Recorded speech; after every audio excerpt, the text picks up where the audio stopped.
We are ready to resume. Please make sure your devices are off. Thank you.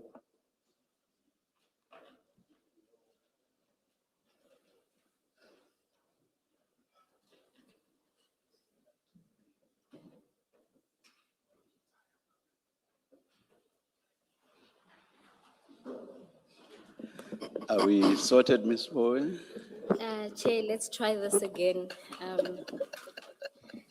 So in front of you, Chair, and Commissioners, there should be a file which has the witness statement.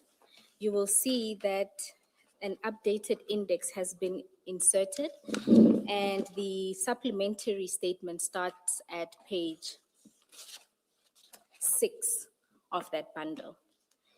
If you turn around, you will see the exhibit bundle. The first is the stain exhibit. The second, it should say exhibit file, Poison's case number with the count disciplinary in one file. The third is IPID, and it's another exhibit file. It shouldn't have that witness name up top. That is just an error. And then the third is, it just has a Boyson's case number. It's where the presentation is situated. So those are the files we will be making use of. Now they are in order. Thank you very much, Ms. Bowe. And then for the purposes of going through the supplementary, I'd ask that you take the file with the presentation. We'll be dealing with the supplementary statement alongside that presentation. Colonel, in front of you. Which is the file with the presentation? What is it called? 273. It's the fourth file.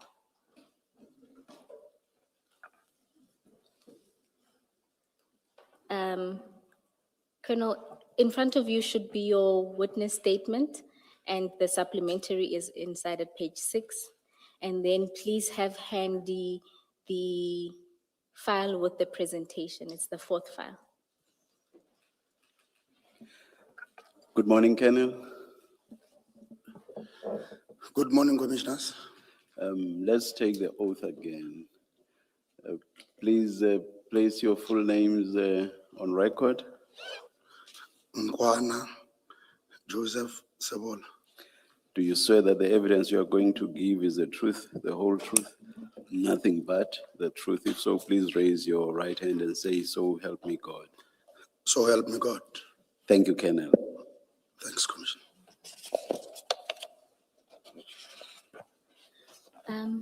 Colonel, can we first confirm your supplementary affidavit? If you go to page 6 in that file, the statement file, can you confirm that this is a statement that you prepared for purposes of your testimony this morning? That is correct, Commissioner. And if you go to page 9, can you confirm that that is your signature at the end of that statement? Indeed, it is mine. And can you confirm that the contents of the statement are true and correct? Yes.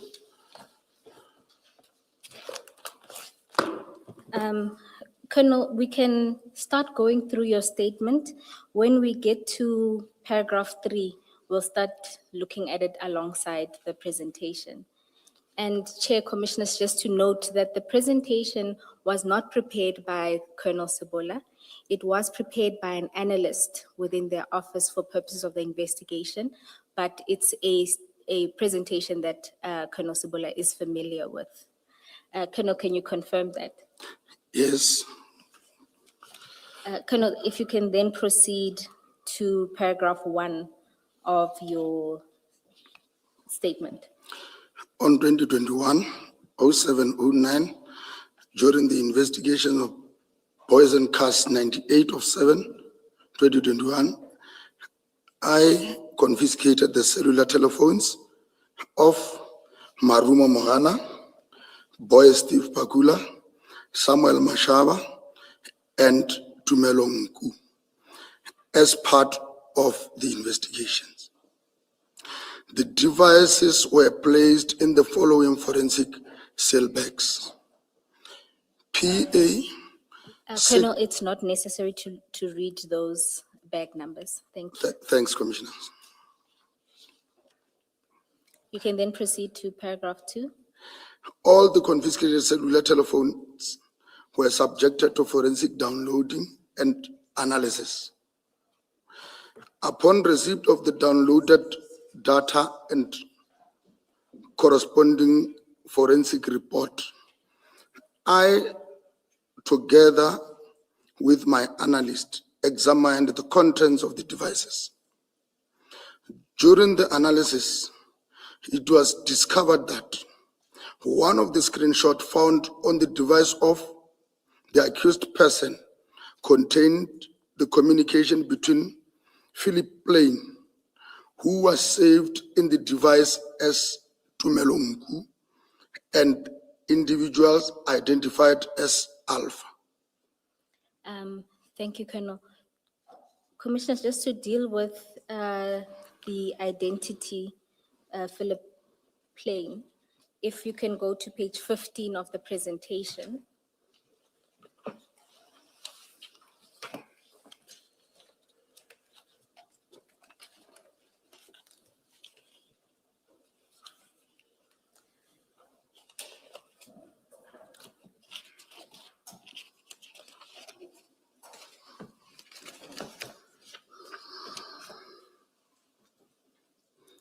Colonel, can you confirm that that is what you're talking about?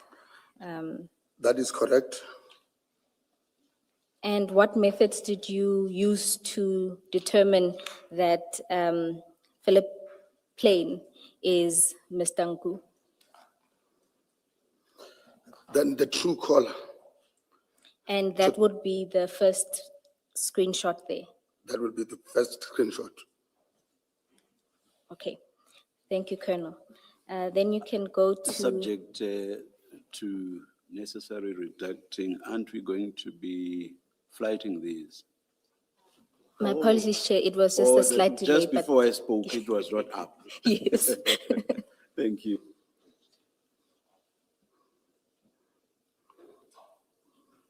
And who is it that we see on the? Is it one person or is it two people? The images, Yes. the images do you does not know- reflect to the owner of the Oh, cellular telephone. okay, Those were part of, that was found inside okay. the screenshots. Colonel, are you saying that the two pictures of that person is somebody else? I can say, because these pictures are just found inside this cell phone, it's someone else. It's somebody else completely? Yes. Or were they included to show the clothing brand name? I can just confirm to say, maybe they were showing Can we the, please short circuit this? Is that Mr. Nku that we see in the middle photo and the photo on the right? yeah, if I still recall, it is Mr. Ngu. Yeah, thank you. Okay. And then we can move to paragraph 3 of your statement. The communications referred to General Mashaba of Hawks. Further examination of Tumelongu's contact list revealed that the person saved as General Mashaba of Hawks was identified as Samuel Mashaba. This information was extracted from the digital evidence obtained during the forensic examination of the confiscated cellular telephone and formed part of the material considered during the investigation. Paragraph 4. Further examination of Tumelongu's device revealed several screenshots containing communications relating to vessels, containers, and piers. The communications include the discussion regarding the taking of photographs of container and its seal. and its seal. and its seal. Okay. It should, the sentence must end with its seal. Thank you, Colonel. Colonel, if we could then go to page 7 of the presentation.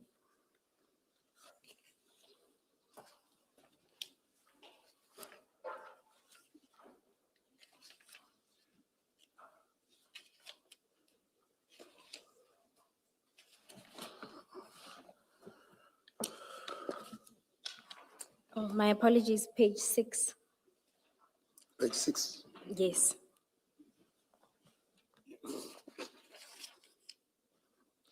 You explained during your last appearance that from the devices, you noted screenshots from a particular app called Trima. Yes. Is this then what is being referred to on this page? If you look, it says during the analysis of the images that were saved on the above device, I then discovered the following screenshots of messages saved from an encrypted messaging application. I then searched for keywords which related to shipment of containers in relation to Boyson's Cass, where illicit drugs were found inside a container. That is correct.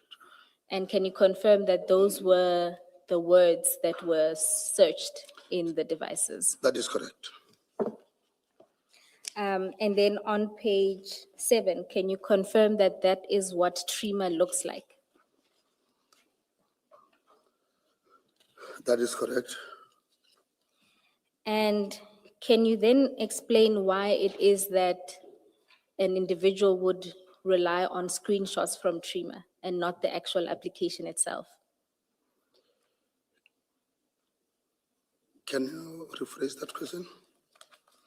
You noted in the presentation, you note an explanation that Trima is unique in that it doesn't keep messages. Correct. Is that then the reason why you rely on screenshots? That will be the reason. Thank you. Let's check at page 6. Is that you who's giving a description, or is it the analyst? Who's speaking at page 6? This is what we are doing with the analyst, Commissioner. Okay.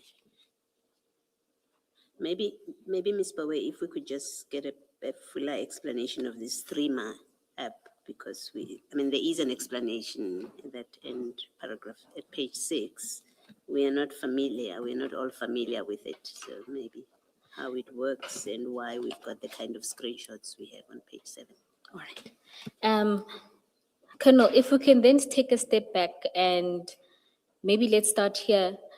You noted that there were different messaging applications that were used by the individuals, Yes, one of which was Trima. that is correct. Can you explain to the commissioners what Trima is? Can I just go through the Yes, you description as and when we're doing the analysis, because it will be yes. Maybe, Colonel, to During- assist you, look at the last paragraph on that page, on page 6. Yeah, Yeah. Thank you. the messaging app, which most of the screenshots were taken from, okay, not this one. Trima messaging application uses encryption, open source technology, and doesn't require an email or phone number to sign up. It protects your metadata and permanently deletes messages after they are sent. The images below are from the application Trima with ID, as it does not use phone number.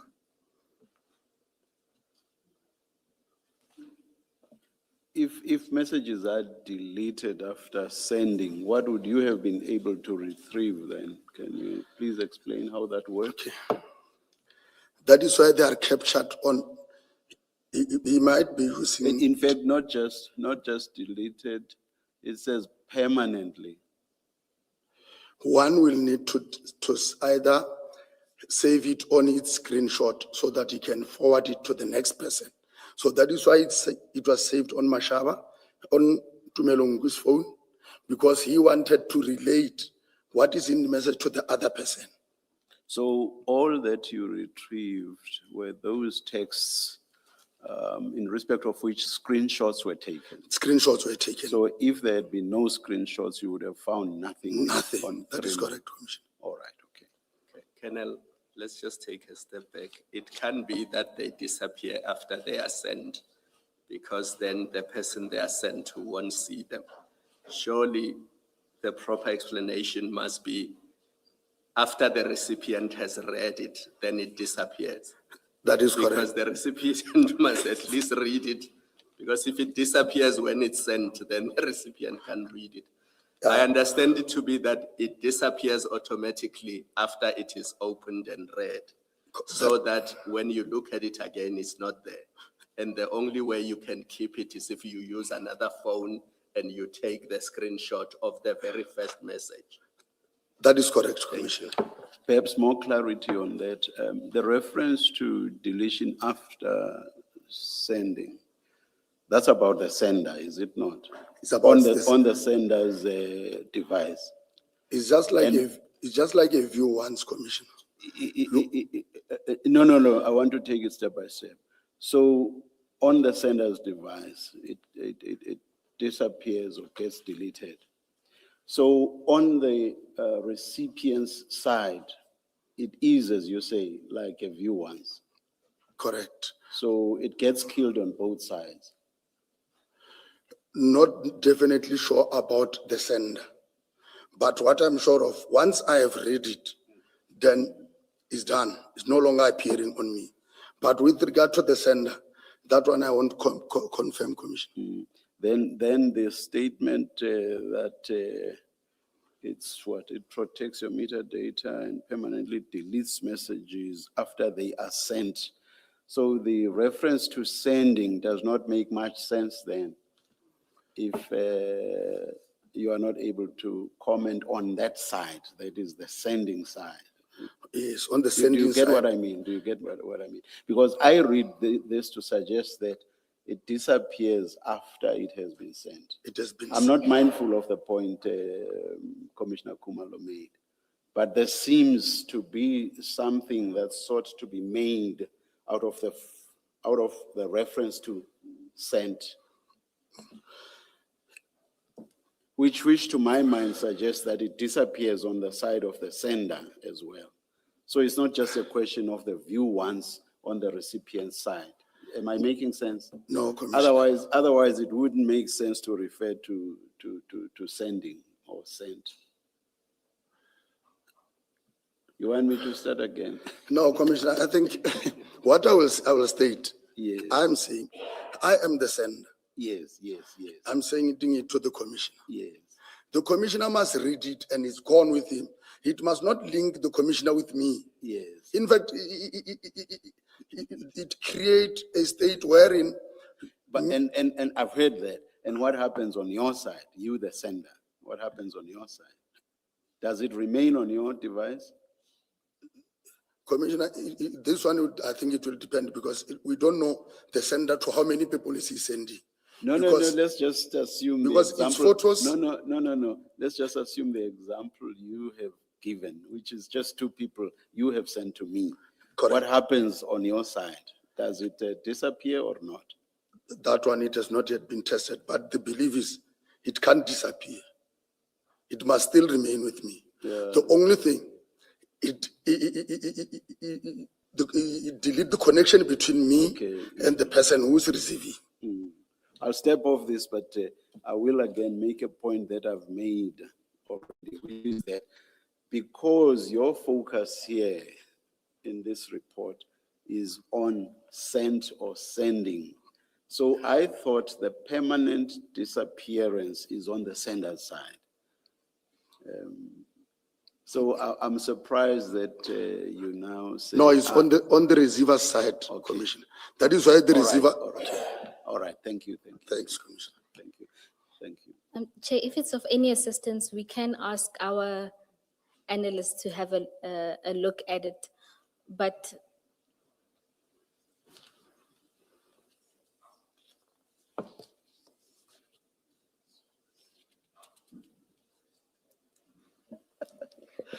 we won't have a witness on this, but I will just read something that Commissioner Baloyi has found on Google.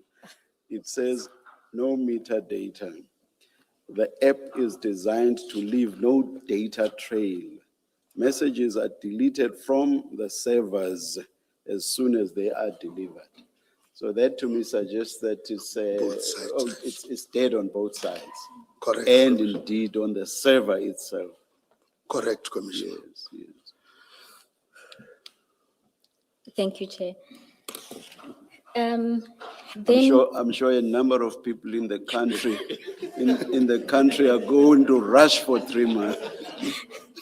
yes, Chair, you have created a problem after you clarified the disappearance on both sides. Colonel, and then just to confirm on page 7 that that's what TRIMA looks like and it creates IDs. Yes. On page 7, yes, this is what looked like in Trima. And then on page 8 is another example of what those screenshots look like. Yes, And just to confirm, the first screenshot comes from which application?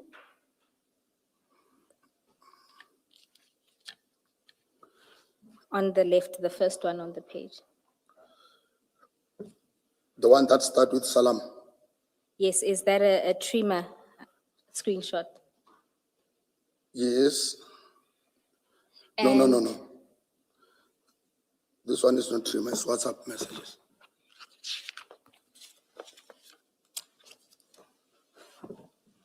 Colonel, if you look at there are two sets, right? The left, the far left is one, and you can see the colors are different from the second and third one, which appear to be from WhatsApp. Or am I misreading that? The one that starts with EB.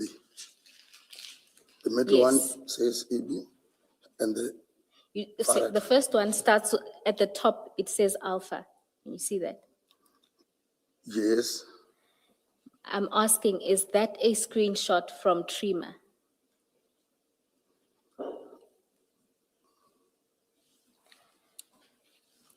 Maybe to assist you, Colonel, if you go to page 11, there are other screenshots that according to the presentation are from TRIMA. Can you see that it looks like the first one? yes. The page 8 one and the page 11 one are the same. Yes, so those are from? They are from Trima. And then the second and the third, those ones are from? WhatsApp. Right, thank you. Now you say, Second and third on page 8. 8. Yes, And we know that the first sequence is from Trima. How do we know that? From looking at this, what tells us? This is as it was captured on the device. I guess what I'm asking, Colonel, is how do I know that the first sequence is from Trima and the second sequence is from WhatsApp? I guess the second sequence is more obvious because we are familiar with that format. So it's easy to see why you would say the second one is WhatsApp. What I'm asking is, what is it about the first one? What are the identifying features of the first sequence which tells us this is not WhatsApp, but it's Trima? Is there anything in particular? When I was with the analyst commissioners, I think if we can also look at the top side of the one that we say is on WhatsApp, Page? page 8. Okay. The last two, Yes. there is difference between the captions there. The first one, we said it was sent, they got it via trimmer, then captured on the screenshots of my Tumelong. Even the second one, but these ones were captured on the indication on the phone. It shows WhatsApp, but on this one, it shows that it's through those encrypted chats of Trim. But looking at it here, I cannot say here are the features and what. But what I understand during the downloading, I was told this is Trimmer, this is WhatsApp, commissioners. I want to, oh, sorry. Okay.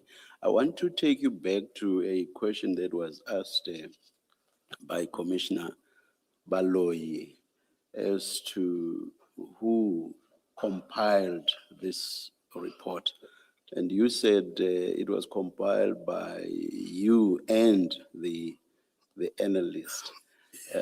I noticed that you have difficulties answering some of the questions we ask around the report. Even as you responded to Commissioner Baloyi, I wondered whether your participation was more assisting the analyst and saying whatever you saw as necessary, but that it was more the analyst who prepared the report. Don't take this badly. It does not impugn your expertise as a colonel in SAPSEC, colonel who recently even got him promoted to the position of colonel. It doesn't. But we just want to be sure of the true factual position. Was this compiled by the analyst with you assisting where necessary? As I say, this does not impugn your expertise as a SAPS officer. Correct, Commissioner. In fact, the analyst is assisting me. I'm not assisting the analyst. No. There's a nuance here. We are talking about the preparation of the report, the person who is doing all the analysis and so on and so on. But this is being done for you as the investigator, that I get. But there's a nuance between who is actually the person preparing the report. The analyst. That's what I wanted to establish. Thank you very much, Colonel. Then we will understand your lack of knowledge with regard to some of the technicalities better. We will understand that better. Thanks, Commissioner. You see what I mean? Thank you. Chair, just to say that the DPCI did provide us with the downloads of the phones, and how we were able to confirm that this is Trima is that all of these ones that are gray and a light green, that have a bell and a little phone icon at the top, were all found in the gallery of Mr. Nku's downloads. And if you look at the metadata of it, it specifies just the phone that it was taken. So all of the ones that come from Trima appear like that. And what you can get from it is just the date on which the screenshot was taken and not necessarily when the messages themselves were sent. That's on our end. Thank you, Ms. Bowen.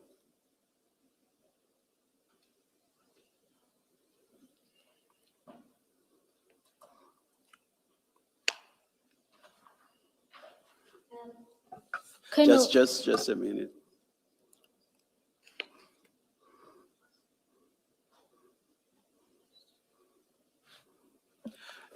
Ms. Bowen, may we please be provided with a very short affidavit from the analyst, specifically on how we identify what's what with regard to the texts. yes, Chair. Short affidavit. Our analyst or yes. DPCI analyst? The DPCI. yeah. All right. Yeah. Yes, we'll do so. Yes, DPCI, yes.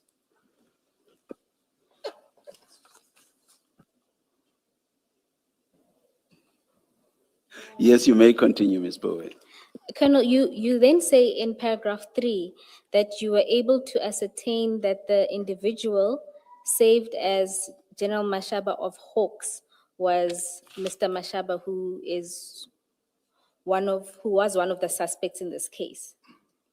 Correct, Commissioner. Can we then go to page 9?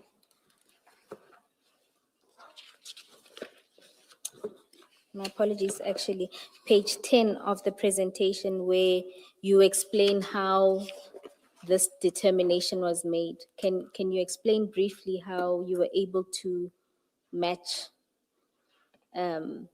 Mashaba, that this was indeed the person who was one of your suspects?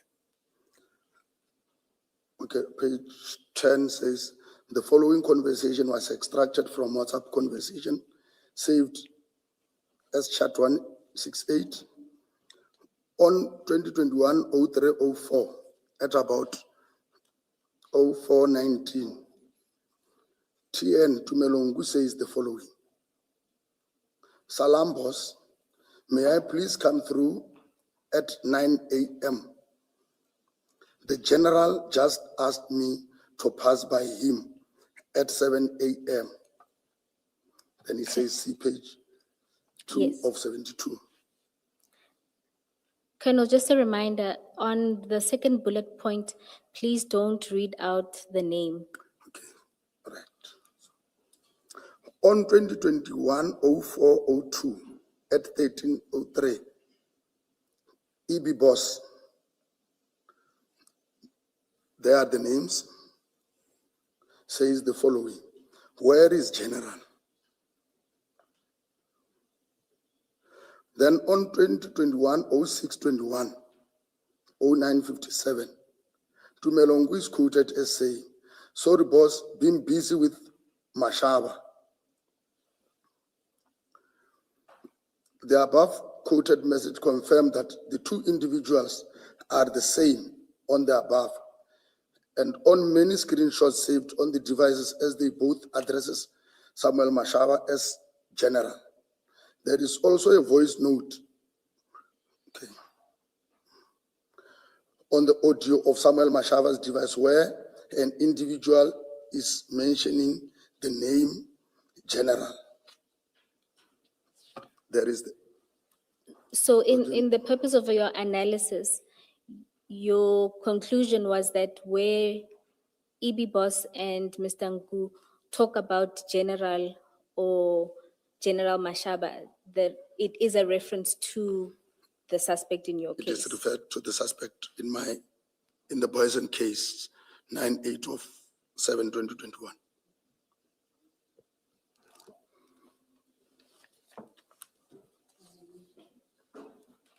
General, sorry, Colonel,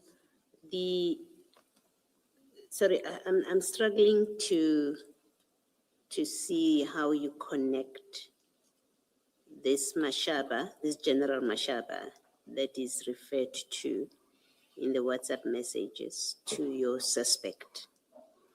Can you maybe just explain again?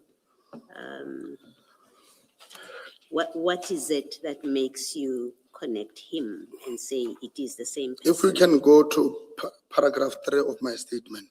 Of the statement. The communication referred to General Mashaba of Hawks. Further examination of Tumelongu's contact list revealed the person saved as General Mashaba of Hawks was identified as someone.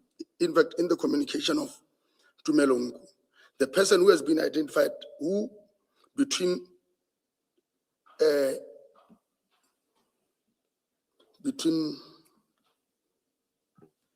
Mr. Ngu and EB Mr. Ngu Boss. and EB? Alpha, Okay. EB. It shows that the person is saved in Nku's phone as Samuel Mashaba. That is what we have picked up on this communication. That when they are talking about the General of Hawks, they are referring to the person who saved as who's Samuel Mashaba, but the communication indicate the other names. Okay, So Thanks. just to be clear, in Mr. Nku's phone, you have Samuel Mashaba, a contact, as one of the contacts. Is that, No. In Mr. Ngu's phone, he's saved as general. Then that number that is saved as general belongs to Samuel Masha. okay, so you check, when you check, We checked. you find the number that is saved under General Mashaba of Hawks is in fact the number of Samuel Mashaba. Correct, You were Commissioner. able to make that link. Correct, Commissioner. Okay, thank you, I understand.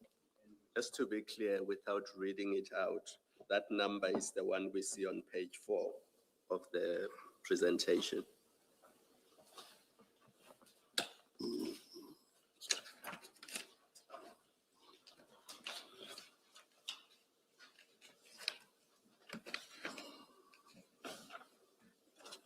Do you see that on page 4? There's the person, there's the name, the ID, the rank, and then the cell phone number. Correct, Commissioner. That's the cell phone number that is saved in other devices as Mashaba General Hawks. Correct, Commissioner. Colonel, if we can then go to paragraph 4 of your statement. Further examination of Tumelongu's device revealed several screenshots containing communications relating to vessels, containers, and piers. The communications include the discussion regarding the taking of photographs of a container and its seal. All right, Colonel, just to clarify, were these just general chats and not specific to the Boyson's case? The ones that you're referring to in this paragraph? Commissioners, if I may state, because this communication date back to May 2021, which clearly indicates that these people have been monitoring certain containers before the Boyson's one. There is communication, they date back to 2021, May 2021, which also, upon discovery, we realized that their operation was successful on that day. And just to go through some of those examples, Colonel, can we go to page 11 of the presentation?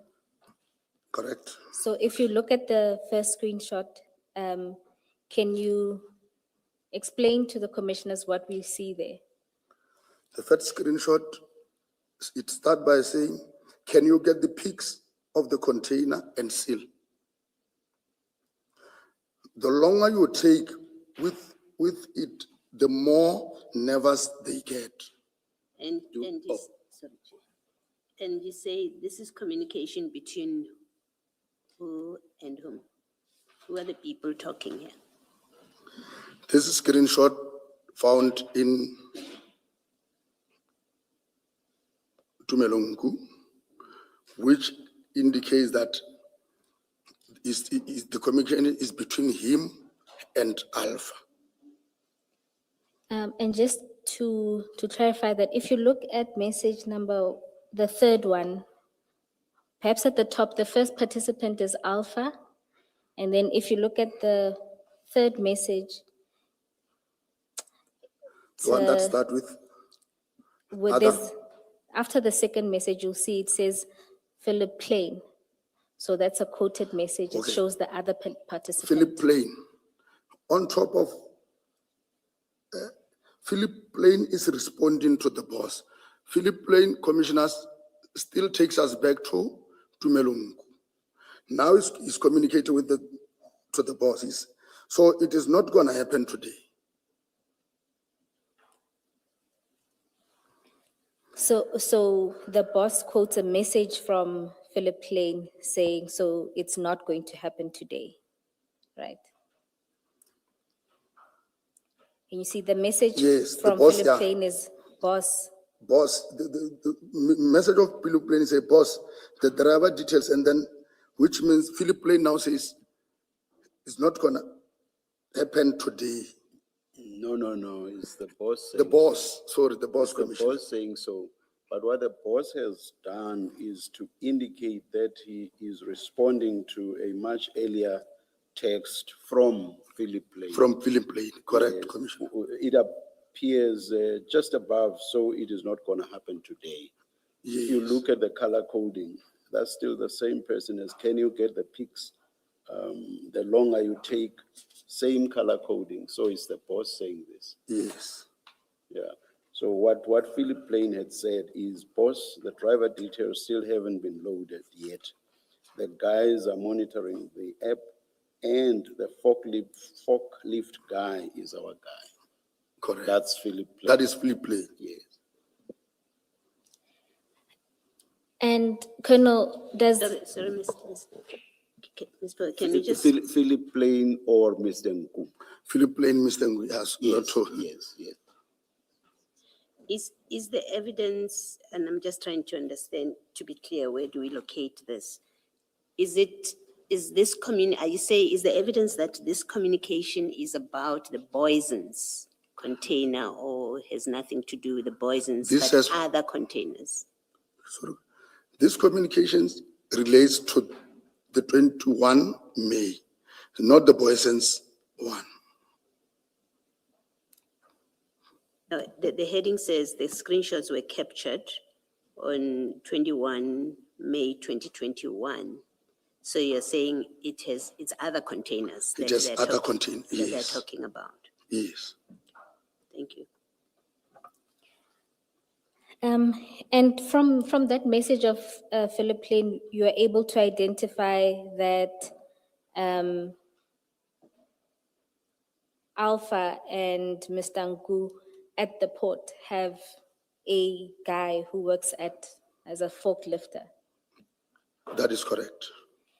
And then Mr. Nku responds, can you go take it from there? Where he says other companies are collecting. Other companies are collecting. As the stack reduced and boxes moved down, we will get the peaks. Yes, you can continue. So big companies, this one is Alpha. If I, No. so this, It's Mr. This is Mr. Nku. This is confusing you, Colonel. No, it's just that, It's still. no, it's still Nku. Mr. Nku. What he's doing here is to respond to the message by Alpha. By Alpha. The message that said, so it is not going to happen today. I say that because you can see right above this response now by Mr. Nku, that he has what do you call when you just press the message you want to respond to and then it shows Recent, you, Ms. Poe,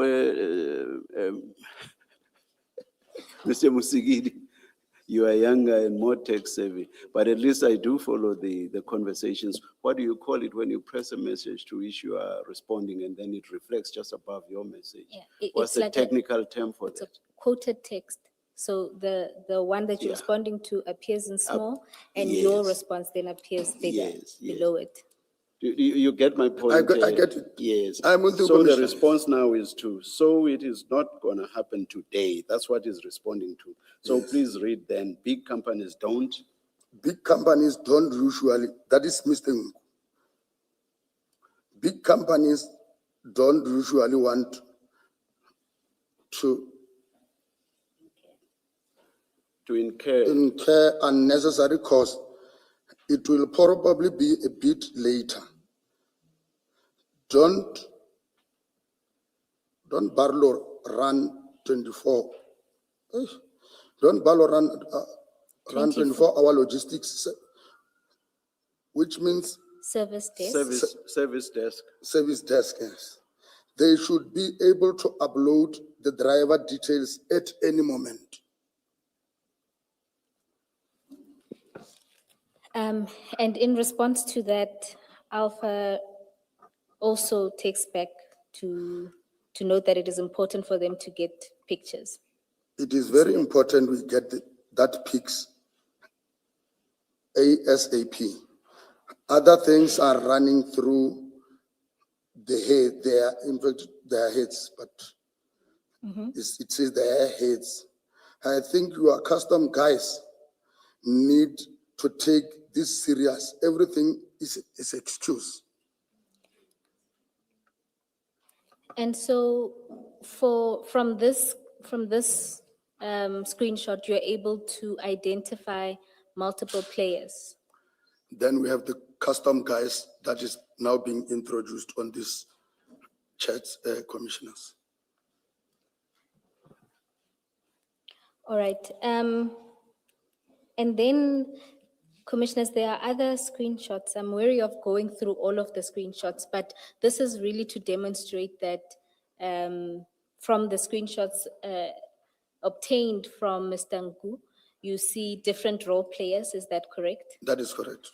And that other operations have been run at the pier by Mr. Nku and this individual called Alpha. Correct. And then just because there's other role players in the third screenshot, can we just go through that quickly?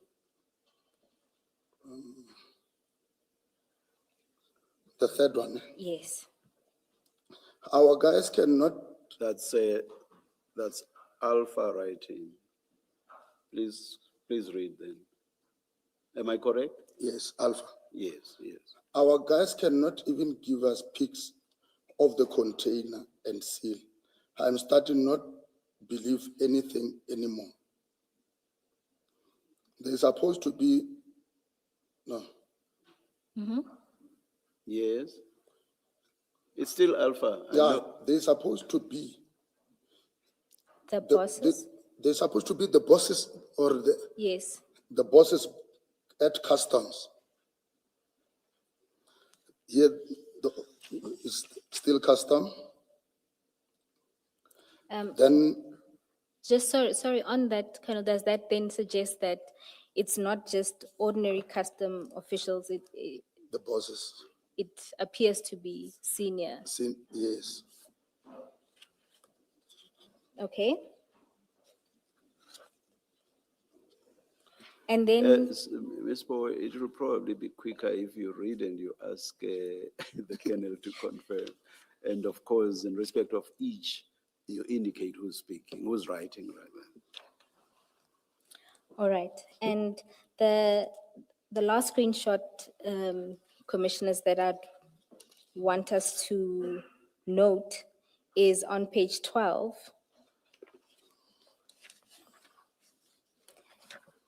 And which one of the three? The first one.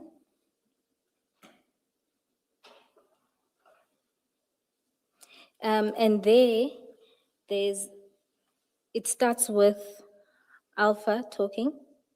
If those containers are gone, me and you are in big bleep. Yes. To which Mr. Nku responds and says, those containers are still there, boss.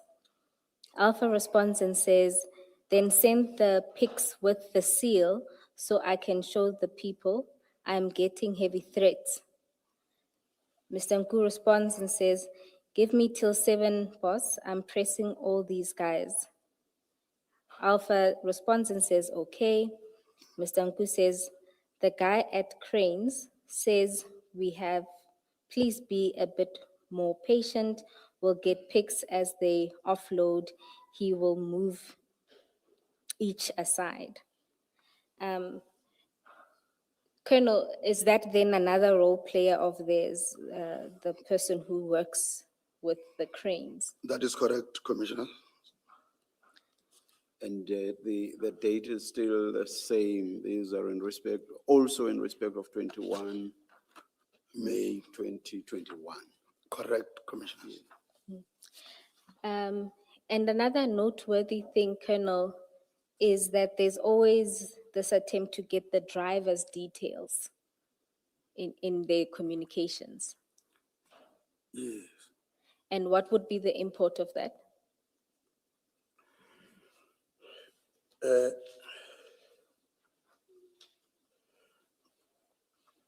Even though I cannot say that much, but the thing is, if we will go further, you will see when the details of the truck and its registration number was also found on the same pics.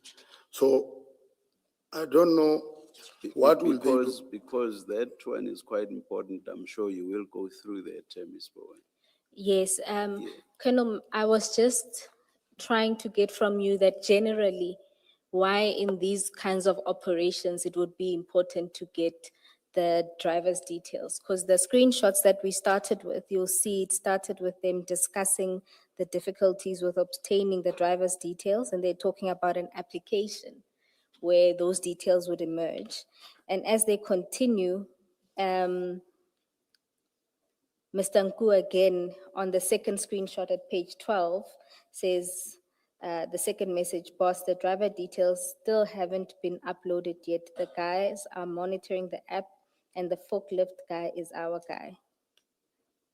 Can you see that? Where I'm seated when they were discussing about the driver commissioners, it seems they will want to acquaint themselves with the person that maybe they can easily manipulate along the way, commissioners. All right, thank you. And then in relation to this incident, the May incident, on page 13 of the presentation, you include there a map. Can you explain the significance of this? The map with Mr. Nku's whereabouts. And remember, Colonel, Okay. this is still in May. On this map, it just to indicate that on that same week, the week of the 21st and the 22nd, when they were communicating about the peak of the seal, the container, and all those things, Nku was in the vicinity of Durban. If you look on that map, And you are still talking May 2021. May You 2021. just mentioned the dates. the Okay, yes, okay, all right. he was on that, in the vicinity of Durban. Colonel, just to confirm that even page 14 still deals with Mr. Nku being in the facility of the harbor in Durban in May. That is correct. Then, Colonel, can we go to paragraph 5 of your statement? In addition, a screenshot of a computer display was found on the device. The screenshot reflected shipment information indicating that the consignment was scheduled to depart on 2021-05-30 and arrive in Durban Harbor on 2021-06-11. And for that, can we go to page 16 of the presentation?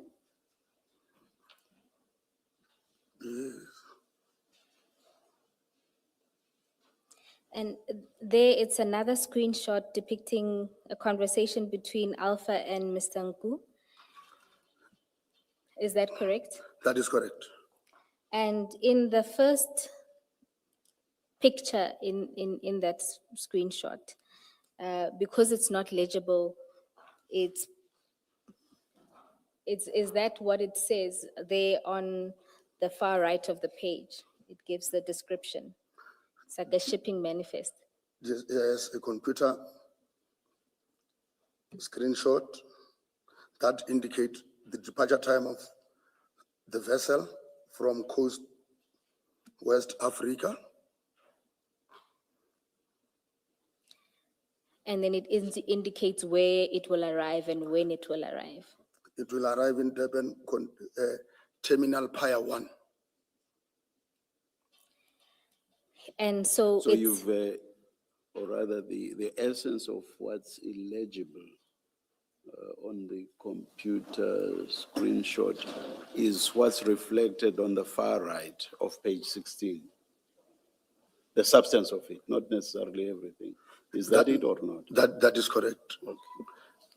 I can even maybe explain to say, this computer screenshot, commissioners, indicate that comes from the harbor itself. It's a property of Transnet, which means somebody from within Transnet captured this screenshot, forwarded it to this person. To Alpha. Yes. And then in that, And your investigations, were they not, I'm not going to get into the detail, we are not going to mention names or anything, but were you able to follow up on this?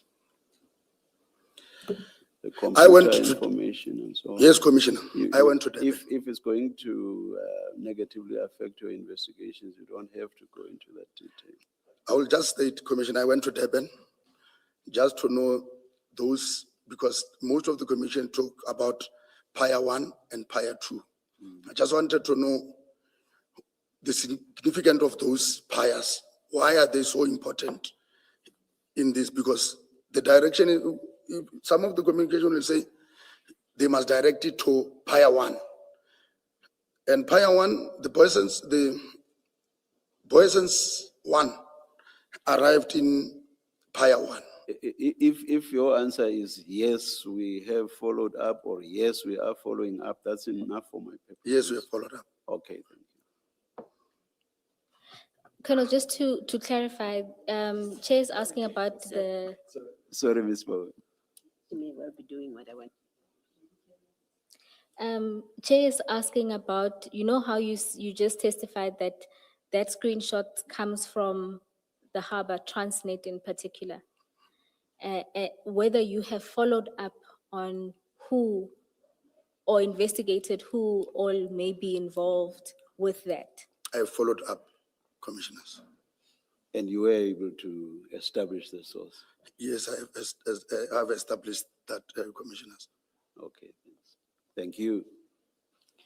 And then the two talk about Pier 1 and 2, and in particular, Mr. Nku responds and says, boss, can't they get Pier 2? We are going to have to pull another Mission Impossible. And Alpha responds and says, look here, the vessel is already set.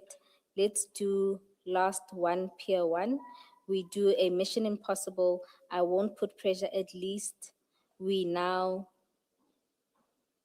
the system. You know, And just for our own knowledge, what is significant about Pier 1 and Pier 2? Is there anything? If you look at that communication, it seems they were worried about, boss, can they get to Pier 2? We are going to have to pull another Mission Impossible. Which means the request is for it not to go to Pier 2, because No, the request is for it to go to Pier 2. yes, It seems Mr. Nku's worried about it going to Pier 1. You see, Mr. Nku says, boss, can't they get Pier 2? We are going to have to pull another Mission Impossible. To which Alpha responds and says, look here, the vessel is already set. Let's do last one, Pier 1. okay, Is that correct? that is correct. All right. Can I just check without you giving detail that concerns your investigations? I just want to understand what this seems to suggest. And please say if I'm correct. It seems to suggest that someone within Transnet makes the decisions about where the ship should go. It's Pier 1 or Pier 2. and so is able to manipulate where it lands in order to facilitate the scheme of accessing the containers. Am I correct about That the is role correct, of Transnet Commissioner. people in Yes. this? Okay, thank you. I am not sure, maybe I missed it. I'm not sure what your response to Ms. Bowe's question as to the significance of Pier 1 and Pier 2 is. May I ask this, if you know? It sounds like Mr. Nku is saying it's going to be very difficult for them if the container is or the ship carrying the container offloads at Pier 1. It seems his sense is that it will be much easier if the ship offloads at Pier 2. Do you have any idea as to why that is so? That is on my own thinking that maybe when it's a Pier 2, he can easily get whatever he wants. Maybe So he's got, why is that so? That's the essence of my question, I guess. because he is creating this doubt to say, going to Pier 1 will be doing Mission Impossible, which means everything is possible if it goes to Pier 2. You still This is- haven't answered my question. You are restating what he says here and what I said also or highlighted in my question. Do you know why that is? So if you don't know, Let me not rather say that. there's no problem at all if you don't know. Yes. You don't know.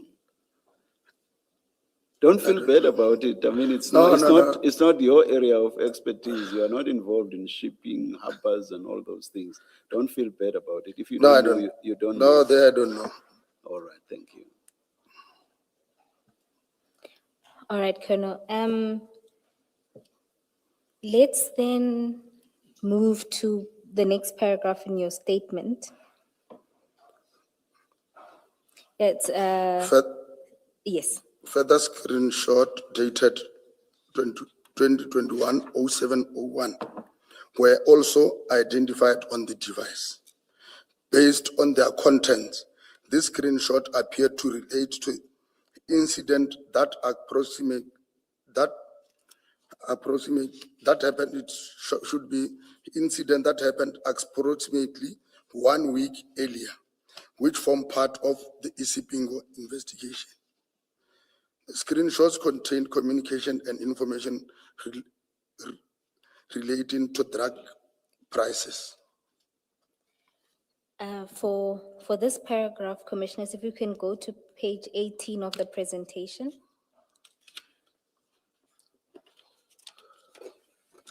Colonel, just to confirm, so these screenshots are related to poisons, This the screenshot, Eritin drugs. it relates to the Eritan drugs, this one, screenshots. And the first screenshot there, again, it's a conversation between Alpha and Mr. Nku. It begins with a message from Alpha, who says, "I only got to know now." Mr. Nku responds and says, "But what is that container carrying?" Alpha responds, "No idea," and says, "Behind door." Mr. Nku responds and says, "Boss, these people are really making our jobs impossible by the day."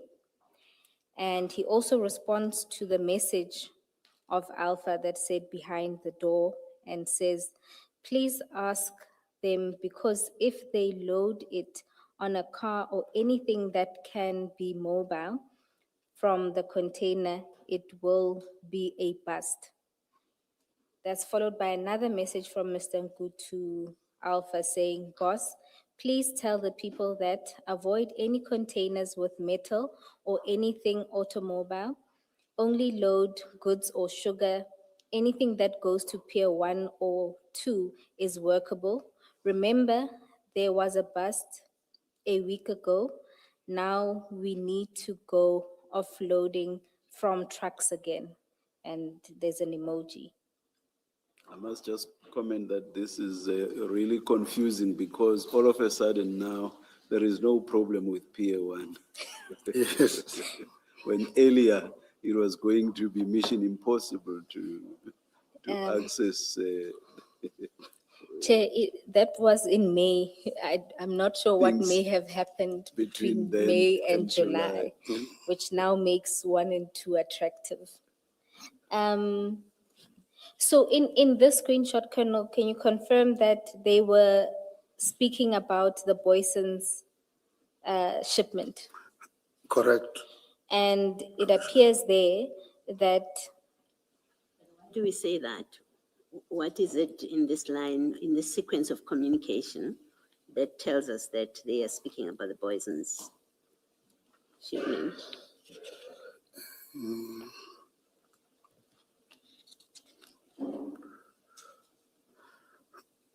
Commissioners, it's just that these screenshots, as I've indicated, not everything it's in here. Because there were a lot of communications that was also, so this was done for the purpose of presentations. But for the investigation, but there were a lot of communications between the 1st of July up until the 8th, when the consignment arrived in Ireton. So, but in this instance that we are with here, that this screenshot does not say anything, I will agree. I cannot definitely, based on this, I cannot definitely say it relates to voices, but based on the investigation that we have done, I know what was communicated in here, Commissioners. So is that based on texts that either followed or preceded what we see here? Is that what makes you to come up with that connection or to make that connection? That is correct. Did you actually see those? Yeah, because I remember there were communications that shows that even on the 4th, because I don't have them here, between the 1st and up until this 8th, there were a lot of, there were something that was happening. Are you able to explain why those would not have been included? I do hear you that you say that this was a presentation and so on, but I understand it to be a presentation that's capturing everything that was important. So I would imagine to make the connection that this is about Eriton, texts or chats that actually make the connection would have been quite crucial for that purpose. So are you able to tell us why those were not included? Commissioners, I also tried to get hold of those who are the custodian of this. I was told that certain information cannot be traced back again now. That's addressing the situation now. That is I'm asking you a question that relates to the compilation of this report. I'm saying, do you know why those chats that make the connection to Eriton were not included in this report as part of this presentation? No, I don't know. Thank you.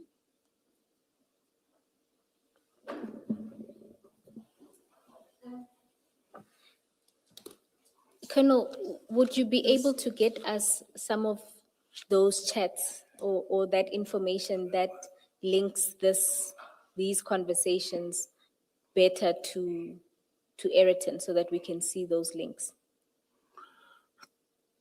Commissioners, I don't want to commit myself on that because I was trying to say, I tried to make follow-ups.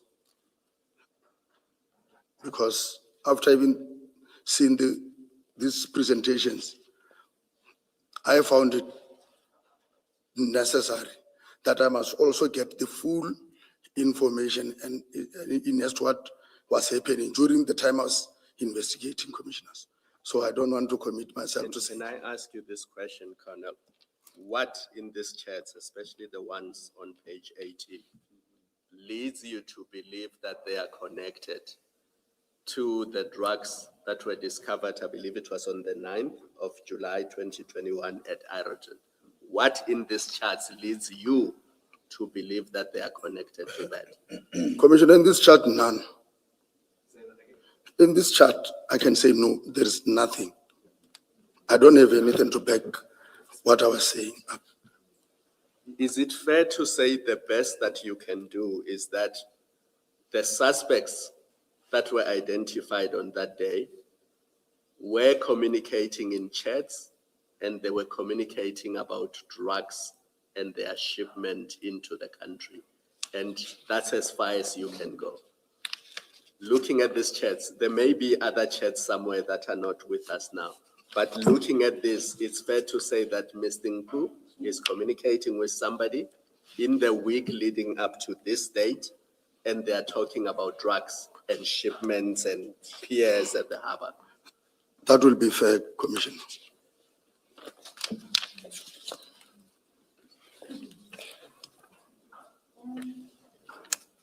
Commissioners, maybe just to say, it may get better once we deal with the other pictures that were retrieved around the same time, because if you read those messages with the pictures that were shared from page 20 and 21, it may better link those conversations. Well, you are still going Yeah, to take us, you are Yes. still going to take us there. Yes. Thank you, thank you. You're asking us to be patient and quiet, basically. Commissioners, I dare not ask anyone to remain quiet. And then, Colonel, what is the significance of then the other picture on page 18, the one that was in blue? Where was it? Where did you find that, and what's its significance? This picture was on the screenshot of Mr. Nku. And was this on the same day as the screenshot of the Trima conversation with Alpha? This screenshot indicates that it was only taken on the 1st of July.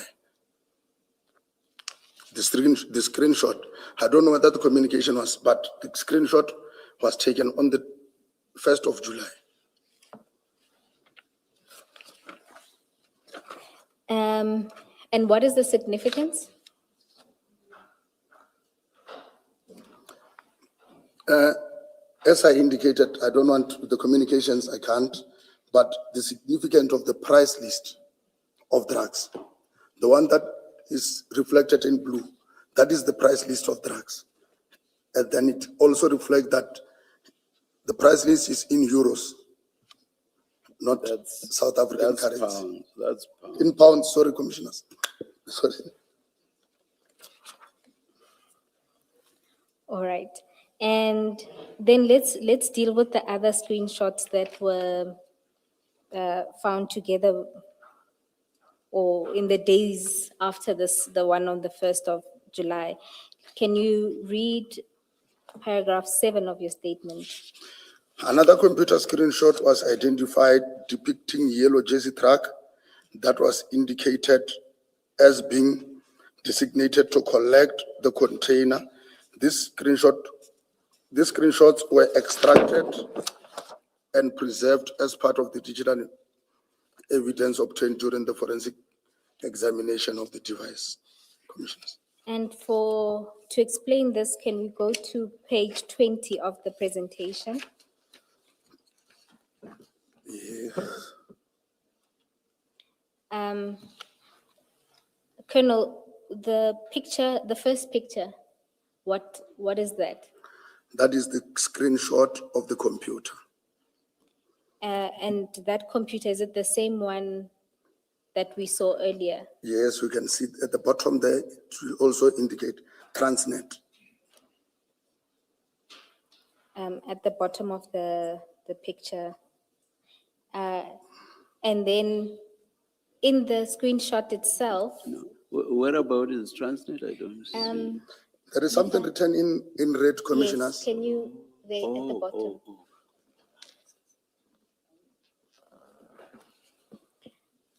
And the detail of what's written in the picture is on the far right of the page. The Is that details- correct? Yes, the details on the screenshot, on the computer, is the details of this truck that is found in Ireton, Commissioners. And the picture on the right is what's that picture? The picture on the right is the truck at Ireton. And from that, you can see that it corresponds with the picture from Mr. Nku's phone. It corresponds with the picture from Mr. Ngu's phone, correct, Commissioners? Sorry, what features of it correspond? The picture, the screenshot of the computer on the left, it has got the details of this truck, The registration number? the registration number, and if No, sorry, I'm asking, Colonel, because this screenshot it's not, I can't quite see the detail of it. So when you say they correspond, I don't know what the reference is to.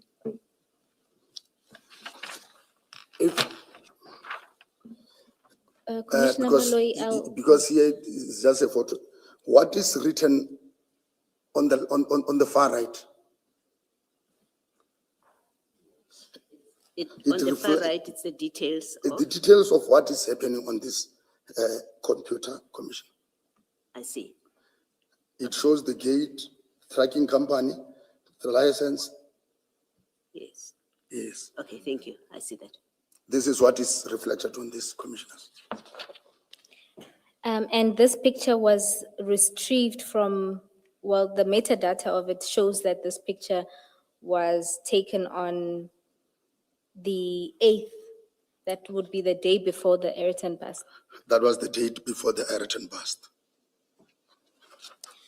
And then the next picture is on page 21. Just to confirm, Colonel, what's on the left is what was found on Mr. Nku's phone. This is what was found on Mr. Ngu's phone, Commissioners. And again, this is a screenshot from Transnet. That is correct, Commissioners. And Oh, to the left. On To the the- left. yes, On the left. and on the right is a picture of the truck that was involved in the Ayrton scene. Correct, Commissioner. And And it's already in Ayrton. Yes, this was taken when it was in Ireton. Is this on the left? Let's just focus on the left. The heading says track and trace. I'm assuming this is how Transnet tracks this truck from Durban to Johannesburg, That might be correct, Commissioner. because it has the details of the registration number, the time in, time out, and then it has details of where it stops and stuff like that. Even on the top, Commissioner, is the registration number of that one that starts with BEA. Yes, Is the registration number of the container. of the container itself. Correct. Thank you. and Colonel, do you know when this screenshot was taken? Is it the same day as the one that we just looked at on page 20? This screenshot were found on Mr. Ngu's on the 8th before the bust. Okay. And then in the presentation, at now on page 22,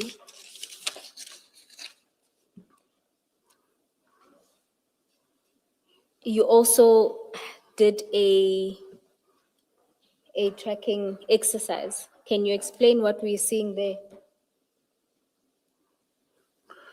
This is what was checked, Mr. Ngu's cell phone through the cell phone towers was tracked along the N3, which indicates that on the same day the truck was It shows, let me just first say, it shows the movement of Mr. Nku's cell phone. And From- is his the yellow because there's yellow and blue? Is his the yellow or the blue? Chair, it's all him, all the colors, it's just different dates. Oh, Different- The yes. key is in that oh, little box there, is that key- correct? That is correct. A key top right, okay. Top left, I'm sorry, top left. And so does this then, what does this show? What was Mr. Nku doing? This movement was on the same, some of the movement was on the same date.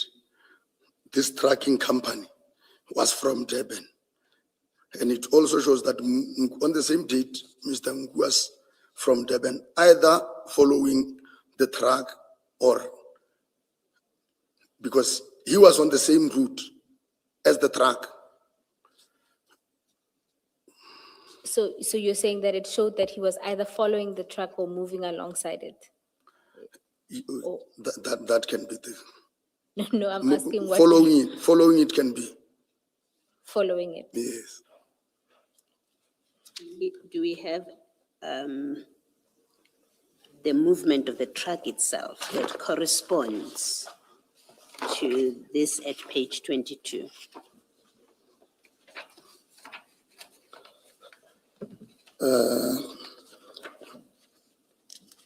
I remember the tracking company, sorry, we had it. Even this screenshot, even though it's not, does not explain the one on 20, page 21. So that says track and trace.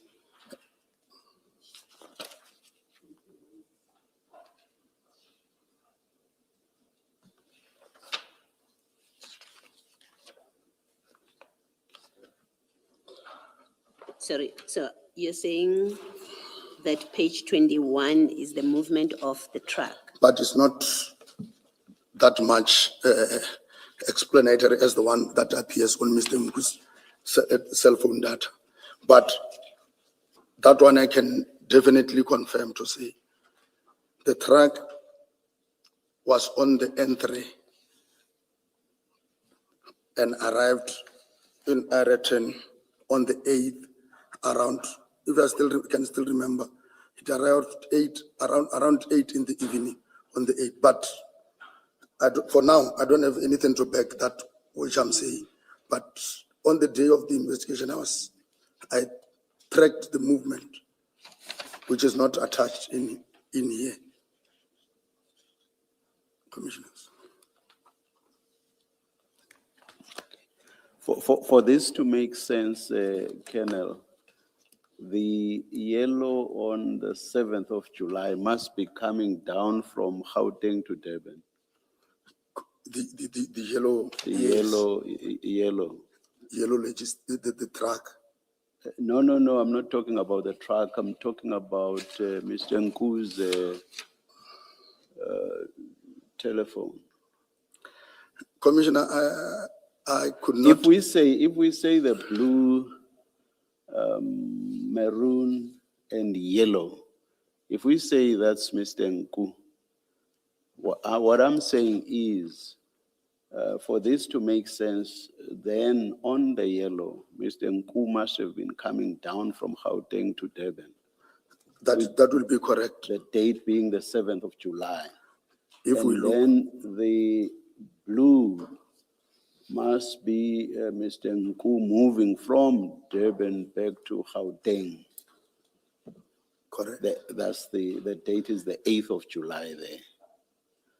It is even shown on the left corner, Commissioner. Then the maroon is the date of the past. Correct. Thank you.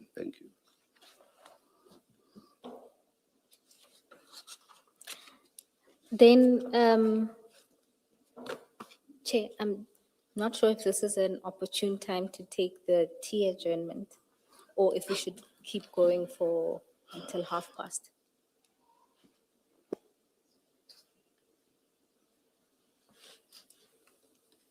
let's continue until past. All right. And then, Colonel, if you can then go to paragraph 8 of your statement. Before that, I might have missed the explanation. At page 22, you confirmed to the chair that this is Mr. Nku's movements, the yellow indicates Mr. Nku's movements on the 7th, From the 7th. from Gauteng to To KZN. KZN. Okay. And then page 23 is the 8th. Okay. So at page 23, the blue is the 8th. Him going, does that mean going back from, I suppose, from Durban to Gauteng? If I look on the top left-hand side, the blue is reflected on top, Yes. dated 2021, 0708. And is this when the truck came up? That is when the Yes. truck was coming from Durban to Gauteng. Okay, we know that for a fact. That's when it came up. That from is Durban. correct. Okay. All right, thank you. It must have stopped for quite some time in the Free State. I'm just noting that if you look at the maroons, there's a lot of circling around the Free State on the 9th. So 9/07/2021, if you look at that maroon. Because anything below Vanderbijlpark is the Free State. And then once you get into Gauteng, that's where you are. But you see there's the 3, I don't know what you call them, circles Yeah. in the Free State, and it appears to be on the 9th. So I'm assuming there's a truck stop somewhere in the Free State where they spent some time before they got into the Gauteng province. On which page are we, Commissioner? 22. 2.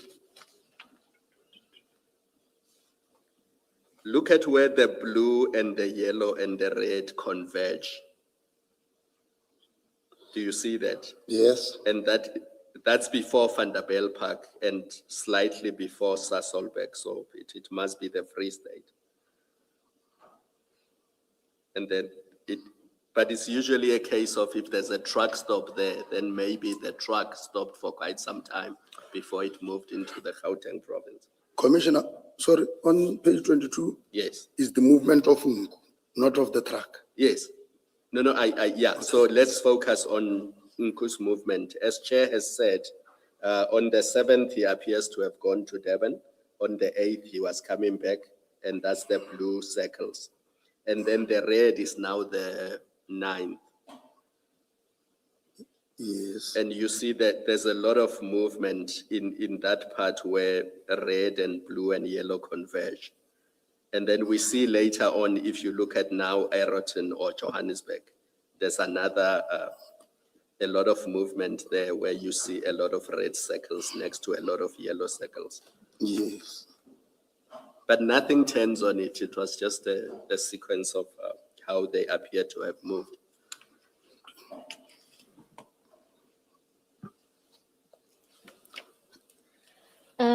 And just to confirm, Colonel, just in regards to when the truck left the harbor, if you go to page 21, is that then the time in for the truck and when it then leaves the harbor?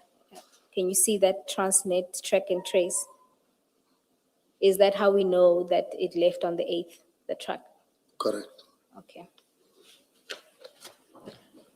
Now you can go to paragraph 8 of your statement. On 2021, 0709, Tumelo Nku, No, sorry, you say time in is when it left the harbor. What does time out mean?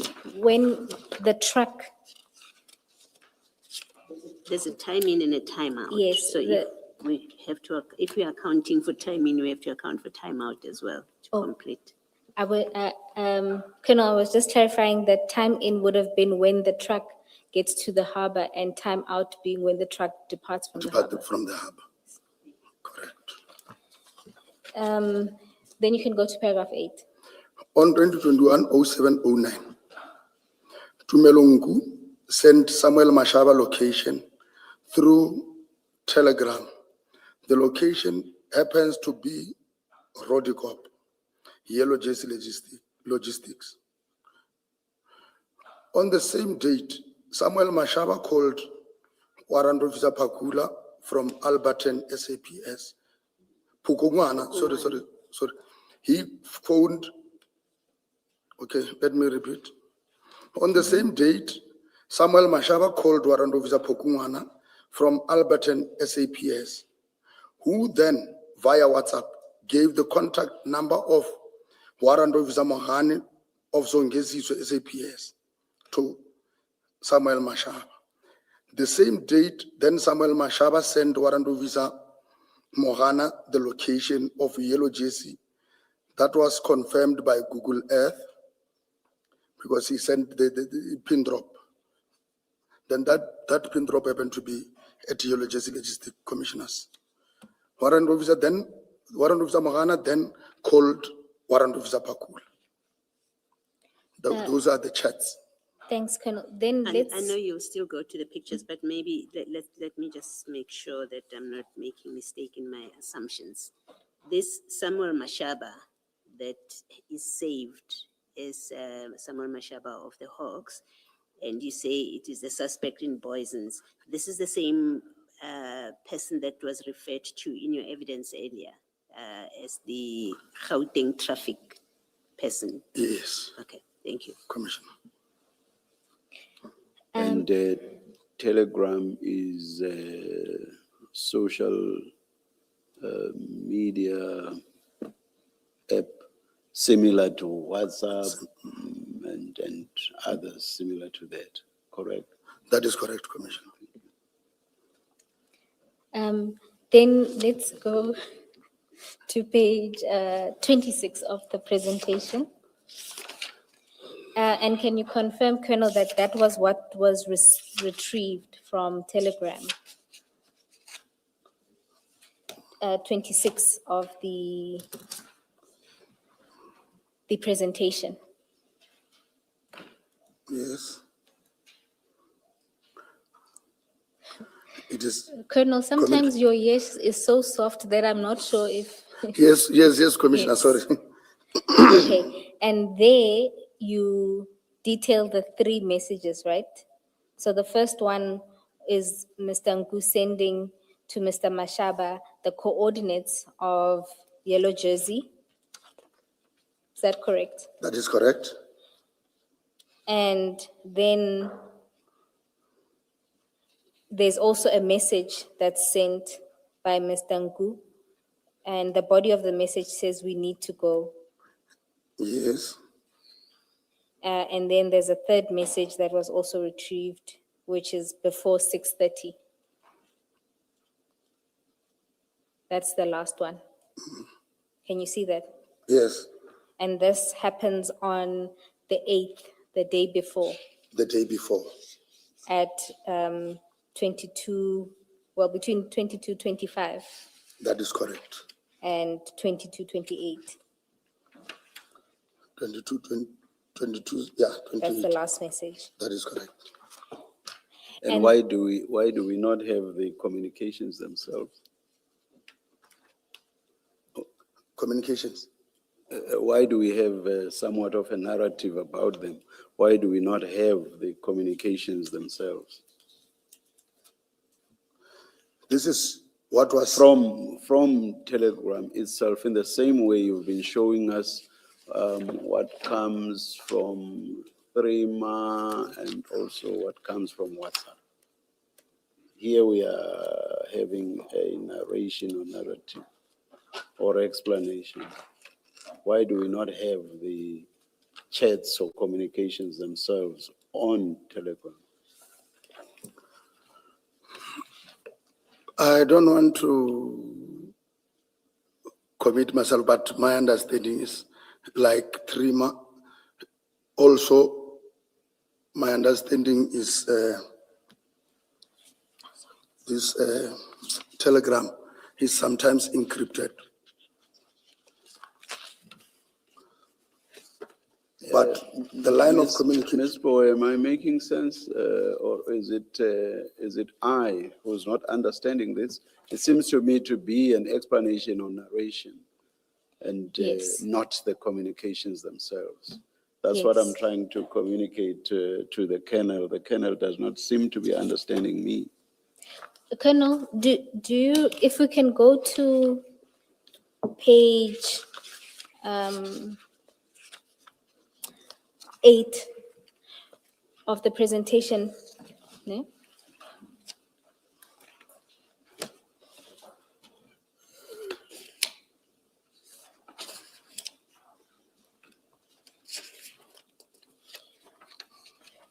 Remember, you told us that for Trima, we would see these kind of screenshots, so correct. that's from the app. And then from WhatsApp, because we're familiar with it, it's the two on that page. Correct. You see?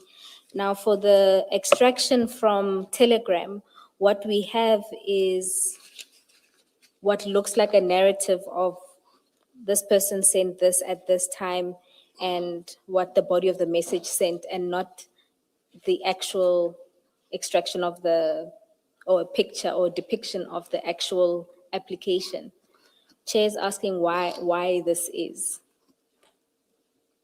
I can't explain, commissioners. And then, Colonel, you, on page 27, we see there the calls that Chief Mashaba makes to Warrant Officer Pokungwane, Yes, and then the call that's then made to Warrant Officer Mahan.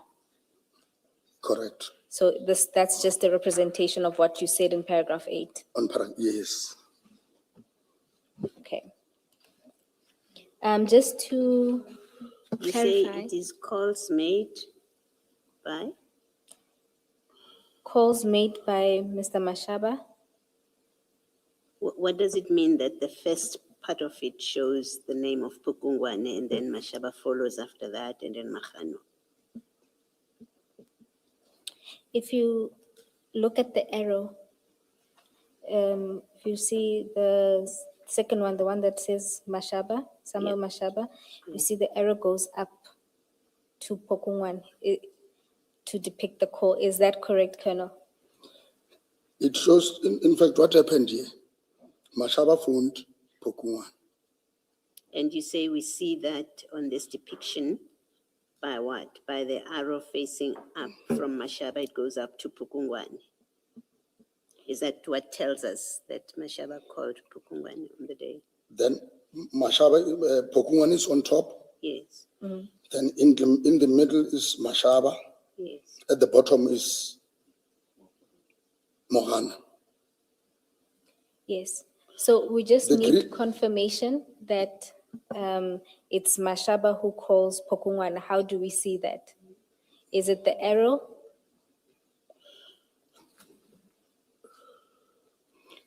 There is this screenshot. There is this, the one in blue before this. Yes. If you look on top, it shows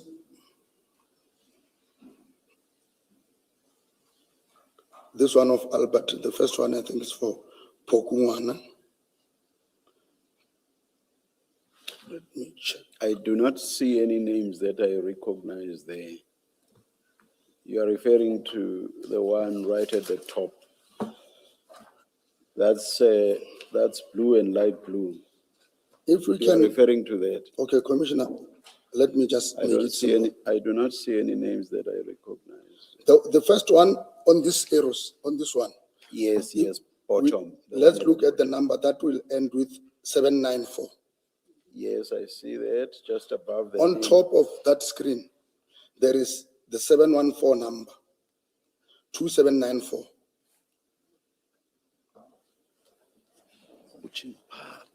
So on that table, Commissioners, where it indicates the two participants of the chat. Oh, It starts with a now I see. number. Now I see, Yeah. Yes, and if you look, the first number, which ends with 794, if you look at the diagram there, it shows you that the number of, the record number of warrant officer Pukungwane is the one that ends with 794. You see that? Similarly, the second participant in that conversation, the number ends with 598. And if you look at the picture again, you'll see that it's for Mr. Mashaba, Chief Mashaba. And then the other number is 347, which is not in this that's not in the blue table. The blue table is only the communication between Mashaba and Pokungwan. Is that correct, Colonel? The blue one Yes, is Mashaba and and Pokungwan.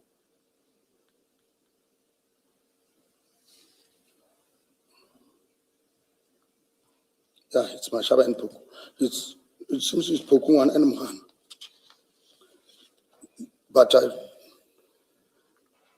can be corrected because it was not mine who drafted this. But the issue is Mashaba called Pokuwana called, sent the WhatsApp to Mashaba. Then Mashaba started communicating with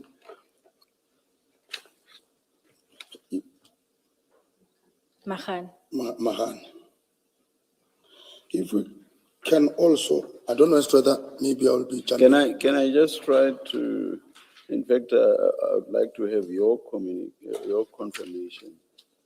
Does this suggest that Chief Mashaba called Pokungwana, that's the first raid going up towards Pokungwana? Am I correct? That is correct. And then there's the blue far right going down. So Pukungwana called Mohano, correct? Let me just say it can be correct, Commissioner. You are supposed to be interpreting this for us. I'm following the arrow. Yes, I'm also following, but I cannot commit myself because I did not, but what I know on the If we chart. do a correlation with your confirmation with regard to the first rate going up, then it's only logical that the blue coming from the line where Pukungwane is must mean that Pukungwane called Mohano. Correct. And then Mohano called Pukungwane. That's the long red going up from the line where Mohano is. There's a long red going all yes. the way up to where Pukungwane is. Correct? So so Mohano also called Pukungwane. It is reflecting You like see, that. I seem to understand your graph or whatever this thing is, not a graph. Your figure, I seem to understand it better than you do. Correct. You are correct, Commissioner. And then, Sorry, Ms. Bill.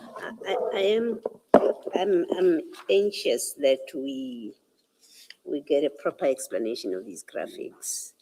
The colonel has just agreed with the chairperson that Mahano speaks to Pukungwana,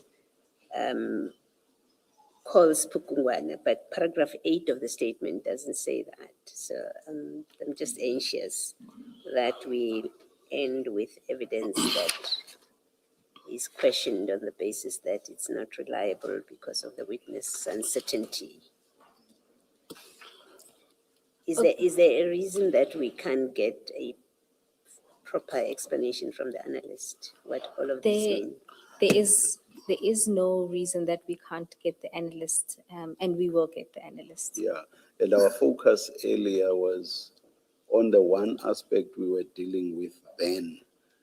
So, yeah, the analyst must just cover everything because the witness testifying on these things does not seem to understand them perfectly himself. We are trying to make sense of what we see. Yes, Chair. Yeah. No, we appreciate that. For purposes of proceeding,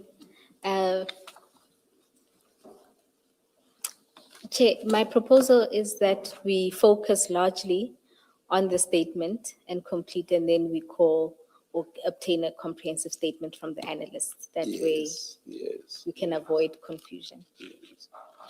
So basically, they must explain everything. And Chair, we went beyond 11:30. Might this be an opportune time to take the Let's chair agenda? adjourn and resume at 12 o'clock.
That's what I was. Okay, thank you. Thank you. All right. Thank you. And from the phone, did you establish whether Mr. Nku took the phone with that device, or was it pictures that were sent to him? Was there anything in the metadata that explained where the pictures came from? These were not sent, it seems even if they were sent, it's either they were sent and saved in the gallery, because this was found in the gallery of the phone, not as sent. Oh, so they were found in the gallery. Okay. Correct. Thank you, Colonel. Then we can go back to your statement. Is it the same for the van with those plastic bags? There are similarities between Okay, these pictures and the one in the black bag okay, I understand. Thank you, in terms of packaging and wrapping. thank you.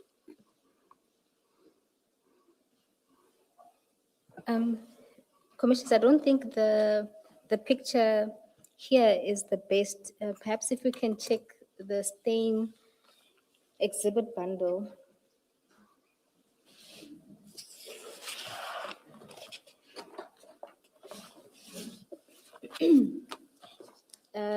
The pictures start at page 4.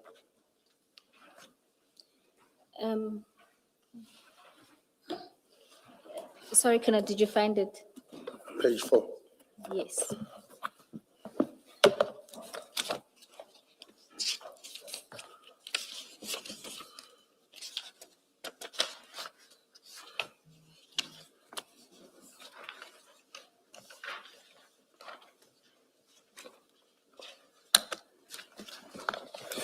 Yes, the best picture of the bags is at page 4, and a close-up is at page 5. Yes. I think at the corner there you can see that the duct tape that was used has particular markings. Is that the similarity you're referring to? Or what is the similarity that you say exists between the two pictures? I'm referring to the same, to say there are similarities in terms of wrapping. Okay. Let's also confirm that what is the picture on page 4?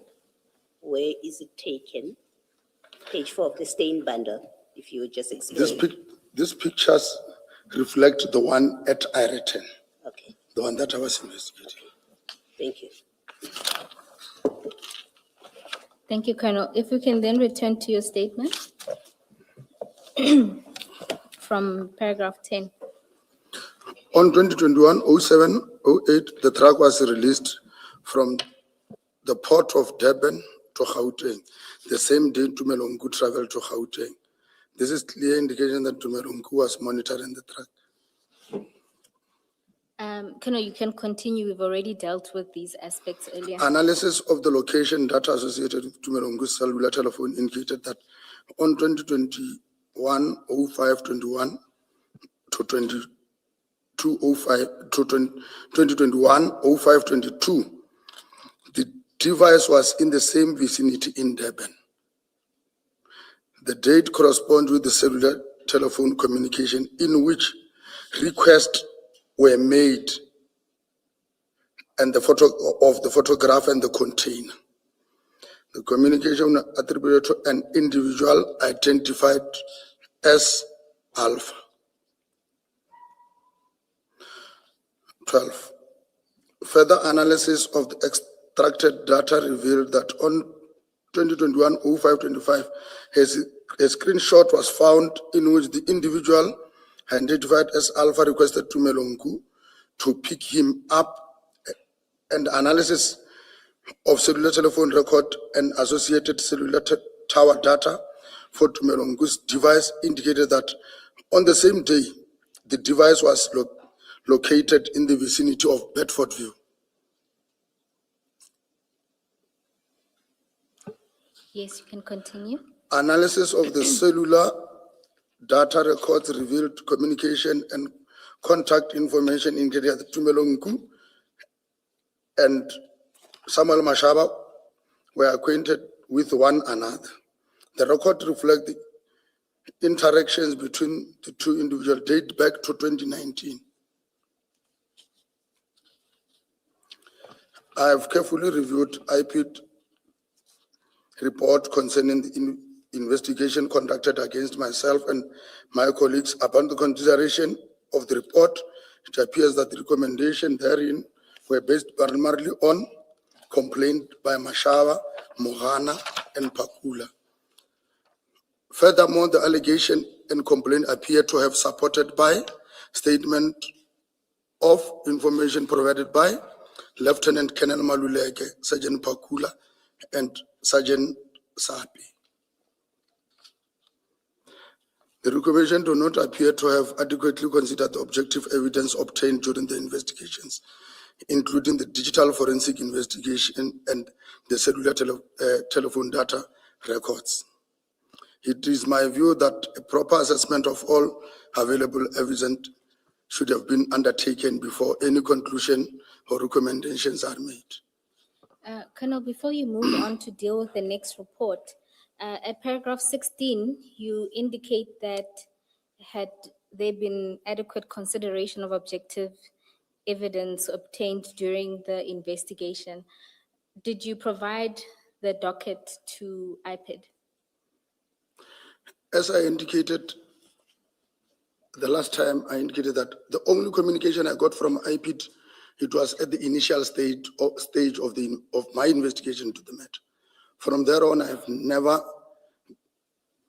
received any communication from IPID up until the date I was made to submit a warning statement. Perhaps a more direct question, did IPID request the docket from you? The caller was requesting the docket, yes. And your response was? Can that communication be on emails or be directed to my office, not me? According to the IPID investigator, they did send a request to your supervisors and they refused to provide the docket.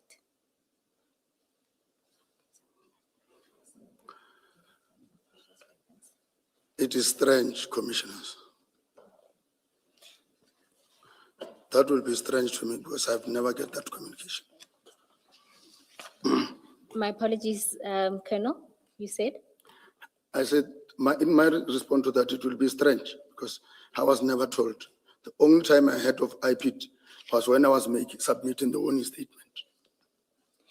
So what you're saying that it is strange that they wouldn't have been provided with the docket? Strange or that what I was is strange? Strange that my supervisors that you are mentioning never communicated such to me. All right. If my recollection is correct, I think Director Posho. Yes. Is it Posho?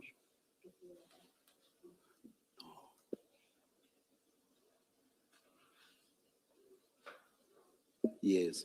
Director Maposho says that it's a she. Says that she contacted you directly, that she asked for the docket. You said that she must come over and an arrangement was made for her to meet you to pick up the docket. Am I correct in my recollection, Ms. Bowe? Yes, it's, So that differs from what you have just said now. And when she got there, you were not there. That's what she says. I can't remember her, Commissioner. maybe, Chair, just to read what she says from her statement. Please. She says, on 21 October 2021, I made contact with the investigating officer of DPCI, Captain Sabola, requesting the copy of the docket. He said we must come to his office at Germiston on the 22nd to collect it. My colleague and I went to Germiston as agreed, but to our surprise on arrival, Captain Sabola was not in the office. He was contacted on his cell phone and he indicated that he was not going to give IPID copy of the docket. The matter was escalated to Brigadier Sekgobela, Captain Sebola's commander, and she said she will talk to Captain Sebola and she will give us feedback. A follow-up was made with Brigadier Sekgobela on her cell phone, but was always on voicemail, and she never returned the call. You see, that differs altogether from what you are saying. I received only one call requesting the docket. I gave the direction, but on the appointment, I can't remember making any appointment. There's a difference between not remembering and not ever having made the arrangement. Which is which? I've never made any arrangement with them.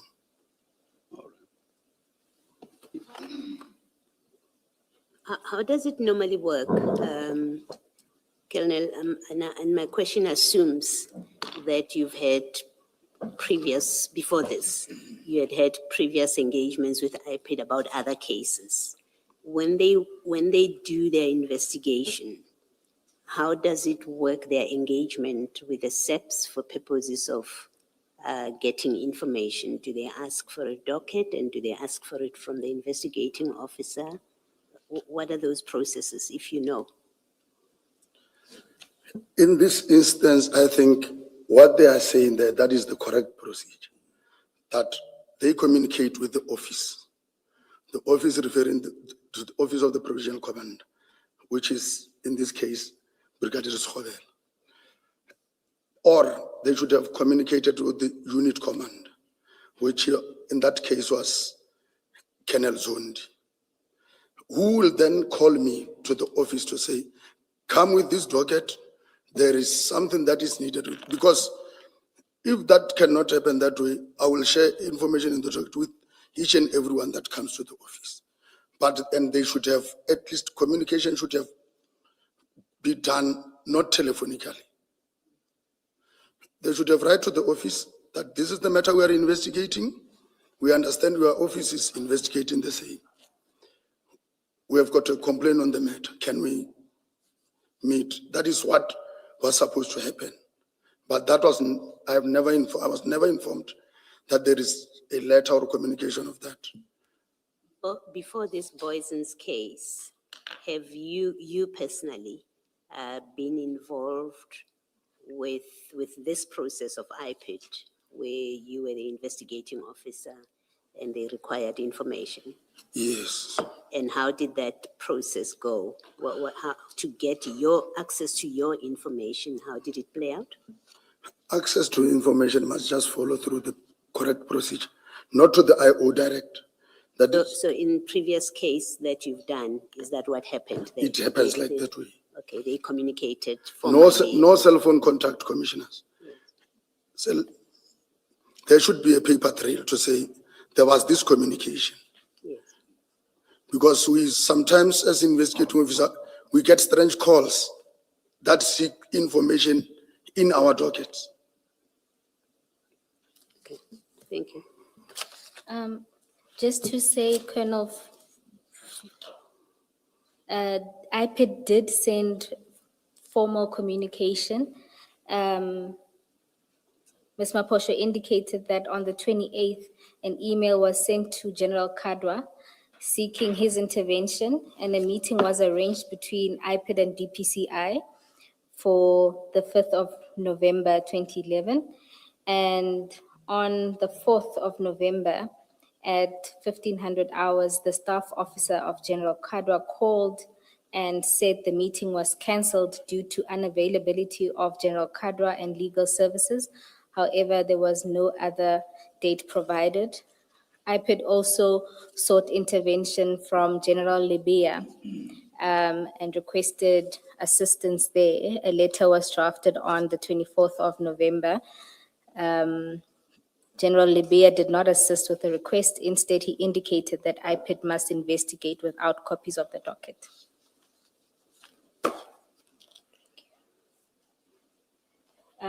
So they did follow procedure in trying to obtain copies of the docket, but That is ultimately correct. didn't succeed. And do you have any observations why it would be that DPCI at all its ranks refused to assist IPID. I can't respond for General Kadwa for not adhering to the request, and also for General Levia for not, but I think the direction to General Levia was for IP to investigate, of which I don't know how they communicated commissioners. So I can't comment on. And so you're saying that neither General Brigadier Sehobela or General Kadwa or even General Libya at any point talked to you about IPID's communication? Commissioners, the only time I got a call from General Levia was when I was in Limpopo to sign the letter for misconduct, nothing else. The letter for misconduct related to this investigation? To this investigation. Oh, so that would have been at the point that IPID had made a recommendation? That is maybe correct. That may be correct. I don't know what Okay. made them come to that decision, commissioners, but indeed there is a communication between them and the office. Maybe they were aggrieved by the outcome of their meetings with my bosses, then they ended up reaching that conclusion. All right.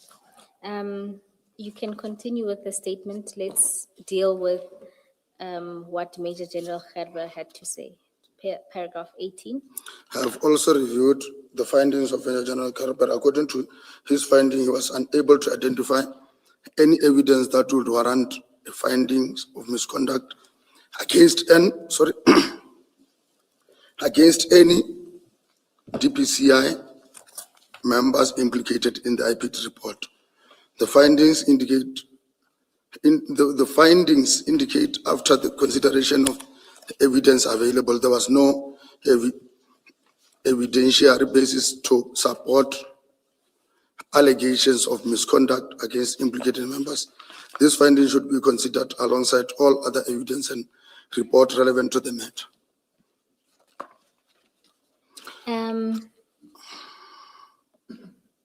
Now, if you go to Major General Gerber's report, let's go to the stain exhibit file. The report itself starts at page 81.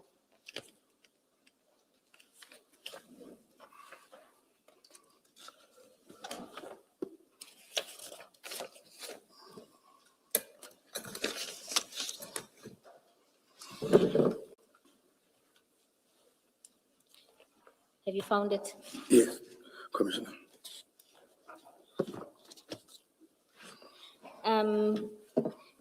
You will see there that General Gerber,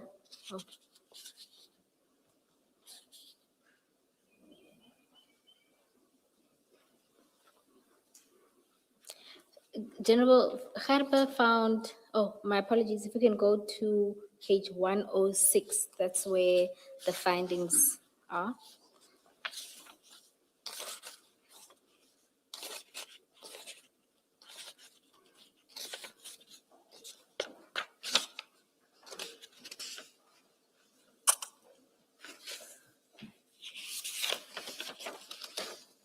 Are you there?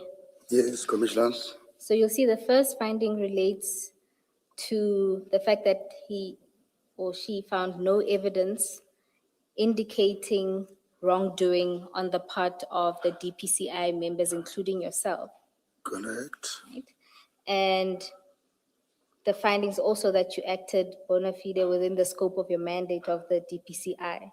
However, she goes on to say that there were fundamental administrative errors made by the investigators assigned to the team and highlighted. Sorry, which paragraph is that? It's just after the list of names. Can you see that? After? After the list of names, so. Okay, lists yes. You, Lieutenant Colonel Sebola, and then Yes, says, okay.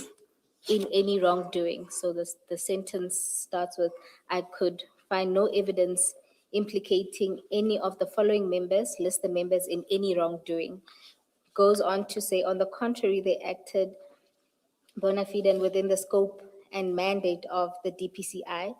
There were fundamental administrative errors made by the investigators assigned to the team, and I highlight this although they have no bearing on the IPID recommendations. You see that?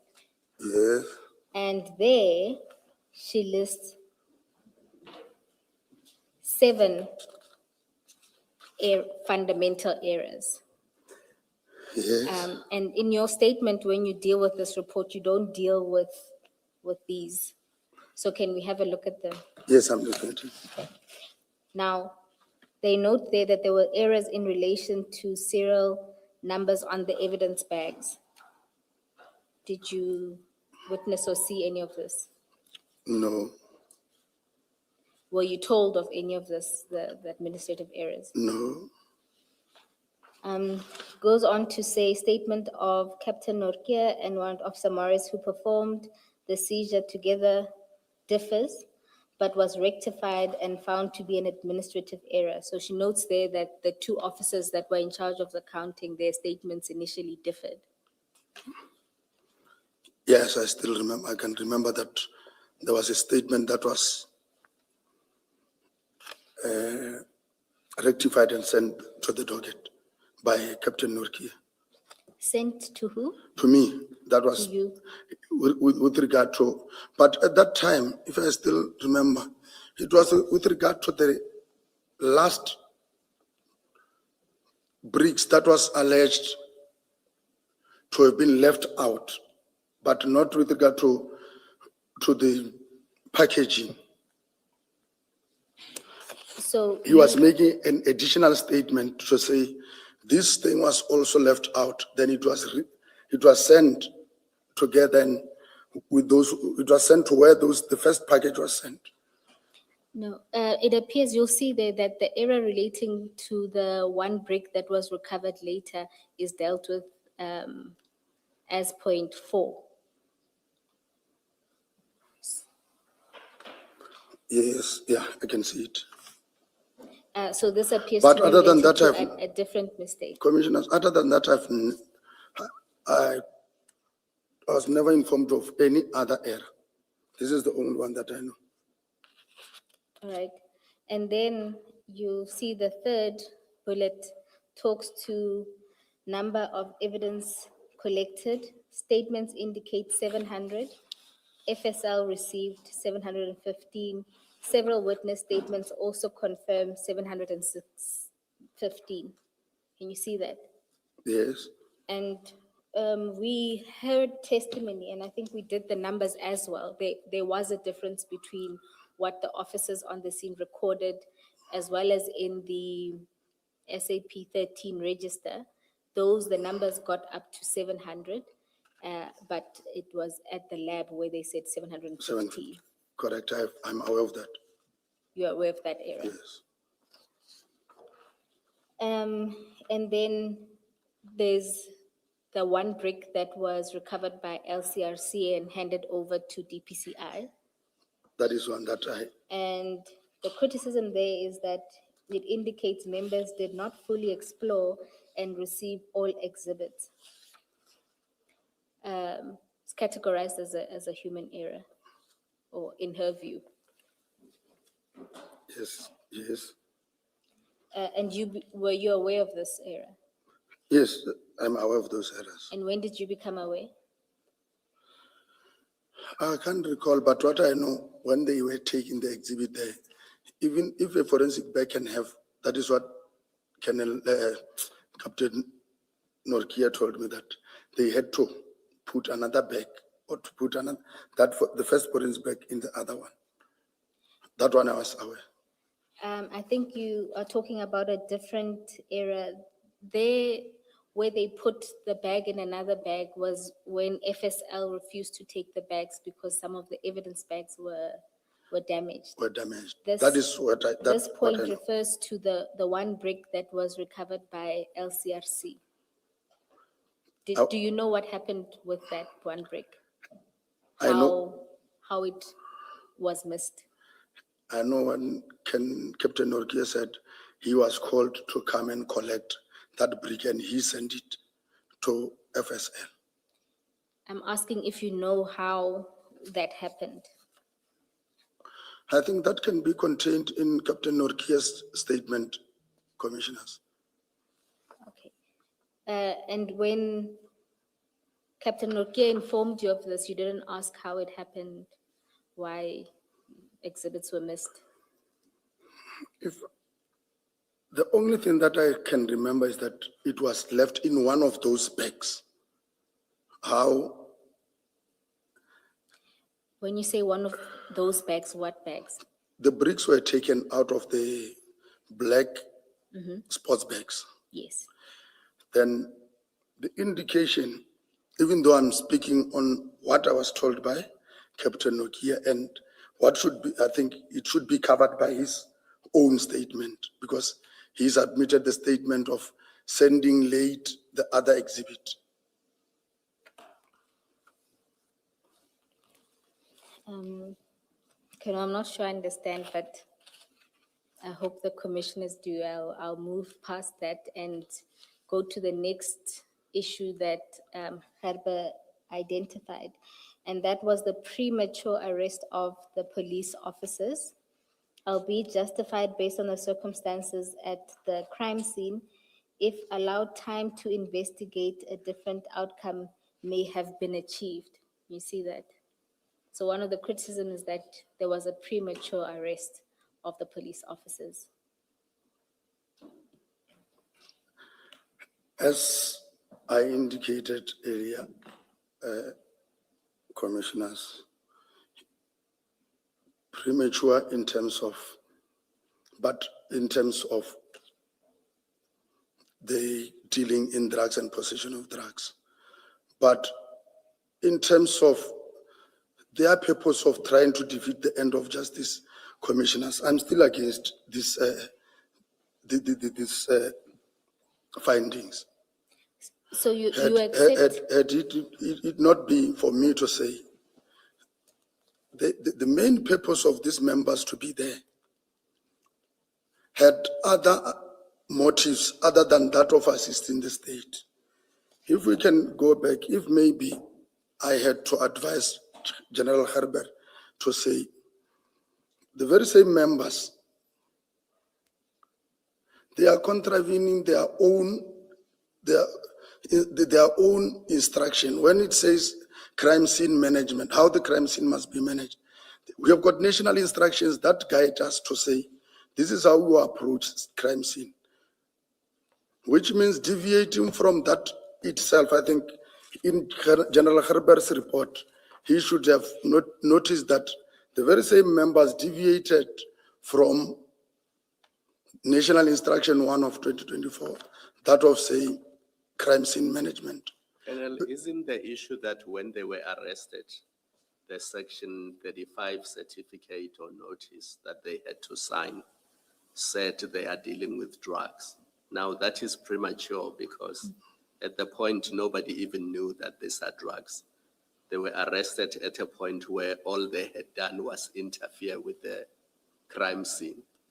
But that's not the charge for which they were arrested. That is correct. They were arrested for dealing in drugs. Now that is premature because That on one that day, nobody could make even a presumption that they are dealing with drugs because they say they were taking the drugs to the police station in Ekurhuleni.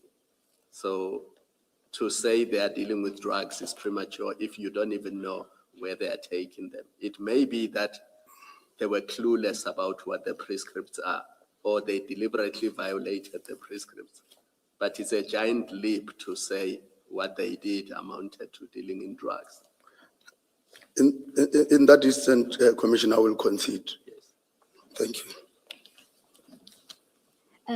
Colonel, then the next is a lack of follow-up on alibis, thus allowing defense to obtain statements and providing such to their representations to DPP. Can you see that? Lack of follow-up on alibis Just for context, Ms. Poe, please remind me what the alibis were. I'm just thinking, for example, was it Warrant Officer Mohana was there. He was at Eriton. The bags were on his buggy. Warrant Officer Pakula was physically there. He was found at the scene. Chief Mashaba was also there at the scene. Just remind me for context what alibis are referred to here. Chair, I'm not saying there aren't any, I've No. just forgotten From- the context altogether. From the context, my understanding of this criticism relates to calling the supervisors of the various officers at the scene, because from the interviews at the scene or the calls made, they were informed that commanders didn't know where these officers were. But subsequently, the statements that were filed by the various officers indicated, at least in the case of Officer Mahano and Pakula, that they were aware of the members' operations. So perhaps it's not worded. Or then it's probably a wrong use of the term alibis, because I understand it to refer to, I was not there, I was elsewhere. Yes, Yeah. I discerned it from the context. But what you say makes sense in the context, yeah. Yes, because if you So also. it's the person who wrote this that used the alibi wrongly, it seems. General Yes. Gerber. Yeah. Thank you, Ms. Bowe. Please repeat your question. Chair, I even forgot what the question was. No, Colonel, I was asking for your comment regarding the lack of following up with the supervisors, because it's from the criticism, and I mean, it's apparent from how the case then proceeded, that that delay in talking to the supervisors resulted in the statements coming up much later, where those supervisors then said that their members did inform them of this operation. And just to say that it's this criticism is also shared by the NPA in their report. Isn't maybe the first question to ask whether Colonel Sibula, you know what alibis are referred to here? Who are the alibis? Do you know who the author of the report would have been referring to as alibis that should have been followed up? Commissioners, it's just that maybe I know what alibis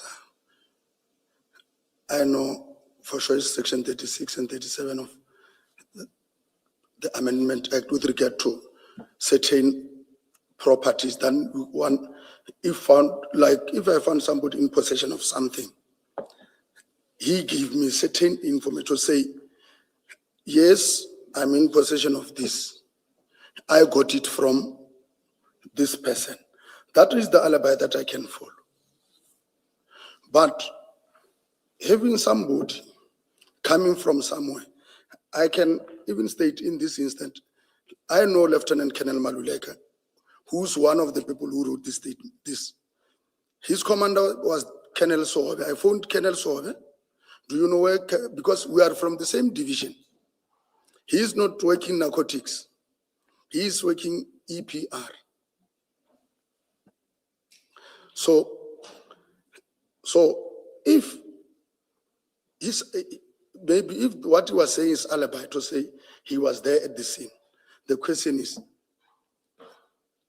what was his purpose? What did he do at the scene? No, my question, Those- maybe to go back to my question, Colonel, that so there's a criticism here that you failed to follow up on alibis. So my question is, go back to the scene. Who were the alibis here that you should have spoken to, that it is said you failed to follow up on? Do you know who they are referring to? No. All right. Yeah, I can't do more than that. Okay.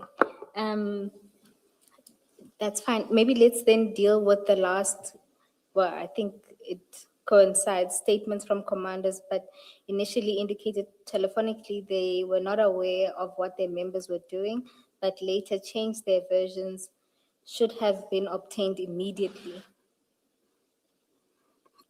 What is your response to that criticism? Which paragraph? It's the last bullet point. Statement from commanders. Commissioners, it's me who called the station commander of Zongesishu. It's me who sent warrant officer, I think it's Mbawani, to obtain the very same statement and to get the job description of warrant officer Mohane. So I can't understand this bullet point, commissioners. Maybe just to remind you that if we start with Warrant Officer Mahan, the statement is, if you can go to page 196 of the exhibit file that has the docket and disciplinary papers.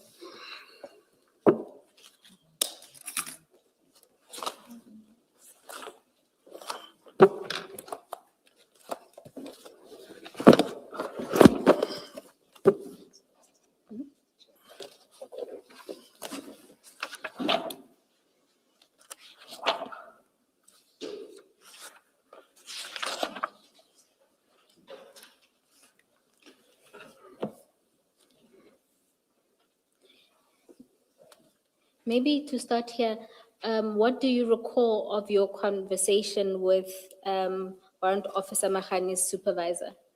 What did he say? Did he indicate that he was aware of his whereabouts or not on the phone? Commissioners, even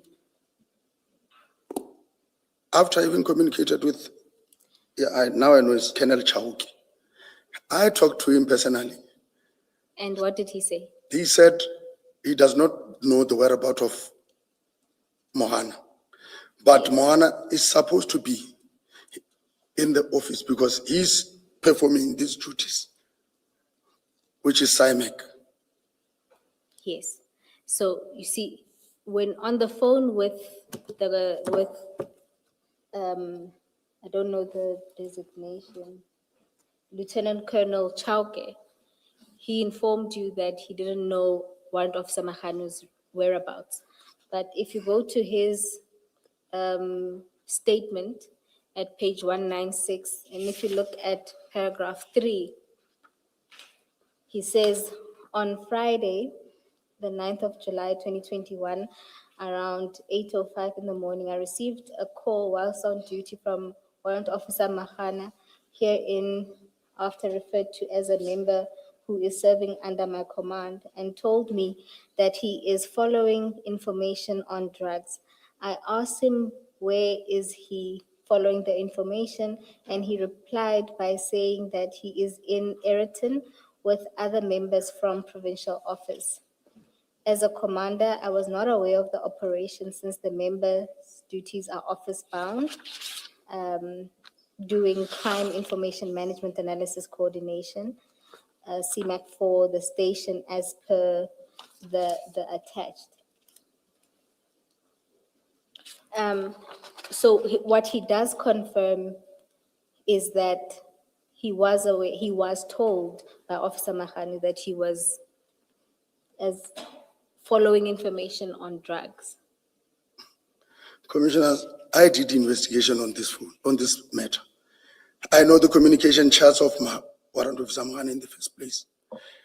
The only office people that he called, the very same child was never called on that day. So if he is telling, on his statement, he is saying he was called by Mohana, that I will say he was definitely lying because I think the same numbers, if there's the investigation could be done to those to indicate that he never received call from Mohana. Who did Warrant Officer Mohana call? Because I think he went so far as to say, even before he actually got to Yellow Jersey, he called as a superior. I don't know, maybe my memory is failing me. He did not just drive and only call someone when he was already at Ereton, which is what this paragraph 3 suggests. After having been called after having been called by one of his colleagues, he called a superior. That's what he suggested. When we were, the certain calls made by Mohana, they were made immediately after I informed him about their actions. He called by then one member from our office, which is Captain Cry, but the call could not go through. As I can remember, he tried to call Brigadier Loela. At that time, Brigadier Loela was approaching the scene. The call also could not go through.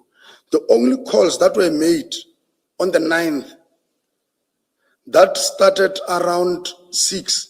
It was between him, Pokungwana, and Mashar. By saying he called these people, I still maintain he would be lying.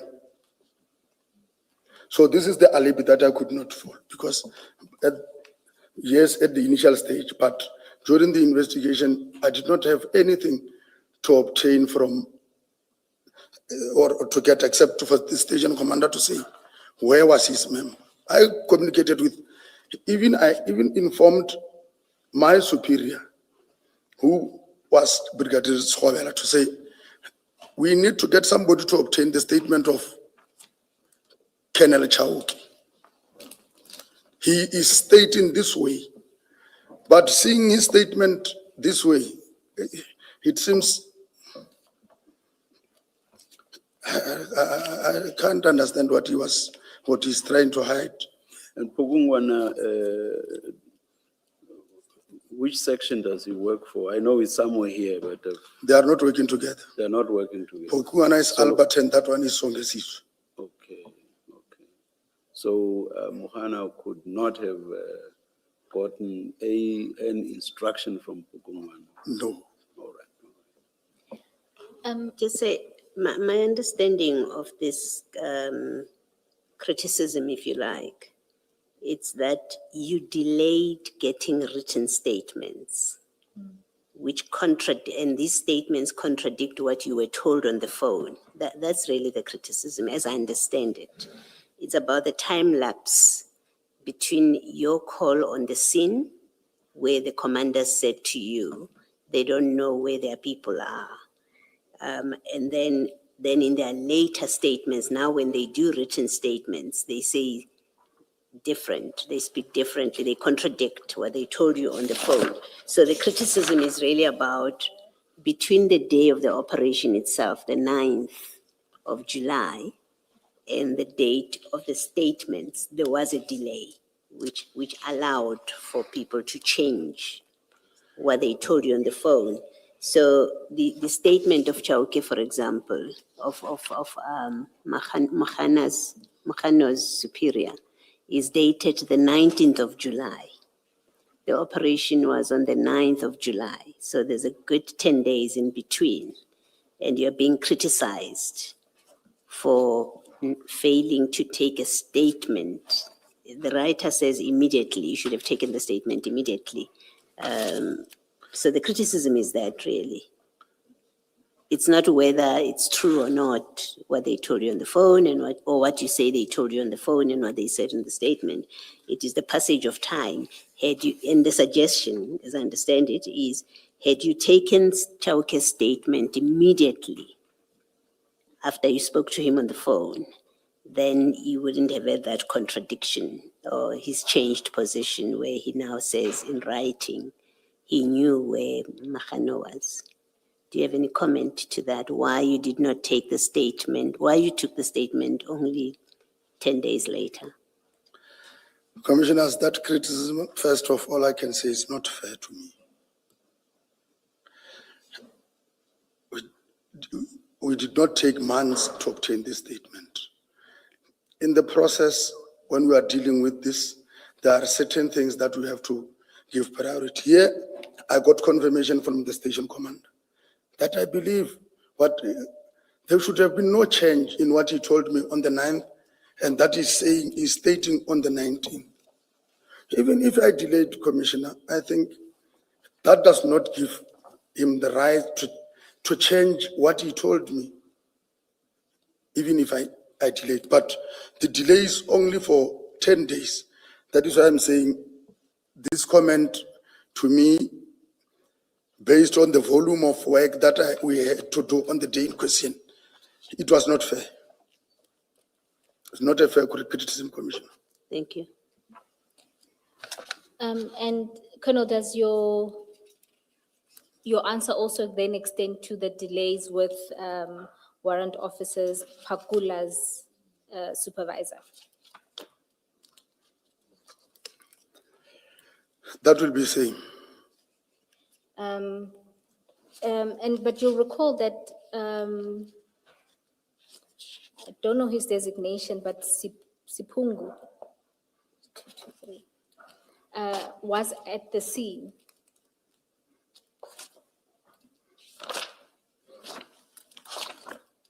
Apologies. Colonel Sipingu, who is Warrant Officer Pakula's supervisor. What I can tell the Commissioner is that I did not see Colonel Sipungu on the scene. I only heard. Then I even heard from him that he was there at the scene. That is when, if I remember well, we met again the arrest was on Friday. We met at Alberton's Boys and Police cells when we were obtaining fingerprints and other from the arrested people, and the confrontation I had with him. The second time I met with Sipungu was on Monday, when we were placing the matter on the court roll, when he volunteered to give me the statement, on-duty statement, as the commander. That is the 2 days that I interacted with Sipungu. Wasn't the issue also that because he was on leave during the early part of July, he should not even have been involved with these things? That I think I testified to that effect to say, He came back on the 12th of July from leave. yes, So it was. when these things were happening, he should not have been anywhere. He should near. not have been there. That is why I said his interaction with me with regard to the case and the presence of Pakula there was not supposed to even have happened. All right. Thank you, Colonel. If we can then move to what the NPA said. You were at paragraph 20. I have also considered the decision made taken by the National Prosecuting Authority in relation to the matter.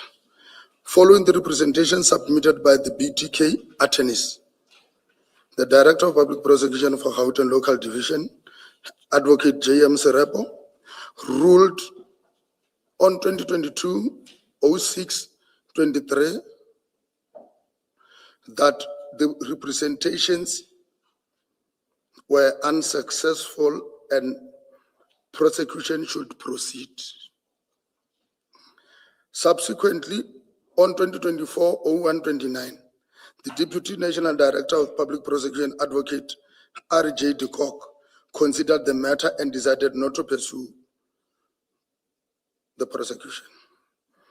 I further considered the correspondence from the Director of Public Prosecution, Gauteng, Advocate J.M. Serepo, in a letter dated 2025-02-14, addressed to the provincial head of DPCI in Gauteng. Advocate Serepo confirmed that there was, in his view, a prima facie case relating to the alleged contravention of Drugs and Drug Trafficking Act. This is a clear indication that there was sufficient grounds for me to believe that the 4 accused should have been charged in dealing in drugs, alternatively possession of drugs. Thank you, Colonel. Maybe, oh, my apologies. Are you done with that? Yes, paragraph 22, I'm done. If we go, just to remind me, when did you stop being involved in the investigation? When you moved to Limpopo?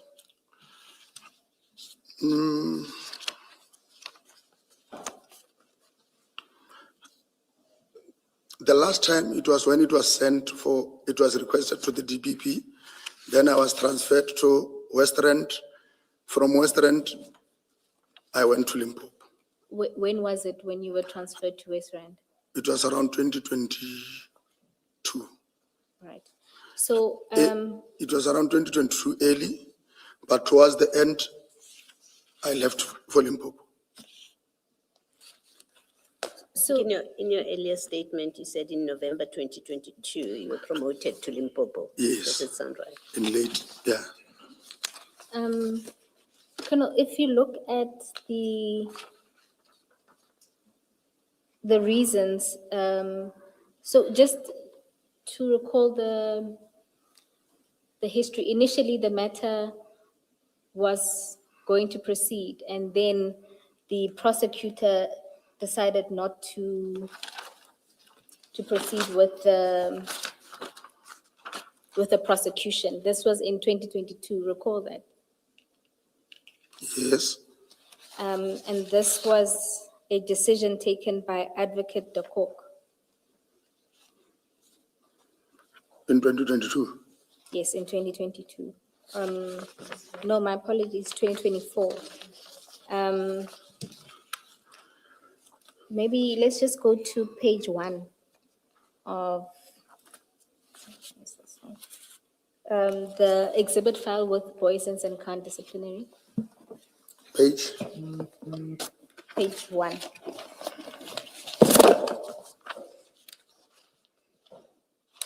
You'll see there it was a response to General Kadwa providing reasons why the MPA had decided not to prosecute. yes, I've seen, that one I've seen. Yes. And they deal with the reasons at paragraph 6. So if you just go to page 2.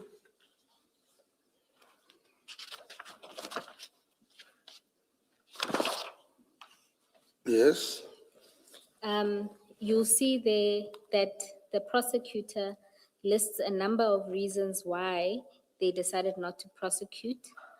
And a lot of them relate to this issue relating to supervisor's knowledge. So if you look at the first one, at 6.1, there was a statement from General Khan stating that he contacted Warrant Officer Pakula's supervisor, Colonel Sipungu, who informed him that he didn't know that Pakula was involved in the operation.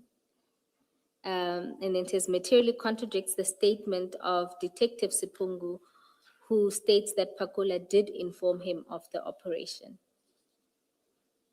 yes, I'm seeing that. Yes. Do you want to comment on this criticism? Or you still maintain that it was because, I think it's Commissioner, Commissioner if I had to, Khumalo with the assist regarding Colonel Sipungu's role?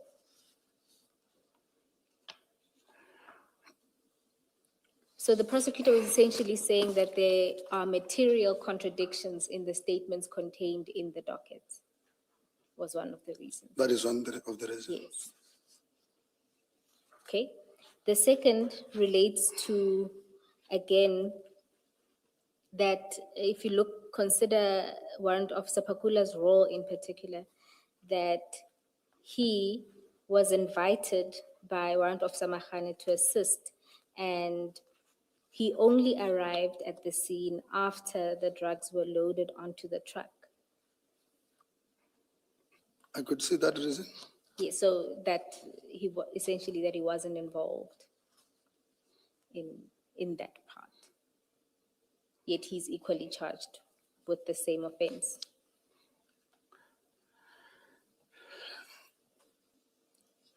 I don't know how to comment on this reasoning, commissioners, because You don't agree The- with the reasoning? I don't agree with, because it seems they were checking for what, if I will have to put it on my own way, Yes. those who were deciding on this case, they were only looking at the best reason that they can give or to convince me why we are not proceeding with your case. This is me sitting here reading at these reports. They were not dealing with all these material facts that are within the dockets. We have got other things that they have looked into. I don't even get clarity why they were not overlooked. But So, to me, the reasonings are not fair.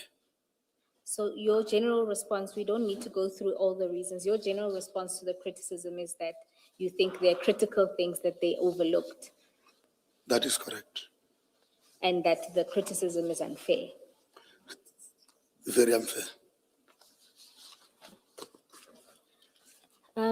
Then we can go to paragraph 23 of your statement. I was concerned by the conduct of certain senior police officers and the role they played in the crime scene. Based on the information that I have reviewed, certain actions and decisions taken at the scene raised questions that, in my view, warrant further scrutiny and further investigation. The circumstances surrounding their involvement create an appearance of possible improper motives or interest. However, I acknowledge that any determination in this regard should be based on thorough assessment of all available evidence and findings of the appropriate investigative authorities. It is also noteworthy that certain senior officers sought to involve themselves in operational matters relating to the investigation. In my experience, the extent of their involvement in these operational activities was unusual and raised concern in my mind regarding the nature and purpose of their participation. As a result, their level of involvement created doubts and prompted questions as to whether their actions were entirely consistent with the expected role and responsibilities. Who are you referring to specifically? Commissioners, you can be aware that I was confronted with a certain statement, that of General Khan, and of which, when I was on my own going through the docket, I asked myself, does this man know how the scene could be handled? Because had he approached the scene the way it was supposed to be, we were not going to be confronted with this level of questioning, commissioners, because that should have been resolved right away on the scene.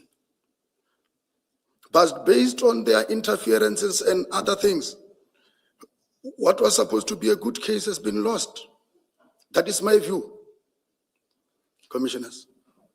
Just to read, And then, Commissioner, We know one senior official that you have mentioned and that we know was on the scene, General Khan. Who else? Because you speak in the plural. Who are these senior officials? I'm aware that General Kado was present on the scene. I'm aware that General Kalakala was on the scene. But one can ask what role were they playing, but except for that of General Kadwa to say, I was sent.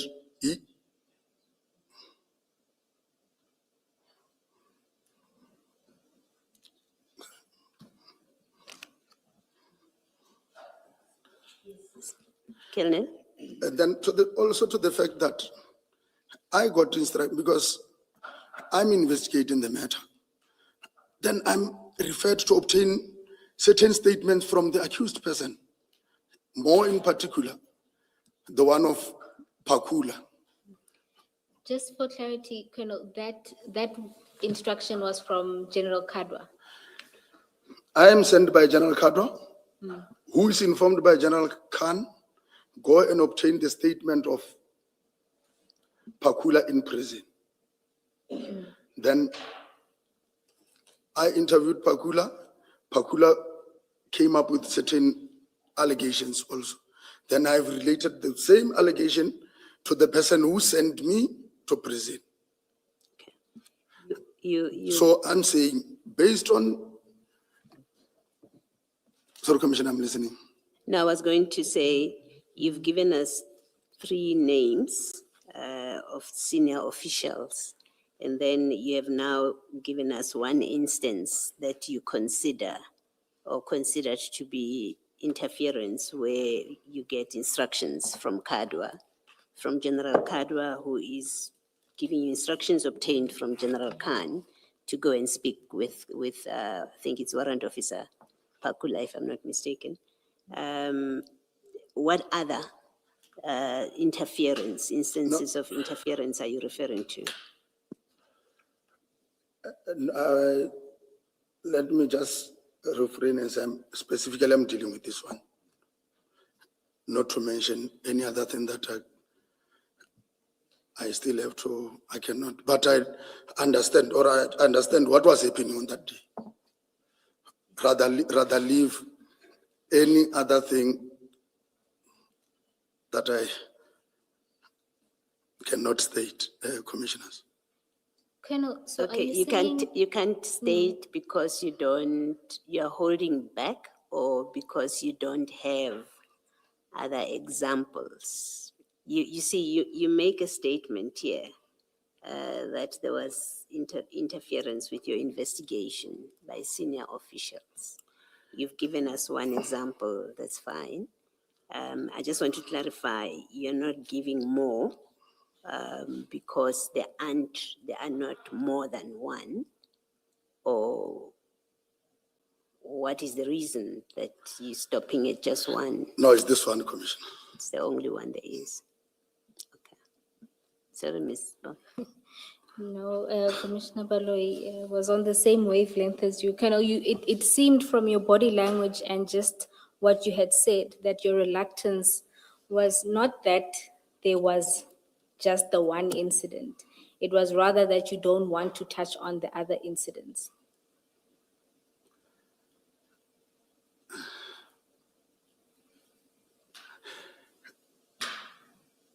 I think, let me touch on this one only, commissioners. No, Colonel, I don't mind you touching on only the 1. I'm saying, just to clarify, that you have other examples, but you are not comfortable to deal with them. Is that the case?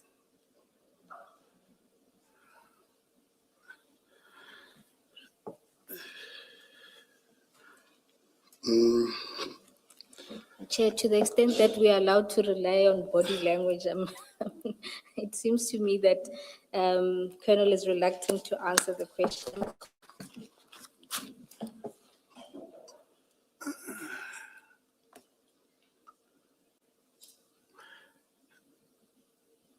So, Colonel, not to put you in a spot, but it is a serious allegation to make that there was interference in the investigation by senior officials, and you probably have seen with other witnesses that we do probe the role of police officers in matters not being handled in certain ways, which is such a case with Ayrton. We're looking at the role of police officers on the scene.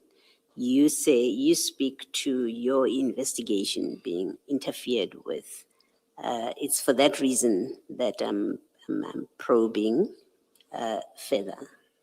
And it may be, if you're unable to say, as you're sitting there, that the chairperson may well have to find another way to assist us in presenting whatever it is that the concern that you're expressing in paragraph 25. commissioners, it's not only 1 incident. Things have been happening. Things are happening. I will give an example, Commissioner. At one stage, I was deployed at the airport. I worked at the OR Tambo Airport. At one stage, we were forced to return what we confiscated there back to the owner. I've got reference to that. It was we confiscated, at one stage we confiscated the dollars at Ouatambo. We sent them to the Reserve Bank as per procedure. We were instructed to give that money because it was falsely, in fact, the presentation there, when they were declaring, they declared something else other than the dollars. But we were instructed to take them back to those who declared. So there are a lot of incidents that were happening. So that's what I'm saying, there was interference. In coming back to this case, is it the kind of interference, and I'm trying to see if it will be of assistance to this discussion, is this the interference in this particular case, the Ayrton case that you are expressing a concern about, is it of the kind which, in your view, seeks to undermine the successful prosecution relating to the drugs discovered? Commissioner, in some instances, some of our seniors or our generals, if I may say it, we can't even understand when they are assisting or they are fixing.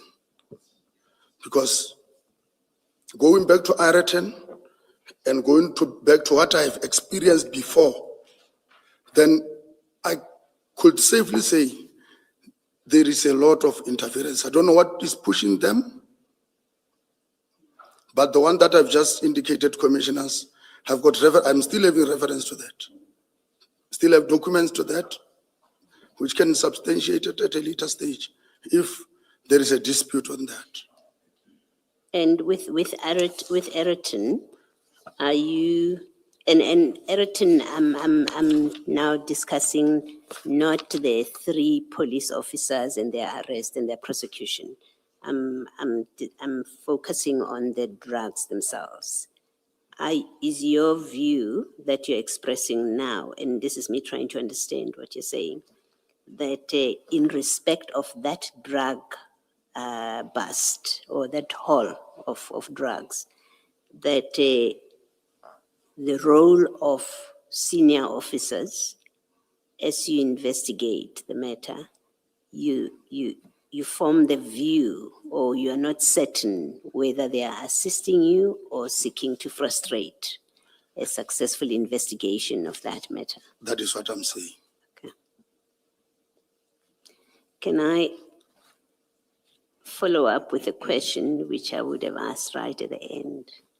We've looked at the graphics earlier today, which have people's names who look like they are, well, it suggests, or in fact it shows that the Alphas, the Nku, Philip Plain and them, and there are customs officials, there's Transnet, all of those role players, crane drivers.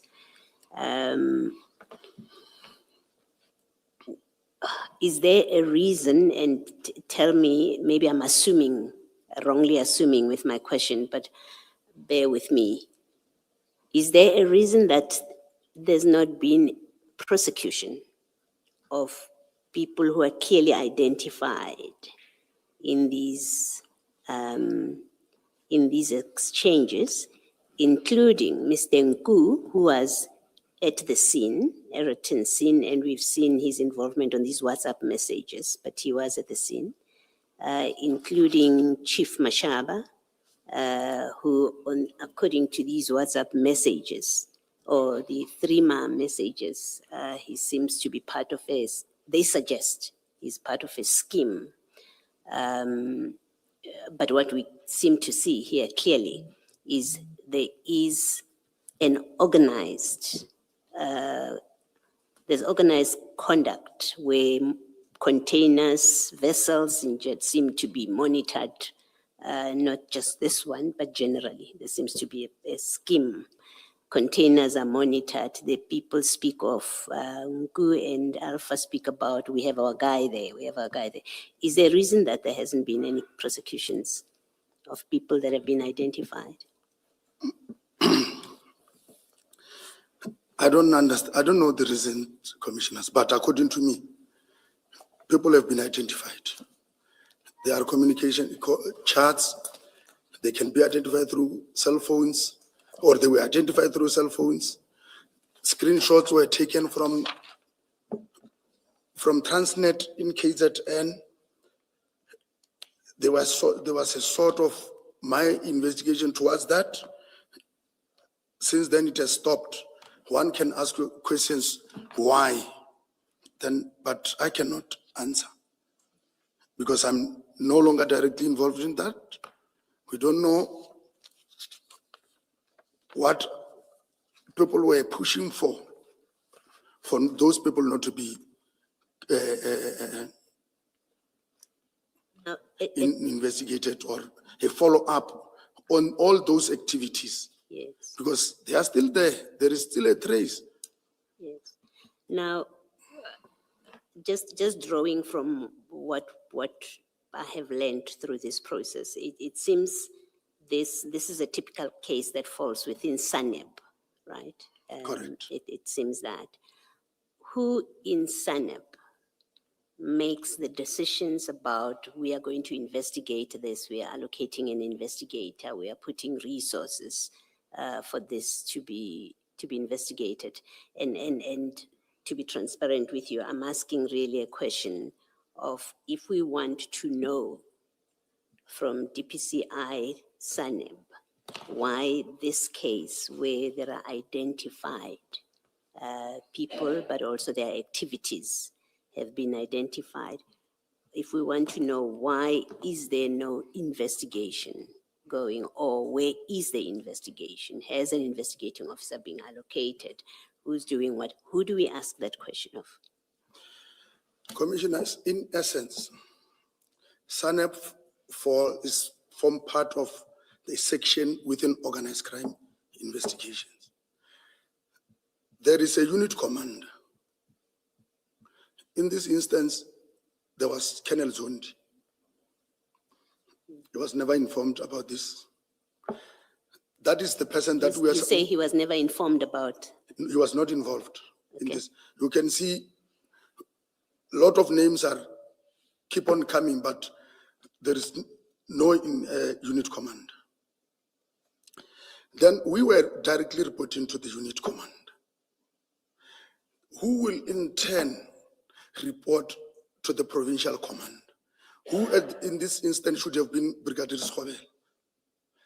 She was the one who was supposed to be with us on the ground, who, if maybe we are implicated in anything or in any wrongdoing, she would have been the first, then followed us.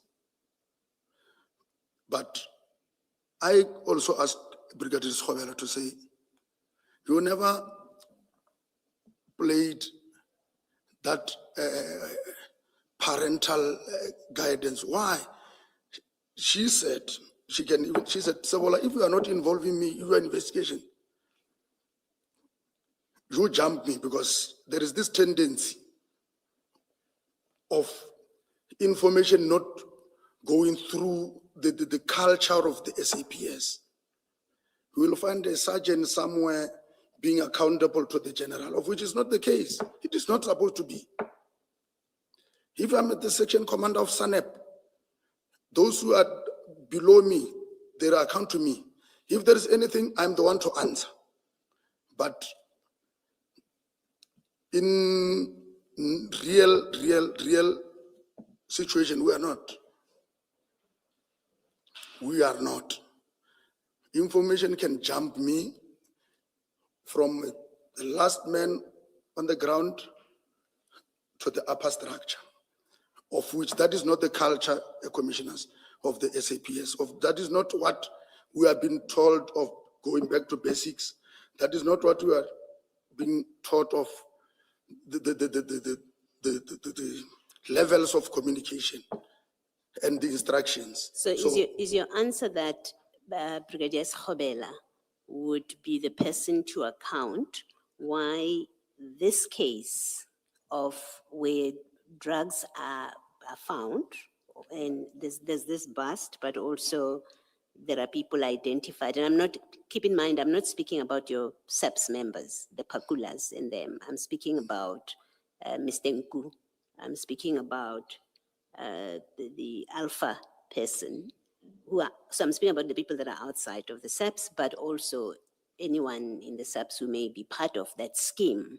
I'm speaking about Chief Mashaba. I'm speaking about those kind of people, that kind of case. That are you saying to us that Brigadier Schobela is the one that must account or give an explanation why has no investigation and possibly, I know prosecution is a decision of the NPA eventually, but I'm going to throw them in anyway, but starting with the investigation.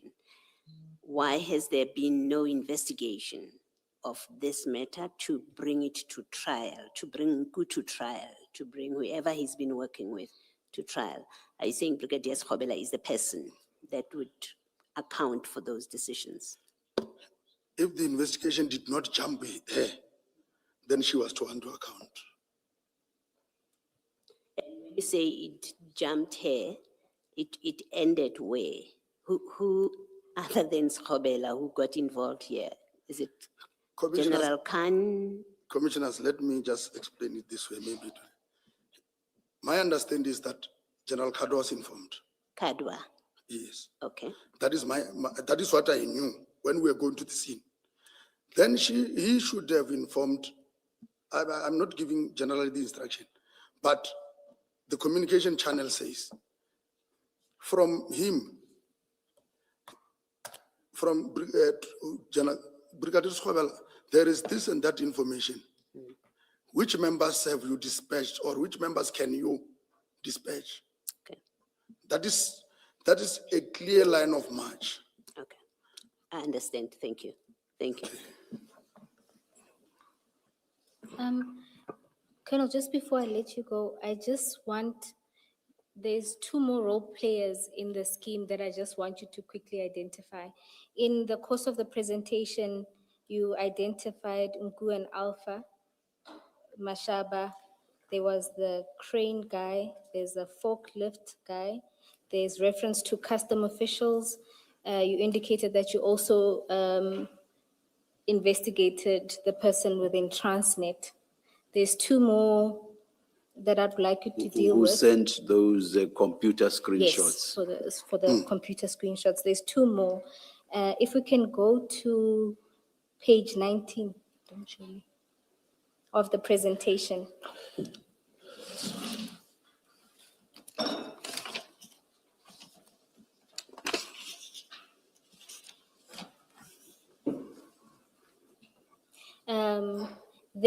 I won't mention the name just for fear of maybe still part of your ongoing investigations, but it seems that you found evidence of communication between Mr. Nku and someone within Yellow Jersey. And this lady, yes. And was she investigated? She is currently for sure being investigated now. You think? Or I you think know? so. I believe so, because it seems now they are resuscitating the case docket. All right, so that's within Yellow Jersey. And then within Scania itself, have you identified any links that side? There was somebody who was working for the company. Then, before the Apollonia ship could leave, that person was in Brazil. That is according to he was working for Scania. For Scania in South Africa. For Scania in South Africa. But at the time, so I was trying to link the dot to say, this person was in Brazil, weeks before this could leave. Then he was in here when it arrived.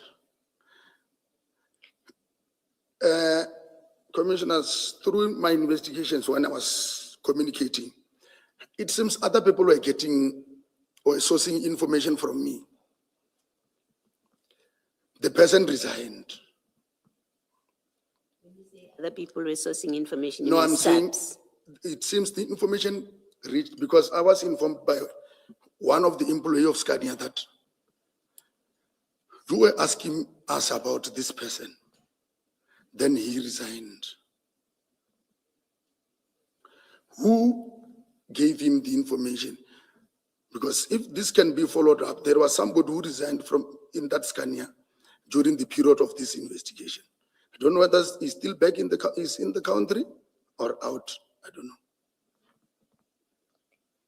So you suspect that somebody within your investigative team, or who are you suspecting told him? It's difficult to can pick up who, because at the level that it was investigated, but my team, I won't say they have, because some of them did not have, they were just going with me to Durban, doing this. Maybe, as and when we were doing the presentations on all those other things, we happened to give information to wrong people, maybe. You think the person, they would have been tipped by SAPs members? Is that your suspicion? That is my suspicion.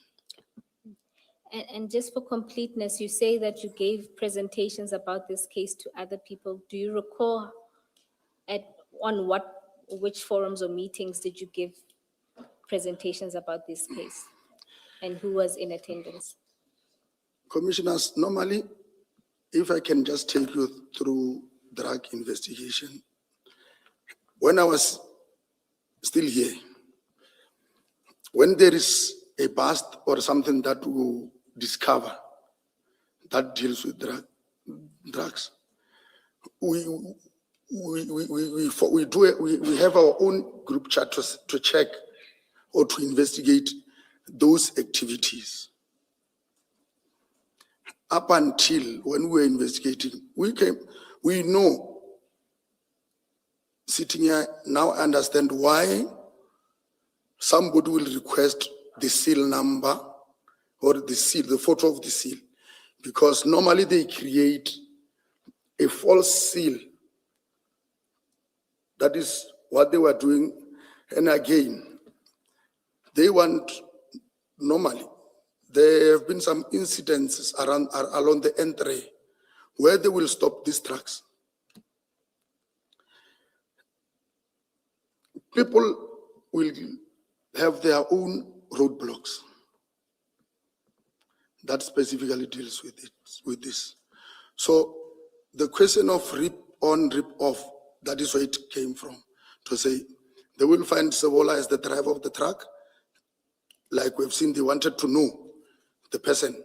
When they stop him on the roadblock, they know he has got, normally he will have the invoices of what is heavy. He does not know the content.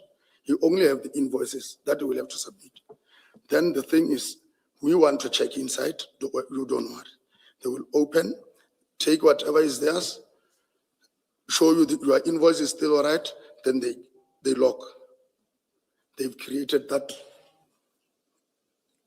their own, that seal, a replica seal, so that when it reaches the owner, the consignment is still the same. You look at the seal number, you open, you take what is yours. Never suspect, you even don't know what happened along the route. Because the driver at that time would have cooperated with those who were on the road. That is the study that we were doing when we are investigating, commissioners. I have more questions than where I started. When you say people, just to clarify, who do those roadblocks, you mean police officers or law enforcement officers? Law enforcement officers, commissioners. Okay, so that was the trend that you were seeing. That was the trend. And then using this investigation, you did a presentation to other laws. Then Enforcement. that is correct, Commissioner. And your suspicion is that through those presentations, word may have gotten to the wrong officials to leak Correct. the information. Correct. Okay. And would you be able to provide us with information of these presentations? When they were done and to whom they were given? It was done to different provincial heads. We did it in here in, what is that hotel? I can't remember, but we did it there. All right. Thank you, Colonel. Commissioners, I have no further questions for this witness. Colonel, I don't want an explanation. I just want a yes and no. And I don't want you to tell me why. I just need clarity on this. Mokhana, Pakula, and Mashaba, as far as you know, were they charged internally for misconduct for their part in interfering with the crime scene at Iroton? I will say I know of Mohana and Pakula. You know they were charged internally. Yes. And the outcome of that internal DC process, do you know? I was of Mohana. The investigation was conducted, but they could not find any wrongdoing. And let's just be clear, I'm not talking about dealing in drugs, or I'm Yes. talking about interfering with the scene. Yes, Commissioner. They were charged separately. Yes. Mohana, the understanding or the reason what I was given is that they could not find any wrongdoing in him. Pakula, yes, they did. He only came back through arbitration.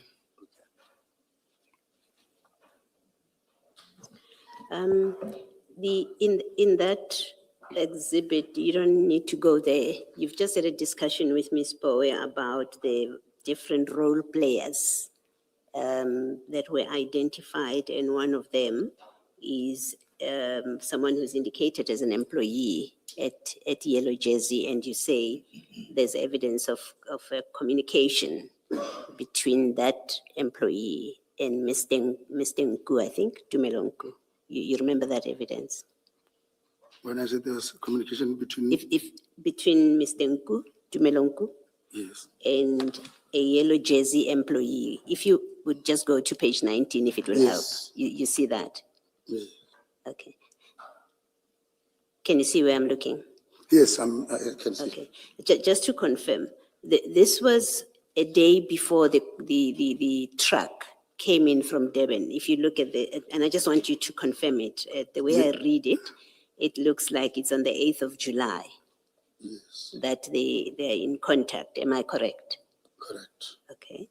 And was this from the analysis that was done, or the looking at whatever was found in the devices of Mr. Nku, is this exchanges, written exchanges, or is a telephone call? It is a telephone call. It was cell phone, then a landline. Then a landline, okay. Yes. And is this employee, during your investigations, is the person one of the people that you interviewed? Yes. You spoke to them? And they explained, did they provide an explanation why they were speaking to Mr. Nku? At that time, he said he could not remember who was calling her, but she will still go to check. Okay. But she admitted that, yes, I'm receiving calls, but I can't state clearly on the day who did I talk to, Okay. but I was aware, aware on this. Okay. Lastly, I think you said earlier in answer to your question that I asked that you've done these kind of operations before where there's been drug busts. I think you said that. Am I correct in that recollection? Operations, yes. Yes. In your experience, the role of crime intelligence, if they happen to be on the scene, do they become involved in the operation? No, They don't. And that's your experience. they only supply us with information. If it's prior, they will give me their intelligence report. They can either submit intelligence report on writing, just give you a file to start my investigation. If they happen to be at the scene, I don't know, they don't have any role to play. They don't play a role in the They operation. don't of have the to. scene. Okay, thank you. Thank you, Chief. Let us adjourn and resume at 25 to 3. Colonel, thank you very much. You are excused, and I hope this is the last time you are before us. Thank you very much. Thank you.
Good afternoon, all.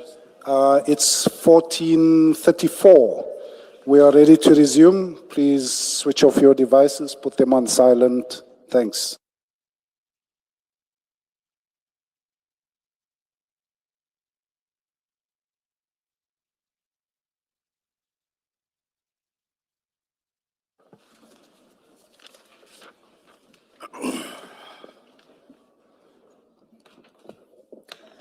Good afternoon, Mr. Musigidi. Good afternoon, Chair. Good afternoon, Commissioners. Chairperson, this afternoon at least, we have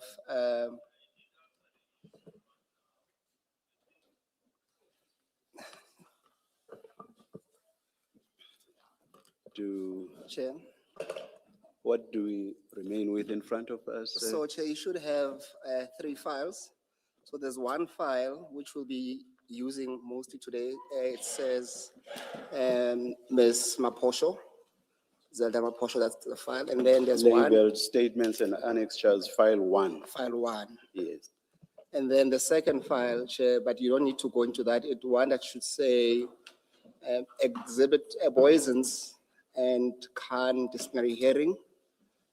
And then the last one, it should say the iPad report file. It's wrongly worded Mahani on top, Chair.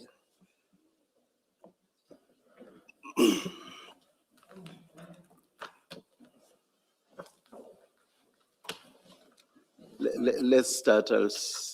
I hope I will see them when we get to them. Yes. If I don't, I will share with Okay, yes, Chair. my And then, co-commissioner. Chair, you'll see on your desk, there should be a blue file as well, with a blue folder. That will be a file that I would say it's a view once file that we will discuss but not make public, Chairperson. We will deal with it in due course, Chairperson. Okay. Thank you, Chair and Commissioners. Chair, this afternoon we have Director Takalani Zelda Maposho from IPID, Chair. She said she will take an oath. Good afternoon, Director Maposho. Afternoon, Commissioners. Please state your full names for the record. Takarani Zelda Maposho. Do you swear that the evidence you are going to give is the truth, the whole truth, nothing but the truth? If so, please raise your right hand and say, "So help me God." So help me God. Thank you, Director. Thank you. Director, just to confirm, at least for the purpose of this afternoon, I need you to focus on the file that will say Ms. Maposho's statement and annex trust. Do you have that in front of you? Yes, I do. Thank you. And then if you open that file, you will see that on the first page, it's an index to a statement. And then if you flip over to page 1, it will say witness statement by Takalani Zelda Maposho. Do you see that? Yes, I do. Thank you. And do you confirm that is your statement? I confirm. Okay, if you go to page 20 of that statement, you will see that there is a signature there.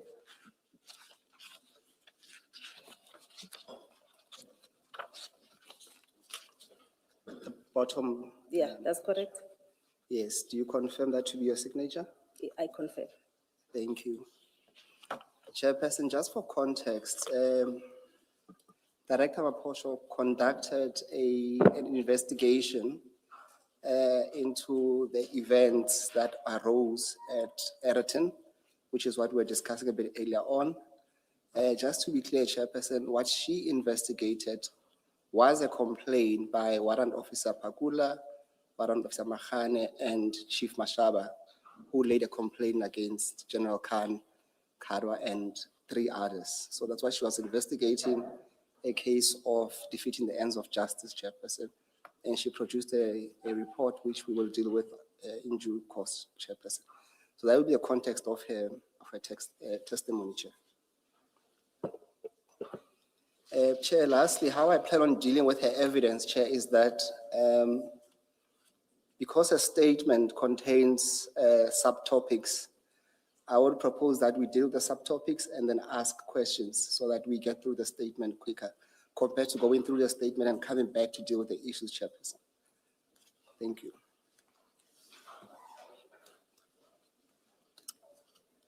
Director Maposho, then let's go to page 1 of your statement.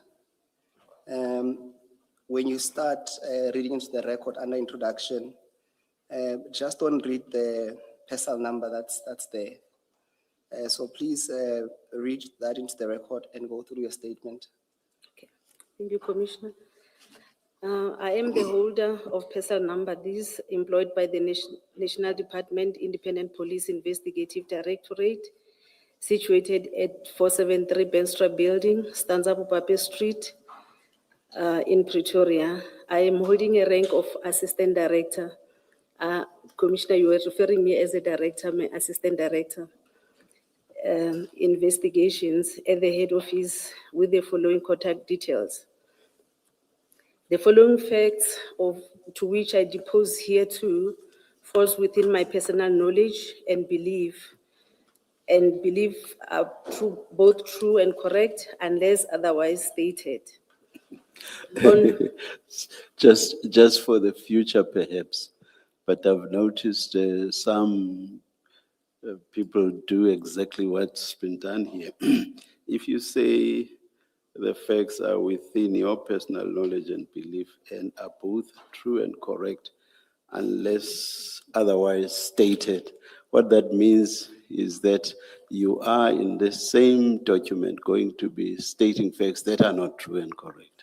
No, Commissioner, I withdraw that. You see what you say there, that unless otherwise usually refers to what's within your personal knowledge and belief. Okay. So the otherwise blah, blah, blah relates to that, but I not understand the that. truth. Okay. Thank you. Okay. I'll continue. On 2026-05-04, I received a notice in terms of Rule 10.6 from the Commission of Inquiry into Criminality, Political Interference, and Corruption in the Criminal Justice System, referred to as the Commission. Shouldn't we skip what the notice Okay. said? Should I skip that? Yes, We can, please. yes. Okay. Yes. Perhaps go to 3.3, then you can go to 4 Okay. on page 2. Thank you. Okay, 3.3, I was also asked to provide the summary of the recommendations made with a focus on recommendation made against the key role players, in particular senior law enforcement officials related to these, an update on the status of the recommendations. Should I go to 4? Yes, let's go to 4 under academic qualifications and Okay. in-house training. Okay, I matriculated at Ranger Secondary School. I have a diploma in policing obtained from UNISA. I also obtained my BTech degree in policing from UNISA, also an LLB degree from UNISA. I have completed the following training course: South African Police Basic Training course in 2003 at Pretoria West College Training Academy, Detective Learning Program, that is Resolving of Crime course in 2010 at Hammanskraal SAPS Training Academy, Detective Commanders Learning Program in 2014 at SAPS PAL Training Academy. Please continue under work experience. Okay. I have started working as a constable at the SAPS in 2003, stationed at Sentin Police Station, working in the Client Service Center. I was transferred to Sentin Detective Service in 2008. In 2011, I was promoted and transferred to the Independence Complaints Directorate, ICD, as a senior investigator stationed at Gauteng Provincial Office. In 2012, ICD changed to IPID. I was then appointed in terms of Section 22 of the Independent Police Investigative Directorate Act 1 of 2011. The objective of the Independent Police Investigative Directorate is to give effect to the provision of Section 206 of Subsection 6 of the Constitution to ensure independent oversight of the South African Police Service and Municipal Police Service, to provide for independent and impartial investigation of identified criminal offenses allegedly committed by members of South African Police Service and Municipal Police Service. I perform my duties in terms of Section 24 of the Independent Police Directorate Act 1 of 2011, read with Section 206 of the Constitution of the Republic of South Africa Act 108 of 1996. In 2015, I was promoted to be an Assistant Director Investigation at IPID Gauteng Provincial Office to supervise senior investigators and investigators. The IPID, I'm sorry, positions, do they have equivalent positions within SAPS? I just want to get an idea of where exactly Assistant Director is in relation to SAPS ranks. Yes, the equivalent with SAPS is Lieutenant Colonel. Oh, thank you. Within SAPS. Thank you. That's relatively senior. All right, thank you. You can continue. Okay. In 2020, I was transferred to IPID National Office, working at National Specialized Investigative Team. That is called NCT in short. It is a unit within SAPS, within IPID, that deals with the high-profile cases and the complex cases that are reported at IPID. Okay, before you move on, just on that last sentence, Director, what do you mean by high-profile cases? How do you classify that? We classify high-profile cases in terms of the suspects involved, if it's a high-ranking officers, or it is a case that is on the media. Yeah, I can, the rank of the person involved and the media inquiries, we classify those as high-profile cases. Okay, and out of interest, the case that we are concerned with today of Ayrton, would you classify it or consider it to be a high-profile case then? It was a high-profile case. All right, thank you so much. Let's move to the next page, and there we are dealing with the poisons. Maybe before you do that, what makes the Ayrton case a high-profile case? The rank of the people that were involved.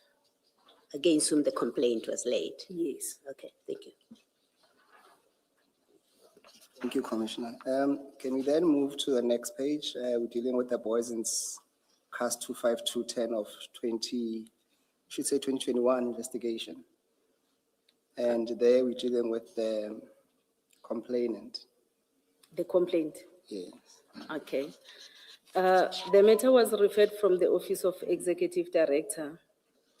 On 2021-10-13, the complainants, that is Chief Mashaba, Warrant Officer Pakula, and Warrant Officer Makhano, came to IPID National Office to lodge a complaint of defeating the ends of justice. The complainants were interviewed by the members of NCT, and I was part of the interview. The complainants were advised to open a case at the police station and provide IPID with the case number. The case was opened at Boyson's police station and registered as Boyson Case 252 of 10/2021. After receiving a case number, on 2021-10-19, a referral memorandum was drafted for the approval by the executive director or someone delegated by the executive director to register a case in terms of Section 28(1)H of IPID Act. This Section 28(1)H of IPID Act, it refers to any other cases that the police officers are involved, but they're not mentioned in terms of the Act between paragraph A to G of the IPID Act. So if it is a case that was referred by the executive director, we register that as Section 28(1)H.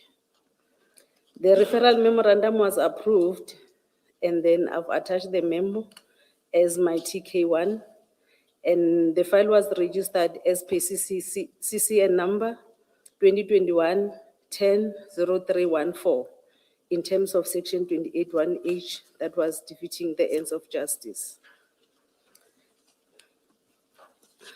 Paragraph 16, in essence, section 28(1)H gives IP the authority to investigate the police conduct that acts unlawfully and intentionally obstruct the course of administrative of justice.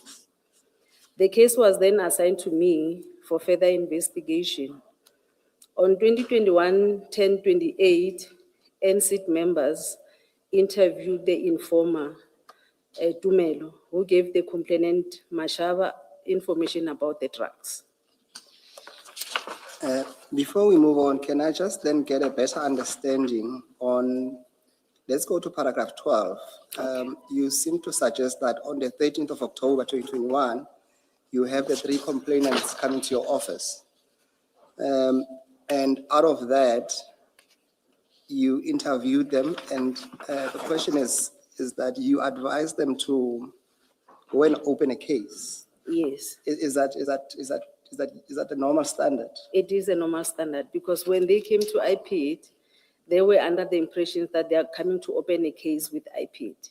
Whereas IPID, we investigate cases after they've been opened at the police station. So without which you can't move on. Yes, Okay.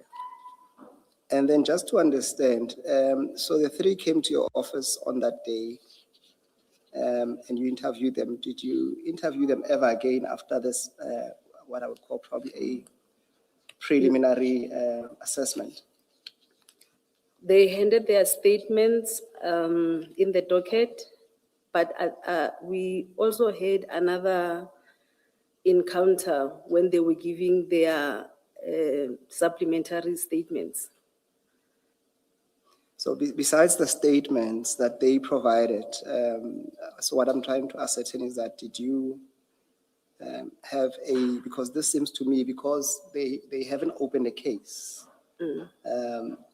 After they've opened a case, as it were, did you sit down with them again to get a fuller version of their complaints? No, other than them giving us the statement, the supplementary statement, we never had any other engagements in terms of interviewing them about the matter. Okay. I assume that Tumelo is Mr. Nku. Yeah, Tumelo is Mr. Nku. Why do you call him an informer? During our interview, he indicated that he's the informer. He used to give information to a certain general that I didn't mention on the statement. I didn't want to mention the name of the general because it's the information that was never verified. Beyond what he told you, did you establish that he is indeed an informer? The person that he was and that there wasn't anything beyond him being an informer. the name Let me give you the background of why I'm asking this. Okay. Evidence that has been laid before us suggests, and I use suggests advisedly because I'm not in a position to conclude on this aspect. Evidence given before us suggests that he was actually actively involved and complicit in the matter concerning the suspected drugs, that is the consignment of those drugs, or at least the receipt or intended receipt of those suspected drugs here in South Africa. So it's in that context that I'm asking you, why do you call him an informer? Does it mean that you accepted that he was an informer? Because you are stating it as a fact that he's an informer. Yeah, I'm stating this because that is the information that he gave us. However, the information was not verified because he mentioned the handler as a certain general who already passed on. So that is the information that was never verified. Would it not have been more accurate to refer to somebody who was referred to as an informer rather than to state it as a fact that he is or was an informer? Oh, okay. I accept that. Yes. All right, thank you. Please continue. Thank you, Chair. Director Maposho, at paragraph 15, you make reference to annexure TK01. Chair, just to clarify, the witness makes reference to about 30 documents, or close to 40 in fact. We're not gonna go through each and every annexure, but we'll go through some of them, and she's more than welcome as well to point me where she wants to go. But for now, can we then go to TK1? It will be on page 1, Chair, of the same annexures.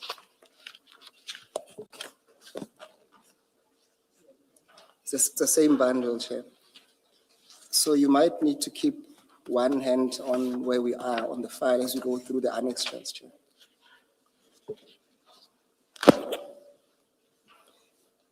Director Maposho, can you just briefly go again? What is the purpose of this memorandum?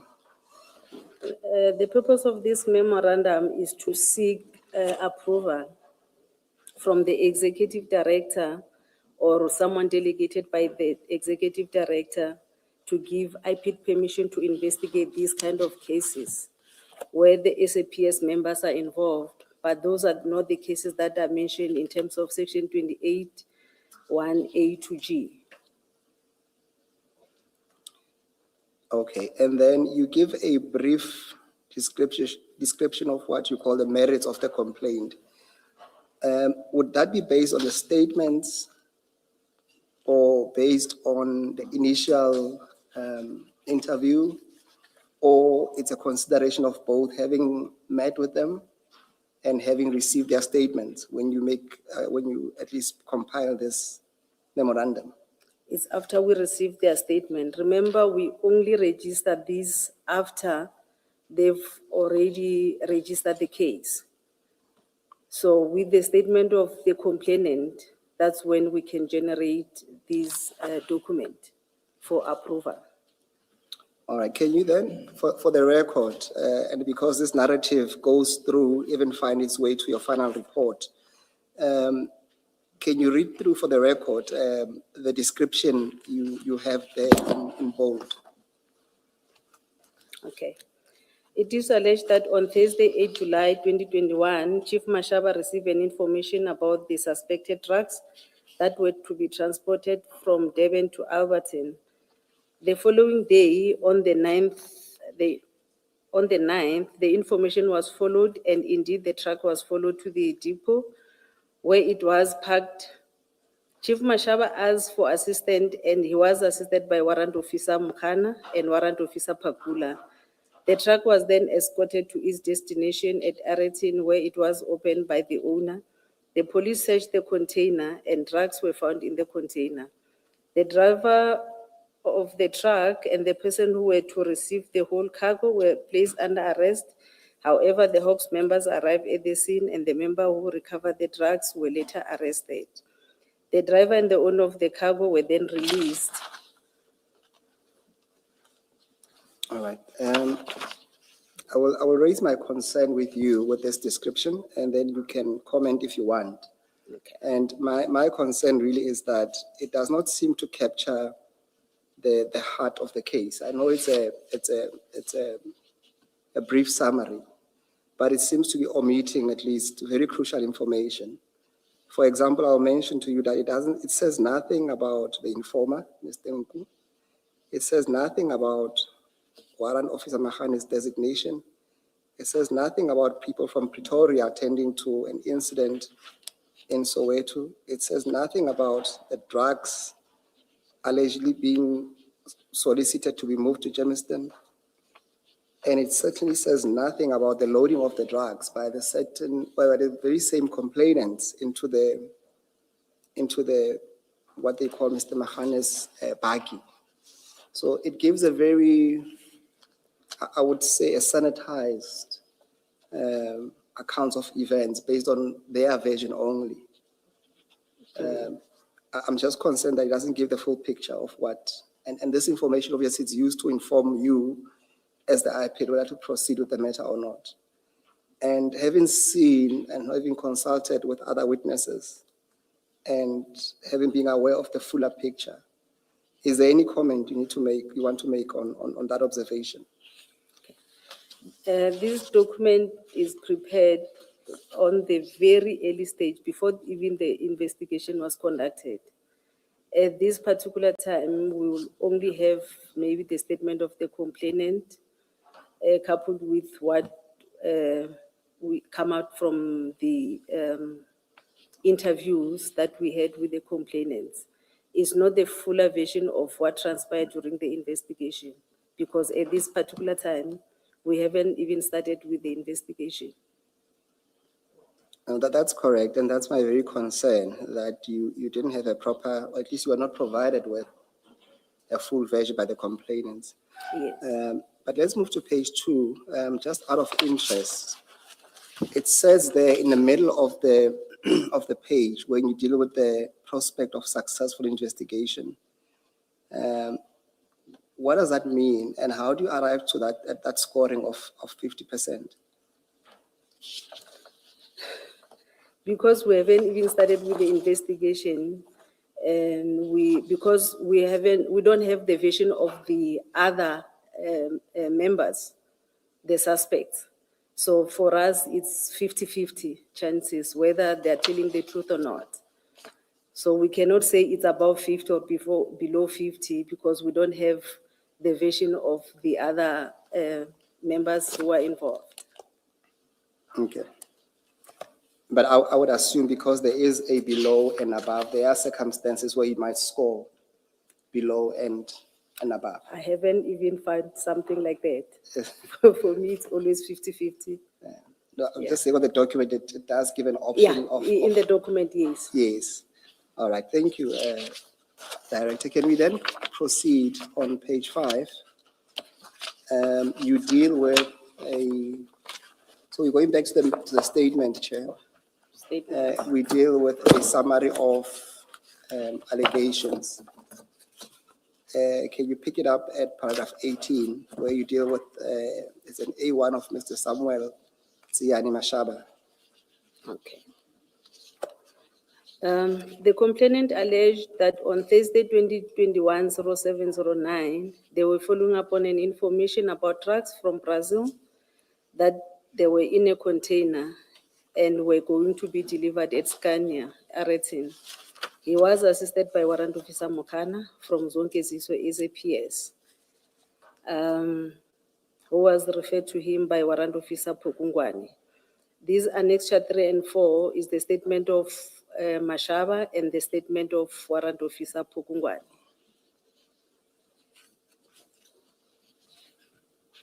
Yeah, you can proceed. Okay. They arrived at Aratin at about 8 o'clock. The information was positive and the drugs were found inside the container. The driver of the truck, the lady who was about to receive the goods, and the manager was present, were placed under arrest by Warrant Officer Pakula. I've attached Warrant Officer Pakula's statement as an annexure as well. While the police officer were busy at the crime scene, opening the case and waiting for relevant role players to come, 2 police officers from Boysens arrived and inquired about what was happening, and they explained to them about the drug bust. The police officer from Boysens SAPS were satisfied and were willing to assist them. They even gave feedback to radio control 10111, indicating that all was in order, and then I've attached the report from 10111 as TK6. A police officer who was later known to them as Warrant Officer Rikoto arrived and had an argument with Warrant Officer Pakula. Warrant Officer Rikoto did not want them to open a case, but to open an inquiry file. Warrant Officer Pakula refused, and he was then told that General Khan was on his way. Members of the Provincial Dog Unit, Captain Mudupi, Lieutenant Colonel Maluleke from Technical Operation Management Section, Tom's Hawks also arrived at the crime scene. Lieutenant Colonel Maluleke wanted to take over the crime scene as the drug was part of his mandate. Sergeant Pakula and and Warrant Officer Sape from Dog Unit arrived, followed by General Khan, General Khan then said he was taking over the crime scene. Without getting the information from the officers who recovered the drugs, he then instructed Warrant Officer Makhano to sit in his buggy. He instructed Chief Mashaba to go to his car and took his firearm and cell phone. At about 13:30, the members of DPCI, amongst others, General Kadwa, Brigadier Sokovela, Colonel Stein, Captain Svula, arrived at the crime scene, and they arrested the police officer who made the drug bust. That is Warrant Officer Makanu, Warrant Officer Pakula, Chief Mashaba, and Tumelo. They were charged with dealing in drugs and possession of drugs, stroke use of drugs. The truck driver, the person who was receiving the goods, and the manager were released. Additional statement of Samuel Tiani Mashaba was attached as well, indicating that on the day of incident, he contacted General Mawela, informing him that General Khan was busy harassing them at Aratin crime scene. A statement of General Mawela was obtained. I've attached it as TK8. And he indicated that he cannot confirm nor deny receiving a call from Mashaba. A statement of General Mtombeni, attached as TK9. He also stated that he alleges that he remembers speaking to an official attached to Gauteng Traffic Police who introduced himself as Mashaba, who indicated that they were following the information on drugs, and he was complaining that the police were about to arrest them. He referred the complaint to Brigadier Shibiri. The statement of General Shibiri, he was a brigadier by then, was also attached as TK10. He stated that he had a conversation with Mashaba relating to the following up on information about drug trafficking at Aratin. And they were accosted by a member of SAPS Crime Intelligence, Hawks, and want to arrest them. He referred him to General Kadwa of DPCI. They opened a case as per Poison 98 of 7/2021, and it was investigated by DPCI. A member, Captain Svula, I believe now is a lieutenant colonel. Yes. The arrested member were taken to Boyson's police station and detained at about 19:30. Sorry, did you ever look at and compare the statements that were taken in respect of the drug charges or drug-related charges? That is, statements taken by those investigating those charges. Did you ever do a comparison? We were I'm never asking, for example, because on this aspect, the aspect we've just dealt with, there is a statement that says, Brigadier Shibiri, who later became a general, called at the scene and said, isn't there a way in which all of this can be resolved amicably? And I don't know whether he was referred to someone else, and then he said, he basically left it at that and didn't follow up on this amicable resolution. That's why I'm asking whether you ever did any comparison with what was happening on the other side. Did you just run with what you established with regard to the complaint that had been laid by these three people, two of whom were SAPS members and one of whom was a provincial traffic officer? Commissioners, were never given a chance to check the other case because the DPCI refused with the docket. Oh, yeah, I remember that detail. All right. Thank you. Yes. Director, just to go back on page 5, at paragraph 18.1, maybe we need to correct that the incident occurred it was on a Friday, not Thursday. 18.1. Yes, but the substance of my question really is that Oh, you were told, at least from a statement by Mashaba, that they were following up an information, and he doesn't mention Mr. Nku. But you had testified earlier on that you guys had an interview with Mr. Nku. Can you assist us from your recollection? What did you at least ascertain from that interview? Perhaps before you do that, can we accept, at least for now, that there's no statement that you took from Mr. Nku? yeah, Commissioner, there's no statement that we took from Mr. Ungu. Yes, can we then maybe, as far as you can recall from that interview, what can you relay? Yeah, as a team, we are concerned about how did they know about the drugs? Because they were just telling us that they were following up on information about the drugs from Brazil to Scania. So the question with us was, how did you know about the drugs? That's when they told us about Tumelo. And when they came to IP, it was only 3 of them. Tumelo was not part of them. So we asked for the contact details of Tumelo so that we can interview Tumelo. Hence, we interviewed Tumelo at a later stage. And if I understand well, there was no reason stopping him from being part of the complainant, is there? No, there was nothing.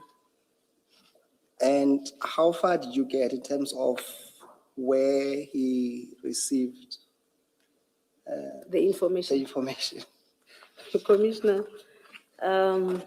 he was not making too much of a sense because he was talking about issue of what do you call this, hacking and something like that. That is He says is cyber a hacking or something. cyber crime hacking, something like that. And he kept on telling us that he is an informer of that, the late general, that he was giving the information to the late general. In your So conversation, was the point that he had hacked onto a system that revealed that there was such a consignment? Or what exactly was this hacking about? He was talking about so many things. He was not talking about only Let's just this. focus on the hacking for a minute, please. No, he was talking about hacking in order for him to get this kind of information about the illegal transportation of things. It can be drugs, it can be any other thing. It can be any other trafficking. So he was talking about so many things, but he was not giving us anything to work on. Did you ask for anything concrete? Because surely there would have been records of the hacking. No, he didn't have anything. It was just Did you ask what he for? was saying. Did you ask for the record? Commissioner? Did you ask for the records? Yeah, we asked for the record, but he didn't have anything. It was only what he was saying, and of which we didn't have anyone to confirm what he was saying. Okay, thank you. in that conversation, did he at least disclose to you that a previous day he was in Durban and that he followed the truck all the way to Gauteng? Yeah, Commissioner, he did mention that he followed the truck from Durban to Yellow Jersey. Yes. Yes. Did he mention to you what his interest would have been in doing all of that? We were interested in knowing as to why the interest, but he kept on saying he's been giving out information to these police officers and he doesn't know whether the information was positive or not. So this time he was trying to make sure that yes, whatever information he got, when they open the trucks will be there. That was his response. And was your sense that he is an informer/informant registered with SABS, or was an ad hoc, if I may use that term, An ad hoc informer. What was your sense? What was your sense? My sense was that he was not a registered informer. Because if he was a registered informer, he was going to tell us about the handler, the general who passed away, but the general was working with other people. So from my understanding, like, he was not a registered informer. Okay. Yes. Director, one thing that immediately stands out when you look at the statements of Director Mashaba and Joseph Makana is, in the case of Director Mashaba, it says he's based in Sidibeng in Vereeniging. That's the first thing that stands out. In the case of Makana, it says he's in the CIMAC, Crime Information Analysis Center in Zonkizizwe. Does that not immediately raise a question? What are you doing in Ireton? If you are a traffic director in Vereeniging, or you are a crime analyst in Zonkizizwe, what are you doing in a drug bust? Because those two jobs have nothing to do at all with being involved in a drug bust. Before you even get to what happened, just their positions. A traffic officer in Vereeniging should have nothing to do with a drug bust in Johannesburg. A CIMAC officer, we've heard that they are desk bound because they analyze stats, crime stats, to assist those who are operational to do their job. When they say to you, we conducted a drug bust, isn't the first inquiry, what were you doing there? Because that's not your job. Yeah, Commissioner, it was our concern that why, especially with Mashaba as a traffic official, but he told us that he normally gets this kind of information. I don't know his job description where he's working, but he indicated that he do get this kind of information, and then he normally assists with this kind of operation. He was saying he used to work with General Mawela. So I don't know his job description. I'm looking at the affidavit that he gave you, paragraph 1. It gives his name, ID number, and he says, I am employed as chief at Gauteng Traffic Police, Sedibeng in Vereeniging, on page 6. It's your annexure TK2, which you referred to in your statement. Okay. So Sedibeng is a district, it's in the Vaal. Yes. And he says, I'm following a truck in Ekurhuleni, and I'm following it to Johannesburg, and I'm conducting a drug bust. So where he works, that's problem number 1. Problem number 2 is he's a traffic officer. What is a traffic officer doing?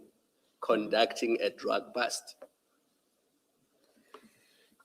Commissioner, we try to find out from him. That is why maybe he also gave his supplementary statement to indicate that he used to work with General Mawela. That is why on that particular day, he also phoned General Mawela. I don't know how they work at the traffic side. I don't know whether if you are working in Sidibeng, you can also attend to the issue of Tshwane, for example. I don't know.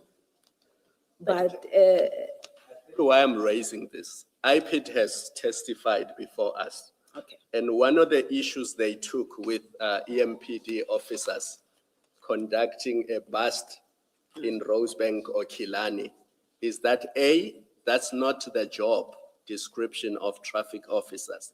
And secondly, they are outside of their jurisdiction. And for those two reasons, their conduct was unlawful. And we heard that from IPID when it was testifying. So the first thing that stands out looking at paragraph 1 is here is a traffic officer in Vereeniging who is leading, because he's the leader. He says, I called other people. leading the chase of a truck, because that's what they were doing, and conducting a drug bust. They're chasing it in Ekurhuleni, outside of Citibank. They are chasing it all the way to Johannesburg, outside of Citibank. But he's a truck officer.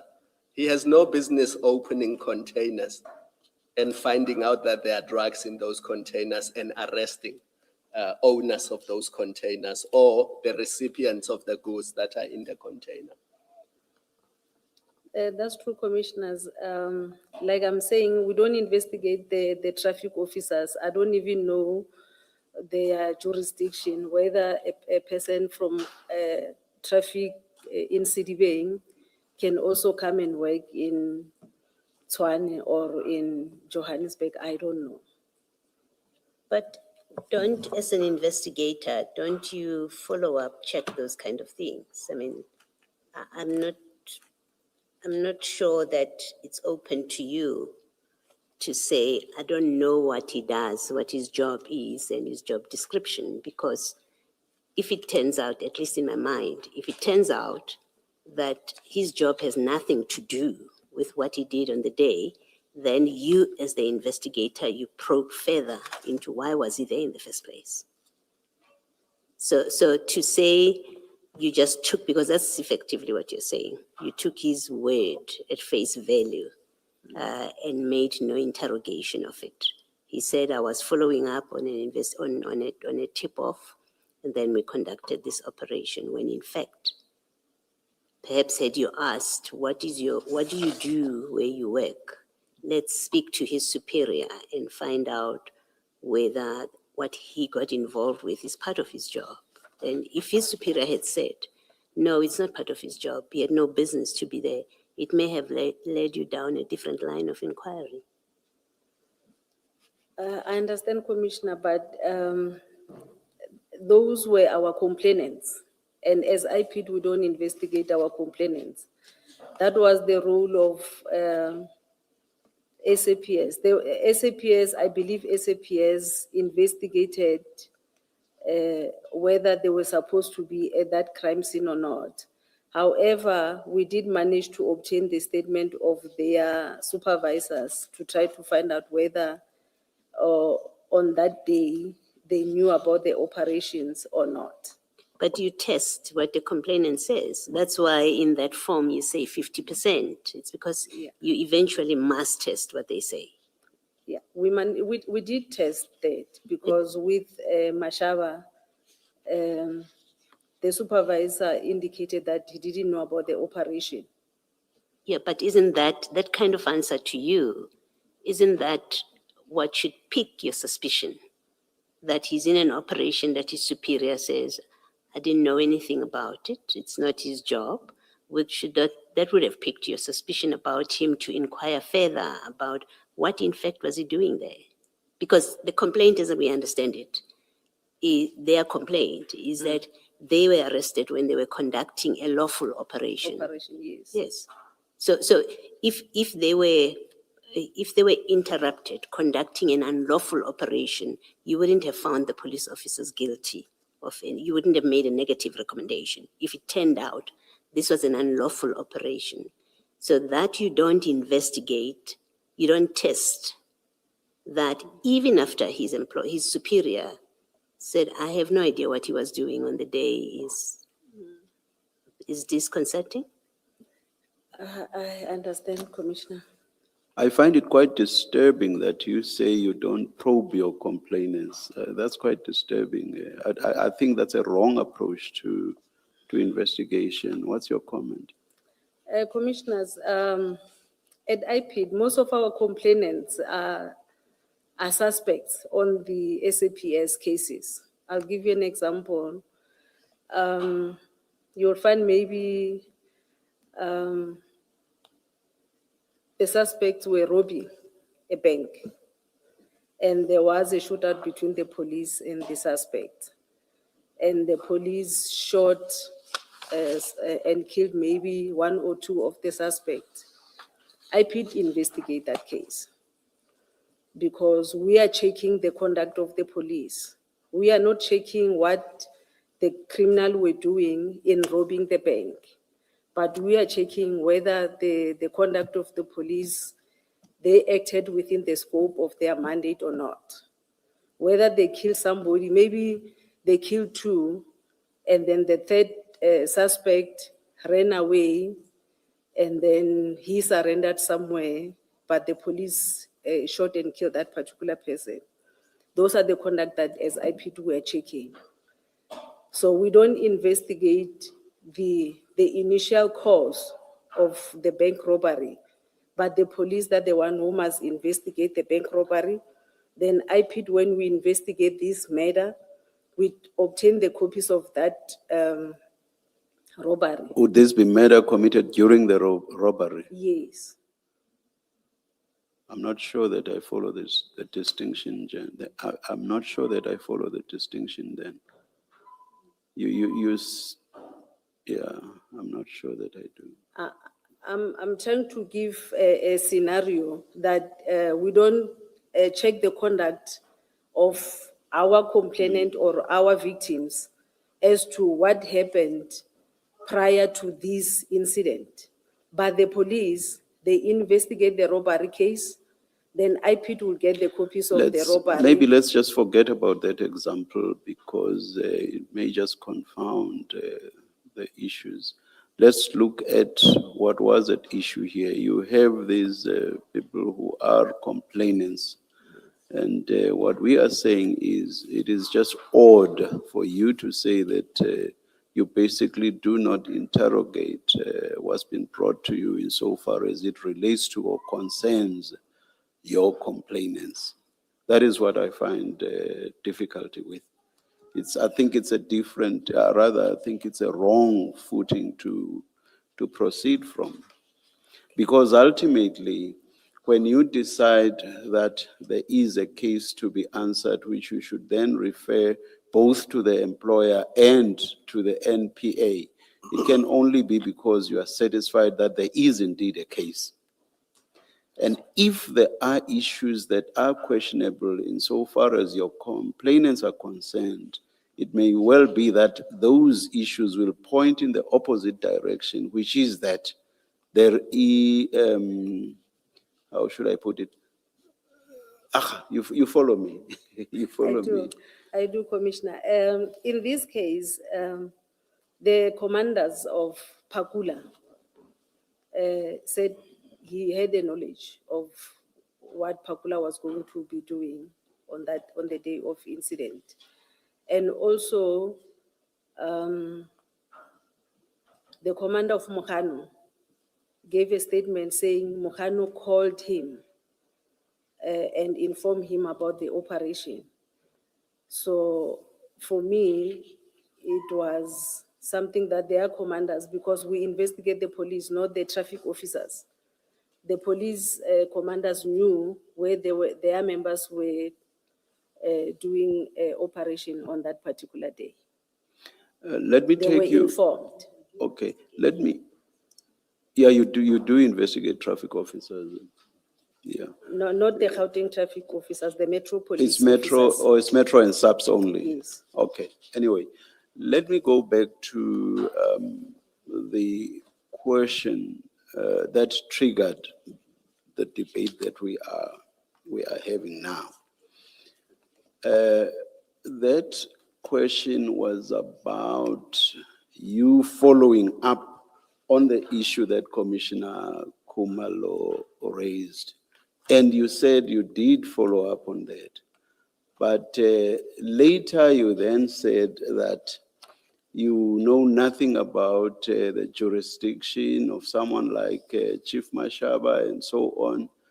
Then I started wondering, what exactly would you then have inquired about if you basically know nothing about these issues around the jurisdiction and so on? What then would you have inquired about? That goes even to Warrant Officer Mokano being desk-bound. So what would you have inquired about? Because you said you did inquire. Do you remember saying so? Yes. Now, if later in the debate you say you knew nothing about those issues, that in my mind raises the question, what then did you inquire about in this regard? Commissioners, I inquired about whether they were on duty on that particular day. That's and not the when- same thing. That's not the same No, thing. That's not the issue that was being raised around whether they ought to have been there in the first place. That's a totally different question to where they were and were they authorized in terms of maybe their bosses saying, no, you can't go to Eratin and so on. This is a totally different question. Is this something that fell within their mandate? Is this something they could, in law, have done? The only person that we did not inquire much, it was Chief Mashaba. No, the question is, what did you inquire about? We inquire whether they were on duty and whether their commanders knew about the operation. I will leave it. That's not the question I'm asking, but I will leave it there. Thank you, Chair. Director, my concern is this. Remember, you guys are policing the police. You're supposed to be the watchdog and ensuring that the police are kept in order. And in doing so, it can never be, in my understanding, that it's just a matter of who of the naughty kids came to report first to the principal. You need to check the facts that are brought to you to verify those allegations. Because I think you'll accept that there is a potential or possibility of the police using or weaponizing IPID against each other. You'll accept that. I do, Commissioner, but the cases differ. It's just that this one, there are police officers involved as well. But on a normal course of event where it's just a normal member of public, we don't check as to whether this person, what happened prior to whatever that is happening, to the case that the person is reporting happened prior to that. With this one, yes, I understand it was the police officers who reported this matter. However, we have two cases. We've got the case, the 98 case and the 252 case. So we couldn't do what the case 252 was, the case 98, the investigating officer of case 98 was doing, because it will seem as if now we are interfering with their cases. So hence we only dealt with case 252. Let me ask a question that's related to one of the very questions I put to you. Had you been aware that there were text exchanges between Mr. Nku and someone that he referred to as boss and who was saved on his device as Alpha, is it? Saved as Alpha. The content of which, that is the content of the text, the content of which was or appears to have been, the ultimate link is still going to be made, hopefully. And we were promised by the evidence leaders that that link will be made.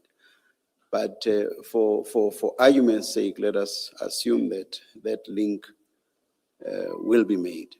So had you been aware that there were exchanges of texts that appeared to follow up on this consignment of suspected drugs constantly, the texts even expressing concern in case that consignment were to be intercepted or however else not to be received by apparently them. And also, if you had been aware that Mr. Nku drove to Durban a day before the truck that carried this container drove up to Gauteng, which was the 7th of July, 2021, and that on the 8th of July, he drove up, and that was the same day that the truck also drove up to Gauteng. And then on the 9th, that's the day on which he, together with these two, the traffic officer and warrant officer Mohana, then followed the truck to Ayrton from Yellow Jerseys. Had you been aware of all those facts, would you still have made the recommendation that you made?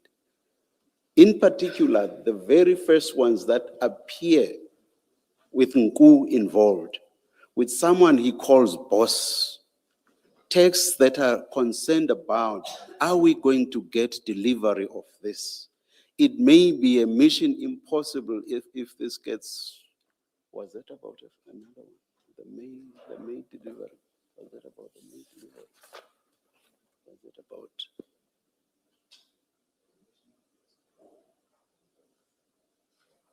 No. I'll leave out the concerns and mission impossible and so on, but I will retain everything else that I've suggested to you. Had you been aware of all of those things, would you still have taken this to be the mere actions of an informer? Or would you not have suspected that this is actually someone who is complicit in the delivery of this consignment, delivery and receipt of this consignment? Yeah, Commissioner, with regard to Unku, yes, if we had that kind of information, we were going to look at these things differently. That's why I'm saying, had you heard? Yes. Okay, Yeah. all right. We were going to, even maybe the kind of investigation was not going to be the way the investigation was. If we had that kind of information, unfortunately, we didn't have. Okay.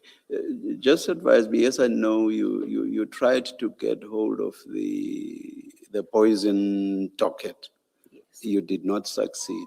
Just remind me again, how high did that request or inquiry about the docket, how high did it go on the IPID side? Who was the most senior on your side who tried to get hold of the docket after the meeting that you referred to had failed? It was the NHI, the National Head of Investigation. Okay, all right. Is that the highest you could have gone? Couldn't you have gone to, was it already General Libya then? Yeah, it was General Libya, but the NHI was supposed to have escalated the matter to the executive director, of which I don't think the matter was That ever was- escalated. Yeah. So it was beyond you at that stage? Yes. Couldn't you have made the request to the head, your head, to escalate it to General Libya? The matter was escalated to General Libya, but It was? It was Oh, it escalated to was. General Libya. Within the Hawks, yeah. Yes, but we did not get any positive feedback. Okay. Did you get to, what did General Libya do? Do you know? General Libya, I think he spoke to my supervisor, the one who drafted the letter to him. No, I mean with subs, on the sub side, On the subsides, it was General Libya. okay. Oh, I see. This is, okay, at paragraph 24 of your statement, you say General Libya did not assist IPID with a request. Instead, he indicated that IPID must investigate without the copies of that docket. Yes. So he didn't Yes, engage subs on the matter. yeah. All right, thank you.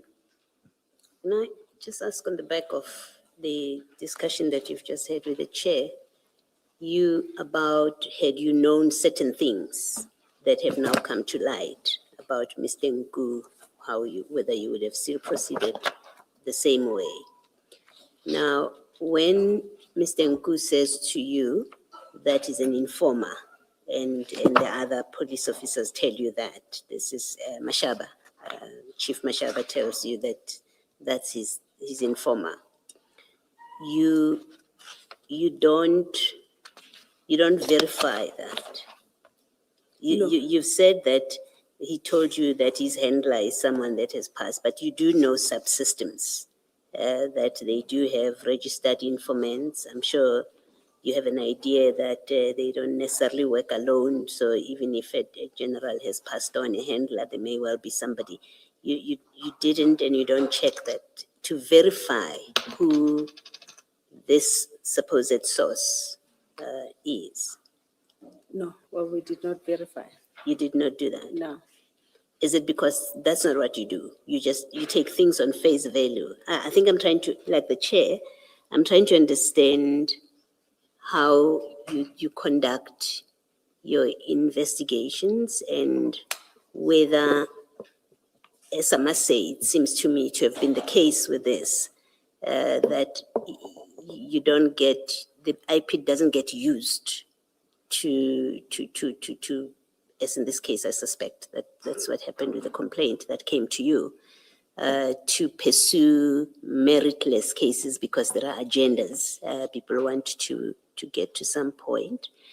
You don't verify that kind of basic information. Is Nku indeed an informer? We have a way of checking with the SAPs. You don't do those kind of checks. Commissioners, with Nku, because he mentioned somebody who already passed, and he was not telling us that he was a registered informer. We did not verify that kind of information. But on the day of this, he was saying now he's giving information to Chief Mashaba. So he was now the handler of Chief Mashaba. Chief Mashaba was his handler now. Yeah, he said now because of, he used to give information to that, the late general. Now he's giving information to Mashaba. So the reference then to that late general for purpose of your investigation should be relevant. If it meant nothing, if it's someone that you used to share information with, but it has no bearing on this, then it's irrelevant. You proceeded solely on the basis that he is an informer of Mashaba, of Chief Mashaba, who is his handler. That must be the basis on which you proceeded. That's correct, Commissioner. Thank you.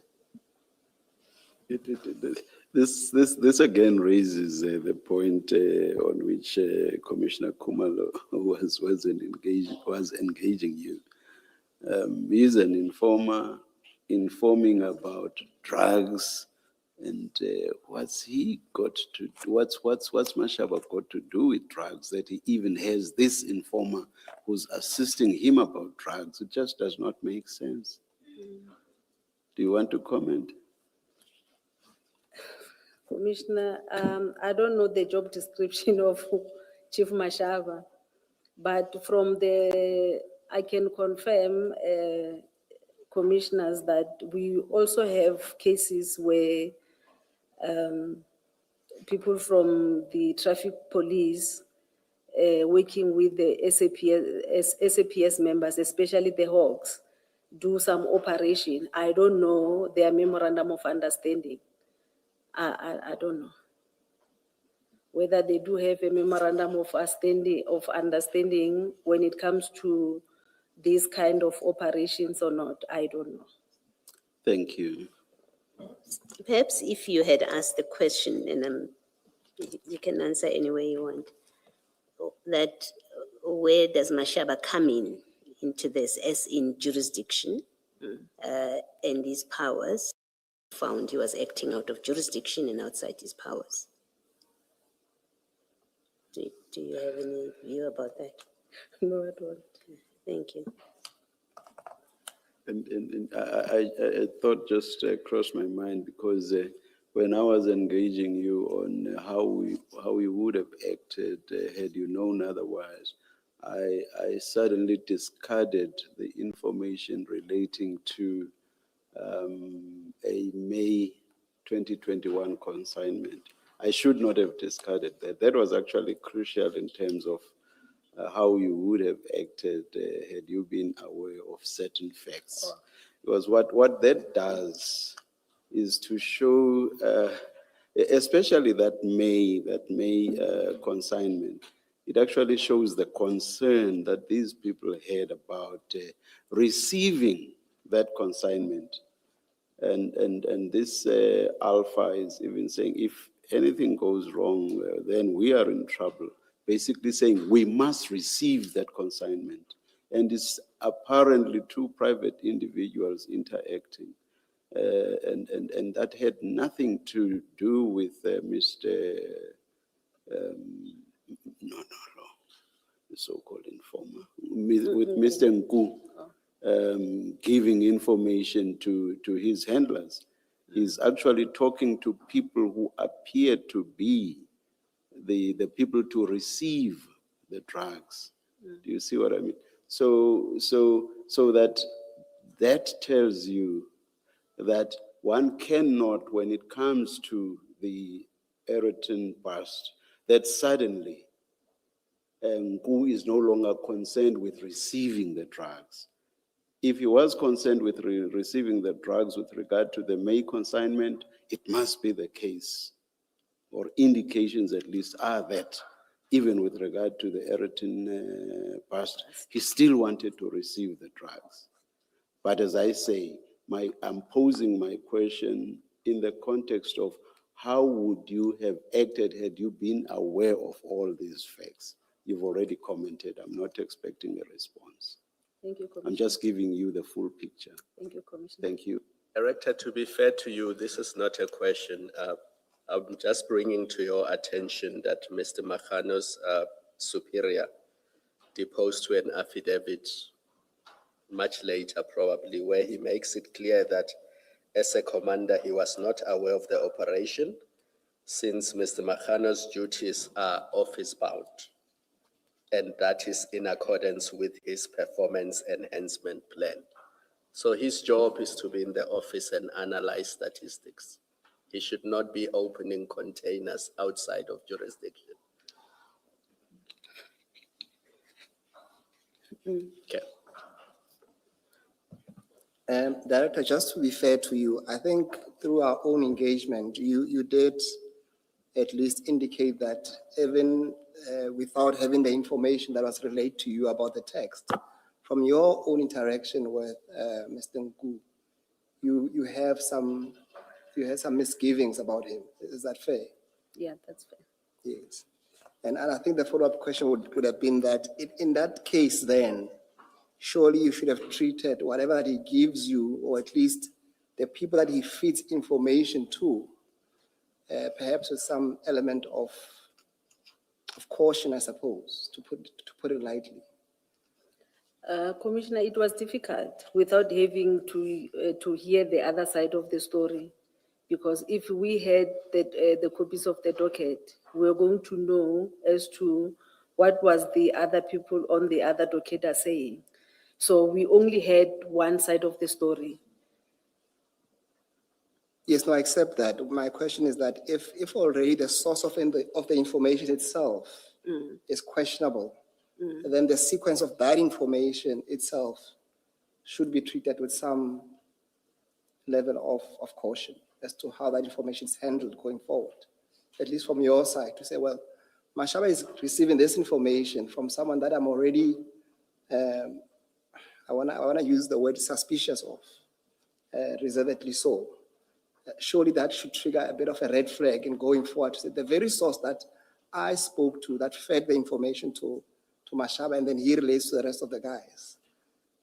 I'm saying that kind of information should, I would say, raise a red flag at the very beginning, to say the very source of information is questionable. Commissioner, it did, but the thing is, if the police, they don't want with a docket, it's like they were hiding something. So we don't know whether our suspicion by just interviewing this person alone, it was going to be enough. And honestly speaking, 70% of our complainants are always like dodgy at IPID. So most of the complainants, they are dodgy. So, but it doesn't mean we mustn't follow their complaint. We follow their complaint, we can either make negative or positive recommendations, general recommendations, or sometimes even policy recommendations. Hence my earlier statement to you that that's the very reason why you should guard against this iPad being used or being weaponized against the police, regardless of the source of the complaint. Yes. Yes. I think we are just wrapping up on a section dealing with the allegations. Okay. So let's wrap that up. My understanding is that at least the three complainants, they raised these allegations against General Kadwa, Brigadier Sekhobela, Colonel Stein, Captain Sebola by then, and General Khan. And they opened a case of defeated the ends of justice. My question to you is that, in your understanding, were these allegations raised against them individually, or is it something that you approached as a matter of them having acted in concert, or as one would say, in common purpose? How did you understand the charges? I understood that they acted in common purpose, because if you check, the first person who arrived at the crime scene was General Khan, who took over the crime scene and started giving people direction as to what must happen. And then General Khan, in his statement, he indicates that he handed over the scene to General Kadwa. And then from General Kadwa, now the scene was with Colonel Sibula.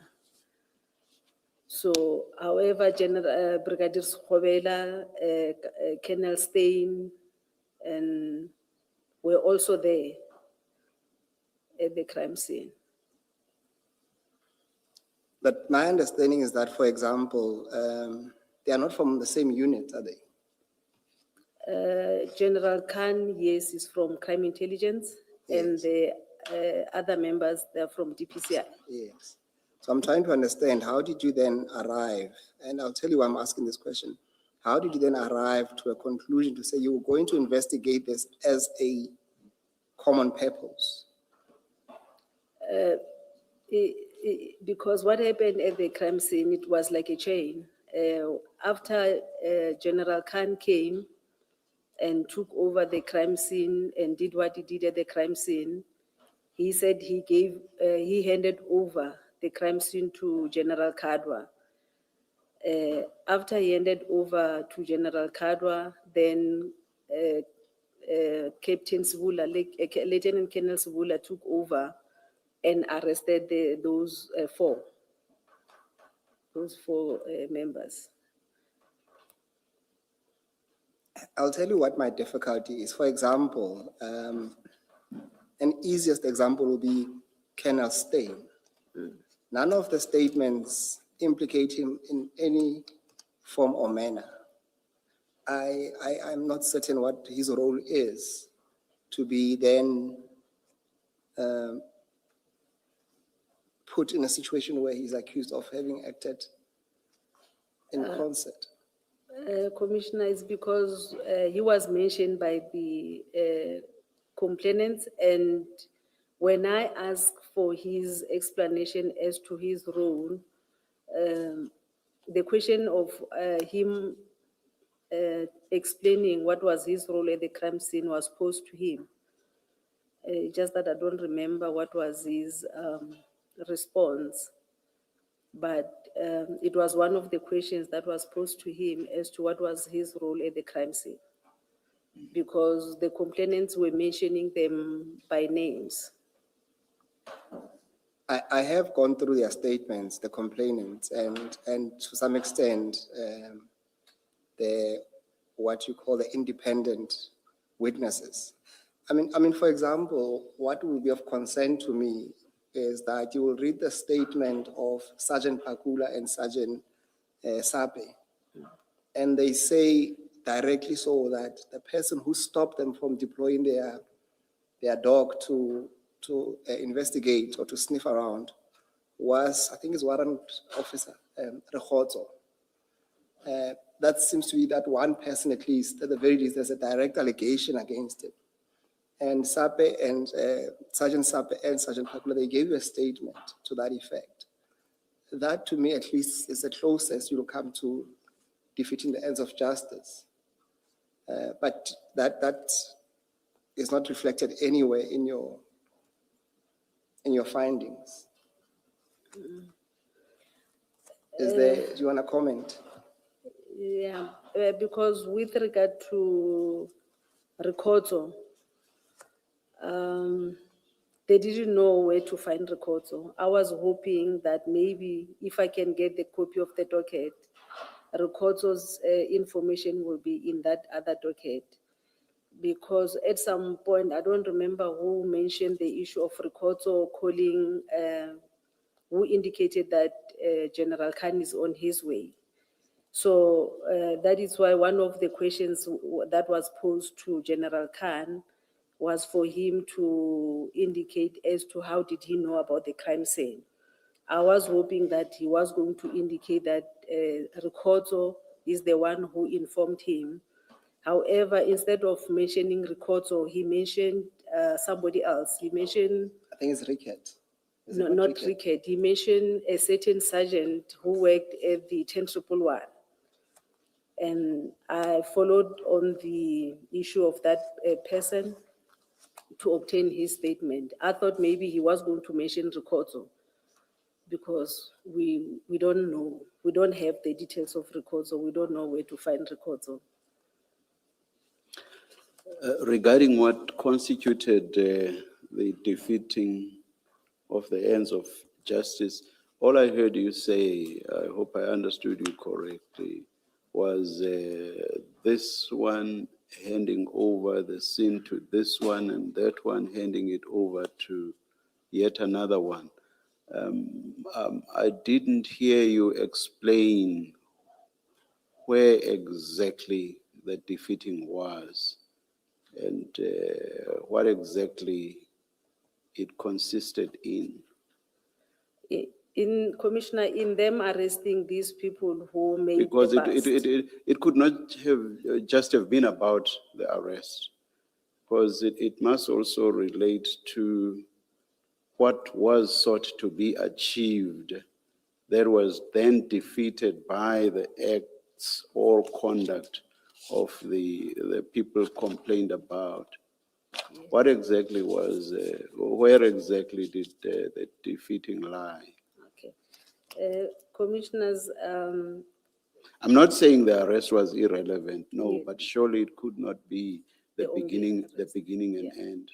yes, and the issue of, No, the handing over of the scene. yes, there was an issue of the dog unit as well, that the dog unit was called, but they did not do the job at the crime scene. Must you always have a dog at the crime scene? Commissioner? Must you always have dogs at the crime scene for this purpose?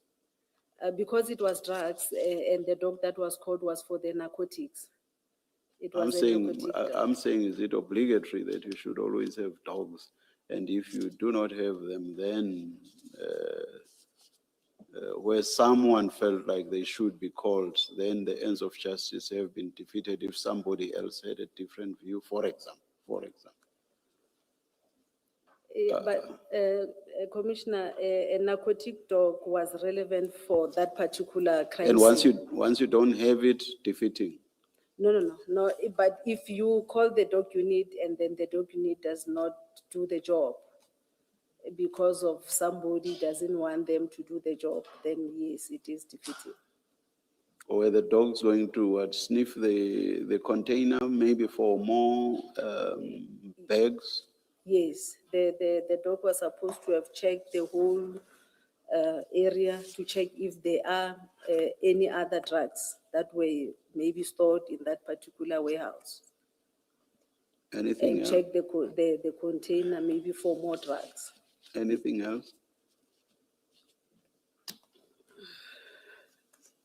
That's what I can think of now. Yeah. Because I'm asking, for example, because we know that once other people were involved, the LCRC was called. LCRC, which ought to have been called right at the beginning, before the bags were loaded onto Warrant Officer Mohana's van. And these people that are now supposed to have defeated the ends of justice call the LCRC for the LCRC to do its job. Would people wanted to defeat the ends of justice have done anything like that? Commissioner, the first people who arrive at the scene, I think it is the statement of Warrant Officer Mahana. It's him, Chief Mashava and Mr. Nku, whose motor vehicle was parked some distance away. Yes. They were the three who arrived, first to Yes. arrive at the scene. Yes. I'm talking about the LCRC person. I wanted Okay. to talk about All right. the All issue right. of the LCRC All right, person. yes.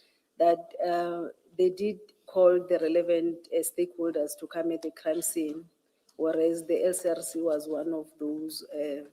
Who of these two called the Is LCRC? Mahana with the assistant of the Boysen's police. Definitely not Warrant Officer Mohana. No, it was. Assistant Director, you didn't think anything was wrong with this report or complaint by these three people, that the story included that they got there, the three of them, which is Mr. Nku, Mr. Mahano, Warrant Officer Mahano, and Chief Mashaba. They got there, opened the container, and then unpacked, took the drugs onto Warrant Officer Mahano's van. When there's no LCRC, there's no dog, there's nothing at that point. It's just the three of them with Mr. Nku that you say you did think something was dodgy about him. You didn't think something about this story is problematic. Not the story per se, but what happened in terms of handling the crime scene was wrong for them to take those bags and load them in the buggy. And you didn't think that could reasonably find a basis for the other officers to think they are up to mischief. If you want to reduce it to handling of the crime scene, I think in the end, we do find out that it was actually much more than just mishandling a crime scene. But we're talking about you. You receive a complaint. They tell you that they followed this truck. It parked. Mahano backs up his van. They instruct the employees of that place to put the drugs onto Warrant Officer Mahano's buggy. There's no LCRC. They're not calling any. There's no one else. Just the three of them. You're saying you didn't think something does not seem right here. Maybe I need to interrogate this complaint further. Because to me, I'm not an IPD officer. I'm not a police officer. But it seems obviously deeply suspicious that police officers would come in an unmarked van and then transfer drugs from a container when you know there are protocols about crime scene management. You saying you didn't think this warranted you to keep an inquiring mind about this? Commissioner, we did ask about that, but he indicated, it's just that I don't remember whether it was Mahano who called the LCRC No, he did person. not. No, he did not. With So the we know from his evidence that he did not. He did not call the LCRC. Had nothing to do. Mahano had nothing to do with calling the LCRC. In fact, his evidence is he knows nothing about drugs and crimes, the management of a drug bust scene. Yes, that one indeed, from what happened at the crime scene, you can tell that he had no knowledge of managing the crime scene. But from what we have,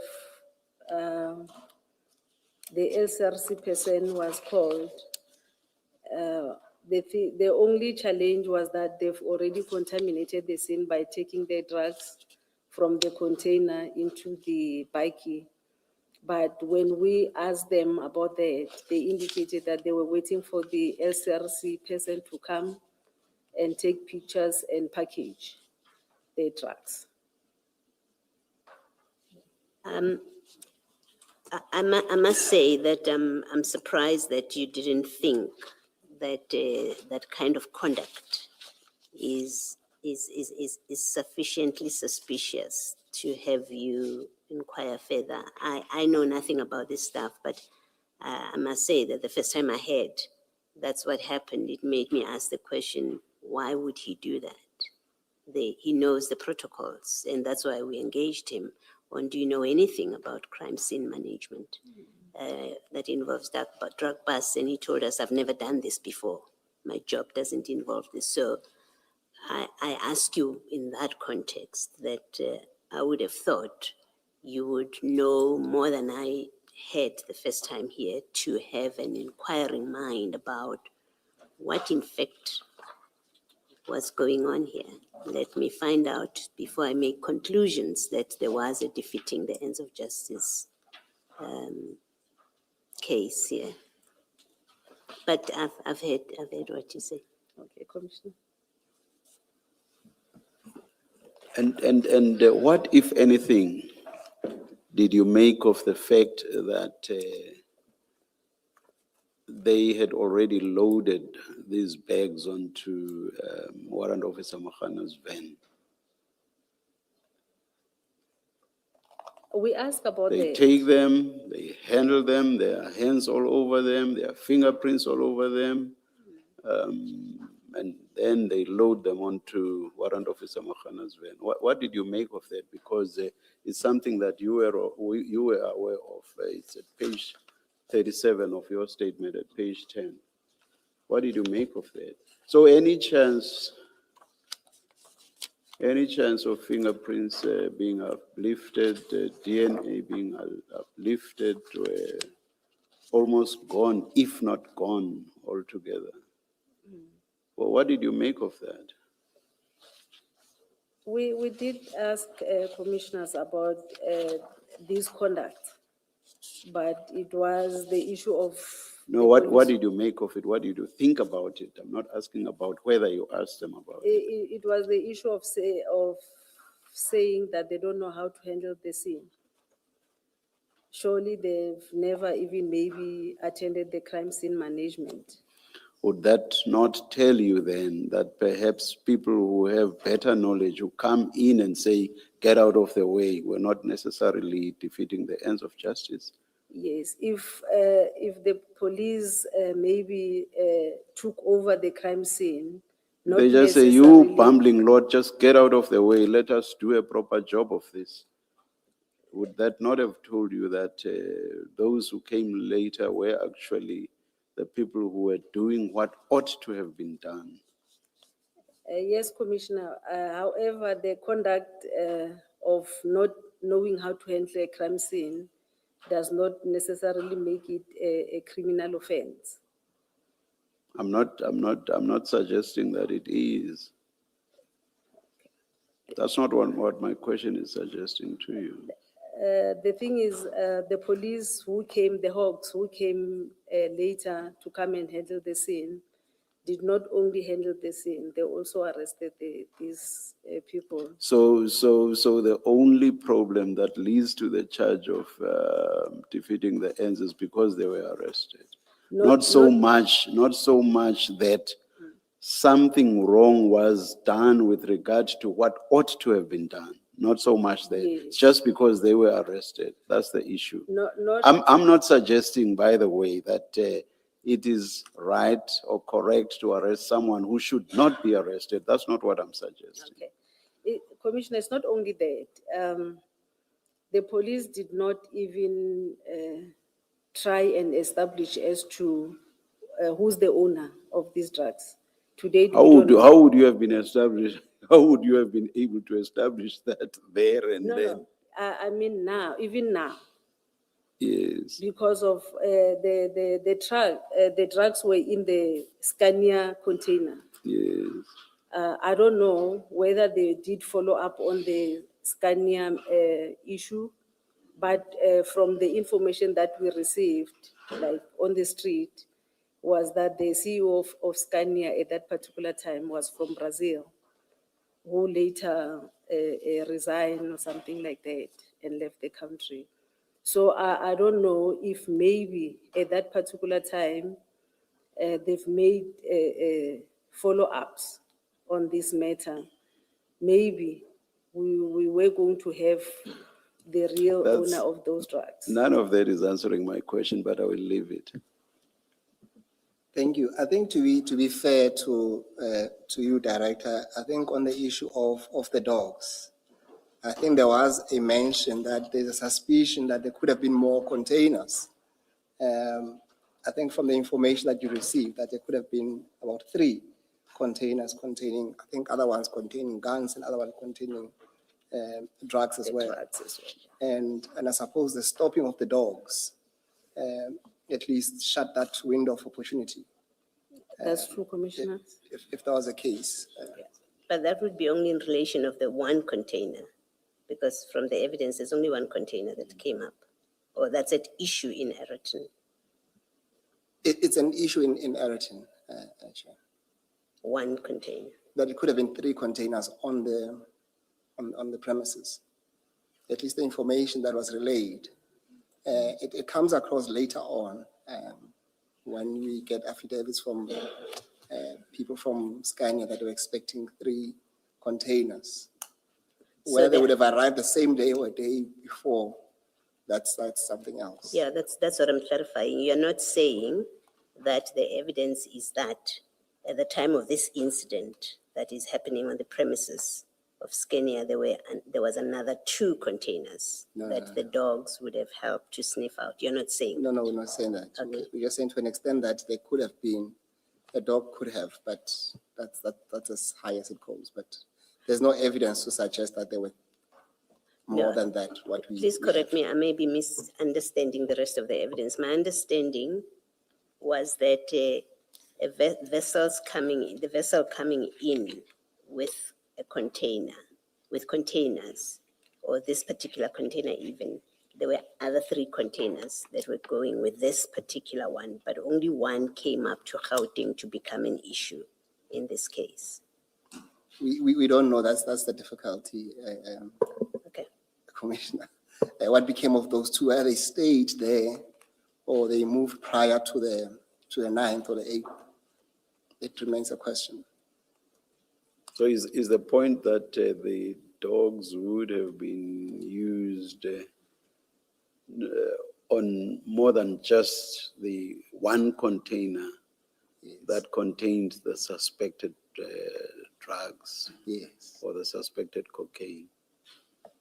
So they would have sniffed at a minimum of what, 3 containers on the day, For what it's worth, Chair. on the day. For what it's worth. But remember, I still have the reservation to say, but even the person who stopped the dogs is Rehoto. It has nothing to do with the 5 accused in any event. But to lead to that conclusion, you would have to assume that on the day at Scania, there were, in addition to this container, 2 other containers. Because if you were saying they might still be coming 2 or 3 days later, calling the dogs on that day actually makes no sense. No, that's perfectly true, Commissioner. And from all I'm what saying- we saw, there was not another container that came from Durban on that day that was in the premises. Because if it was there, the policemen who were there would have searched those containers, even without the dogs. That's all, like, I can take it as far as that. Chair, to We say. may not have seen others, at least in the pictures In the that pictures, we yeah. were shown. But even if there were, the focus was just on this one, on the evidence before us. Yeah. That's Thank true, you. Chair. So I don't think that assists you, I tried, Chair. Assistant Director. Commissioners, in fact, that whole thing, they were expecting 11 containers. But they are saying from these 11 containers, 3 of those containers, 2 had drugs and 1 had firearms. So the thing is, I didn't even see the photo album of the crime scene on the day of incident, so I cannot say much. Thank you, thank But you. what we do know is Mr. Nku's information related to this one container, the one that he followed all the way from Durban, and he parked inside Scania to watch its unloading. At least we know that much, that their interest in this operation that plays out in Ayrton was on this one container. And so was the interest of Chief Mashaba Yes. and Warrant Officer Mohana, just this one Yes. container. Yes, I'm not sure about the 2 containers, whether it was on the same day or the previous day, or I don't know. Okay. Thank you. Yes, Mr. Musigiri. Thank you, Chair. Assistant Director, I want us to move then to the next subtopic on page 7, where we deal with a request for copies of docket Voices Cast 98/7, 2021. Can you then pick it up from paragraph 19 and read that into the record, please? On 2021-10-21, I've made contact with investigating office of DPCI Captain Sibula, requesting the copy of the docket. He said we must come to his office at Germiston on 2021-10-22 to collect it. That is like the following day. My colleague and I went to Germiston as agreed, but to our surprise, on our arrival, Captain Sibula was not in the office. He was contacted on his cell phone and he indicated that he was not going to give IP copies of the docket, copy of the docket. I just find out, well, surely there is a protocol of how you go about getting dockets. We had Colonel Sibula earlier before you testifying, and part of his justification why there is a formality or there has to be a formality was that anyone could call and want a document out of a docket, and if there are no formal ways of doing it, then people could just end up sharing documents in a docket without more into it. It sort of seems to make sense, that kind of explanation, and so I would expect that you have protocols of how do you get a docket out of the SAPS for your investigations. Okay. Commissioners, with regard to getting the copies of the docket, an investigator can just go to the police station, or maybe you call to find out as to who is the investigating officer first, to make that kind of arrangement. What we normally do when we arrive at the police station or whatever unit of SAPS, they normally take the picture of our appointment cards to say this person, I gave the copies of the docket to this particular person.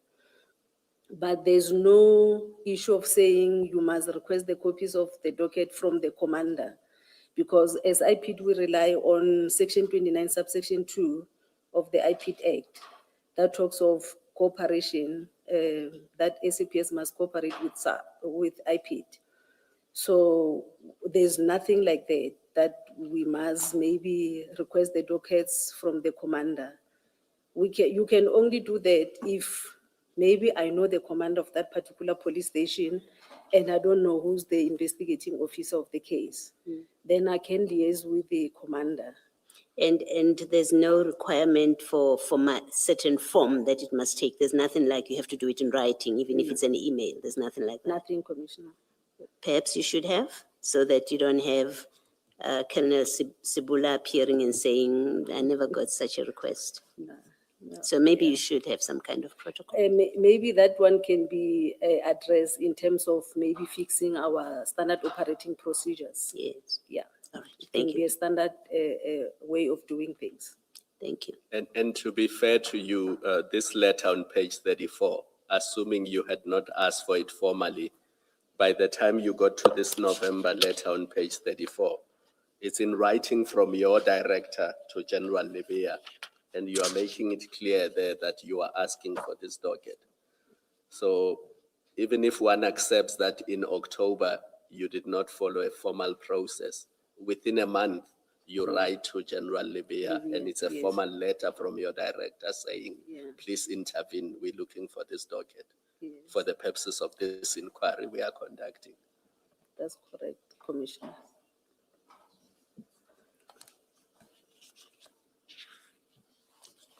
Yes, you may proceed. The matter was escalated to Brigadier Skhobela, that is Captain Sibula's commander, and she said she will talk to Captain Sibula and she will give us feedback. A follow-up was made with Brigadier Skhobela on her cell phone, but the phone was always on voicemail and she never returned the call. On 2021-10-28, an email was sent to General Kadwa seeking his intervention, and the meeting was arranged for IPID and DPCI at Jamestown on 2021-11-05. On 2021-11-04, at about 1700 hours, the staff office of General Kadwa called me and said the meeting was cancelled due to unavailability of General Kadwa and the legal services. However, there was no other date provided to IPID.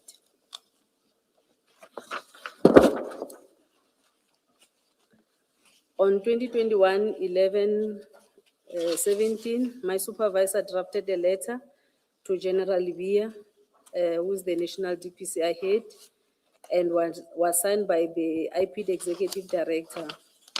The letter was to request his intervention and get a copy of a docket Poison's Case 98 of 7/2021. On 2021-11-24, the letter was delivered to General Libya's office at Silverton, and it was received by his staff officer. General Libya did not assist IPID with the request. Instead, he indicated that IPID must investigate without the copies of that docket.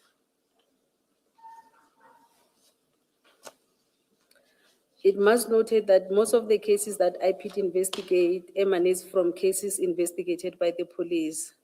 It is a standard practice that IPID always requests the copies of the docket in terms of Section 29, subsection 2 of the IPID Act 1 of 2011.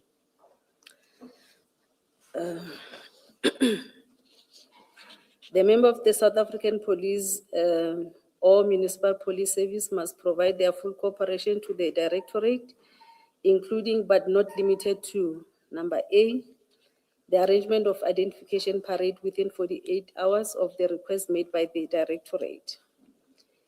B, the availability of members for the taking of an affidavit or an affirmed declaration to give evidence or produce any document in that member's possession or under his or her control, which has a bearing on the matter being investigated. C, any other information or documentation required for investigation purposes. Whereas Section 33, subsection 3 of IPID Act 1 of 2011 stipulates that any police officer who fails to comply with Section 29 is guilty of an offense and liable on conviction for a fine or imprisonment for a period not exceeding 2 years. IPID has this power in Section 33(3). It gives you quite serious power to compel compliance with 29(2). Does IPID use this power? Has it ever used this power? Yes, Commissioner, this Section 33, we also have the regulations. In terms of the regulations, because Section 21, we've got subsection 1 and 2, With subsection 1, it deals with the reporting of the cases to IPID. So the regulation in terms of section 29, subsection 1, is clear as to what must happen if the police fails to report the case. However, in terms of subsection 2, it doesn't give us a clear directives as to what must happen. It talks about talking to the person, requesting the reasons for not giving the documents, and then the NHI or the provincial management in terms of the province will give advice as to what must happen. Well, I mean, implicit in 33(3) is that a criminal charge can be laid, a criminal Yes. complaint against a non-cooperative or uncooperative police officer.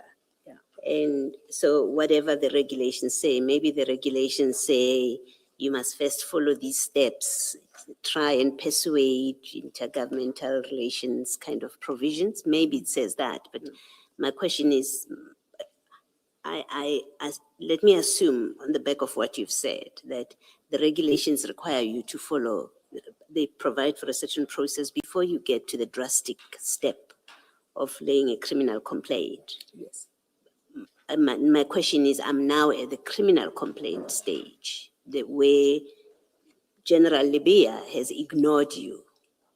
I think it's also General Schobela or Colonel General Schobela. Kadwa, Kadwa has ignored you where there's been formal correspondence. yes, And I'm assuming you have already exhausted whatever processes yes. there may be that try to find a resolution, a friendly resolution to this. My question is now at the tail end. Has IPID ever invoked that provision that permits you to lay a criminal complaint and have people prosecuted? Yeah, in terms of section 29, subsection 1, we do have most of those cases of non-compliance. So you have laid criminal Criminal complaints? complaints, yeah. But the thing is with subsection 2, this one was, I would say it was a peculiar case. It has never happened before where we request the docket and somebody refused with the docket. It was one of its kind. And nothing happened here? And nothing happened. No criminal complaint was laid? Yes, because the NHR was supposed to give me instruction of saying, go and open a case. Okay, thank you. Thank you, Commissioner. Perhaps to that, we can add, there should be a copy of a government gazette next to you there. I just need to refer you to that section. Commissioners, you should have a copy of the government gazette dealing with the IPID Act. Just to piggyback on section 33(3, can you also look into 33(1 and perhaps read that into the record?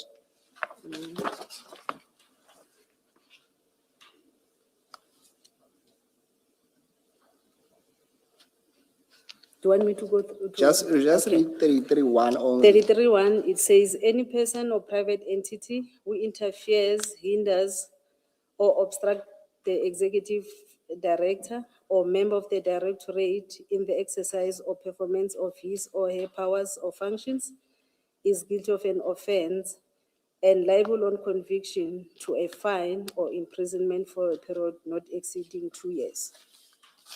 Yes, so my concern is that, I think just to follow up on the point raised by Commissioner Balo is that there seems to be somehow some teeth being given to IPID. But the question is really, are they using same to bite? And I'll tell you why. I mean, if we go, for example, to the letter that you referred to by Commissioner Kumalo on page, I need to go to page 35.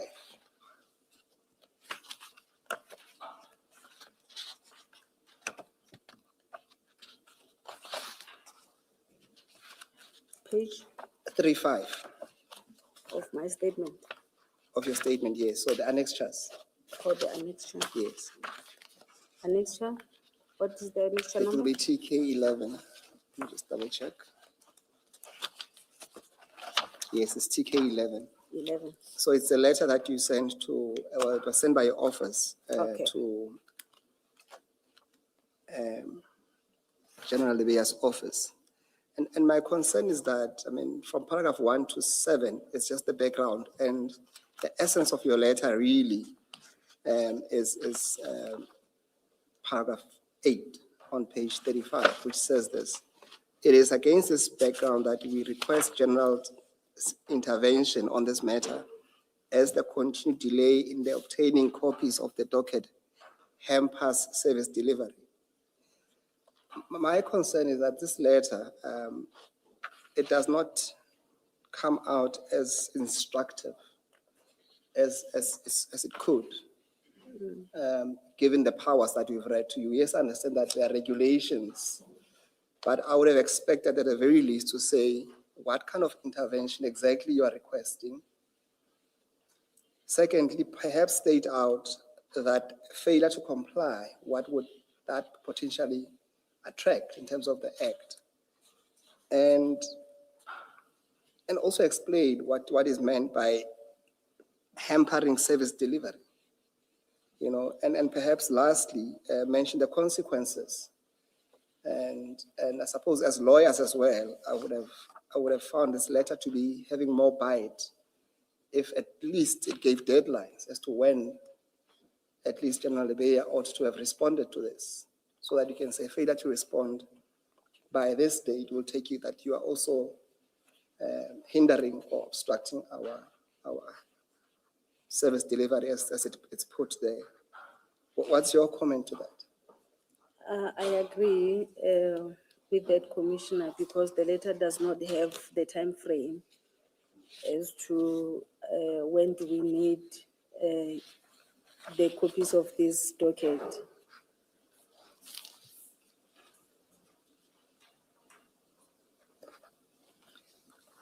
And I've mentioned it's not only the timeline, it's other issues as well, that you don't set out what you require, but also the consequences of failure to comply. Now, going back to your statement at paragraph 24, that's on page 8.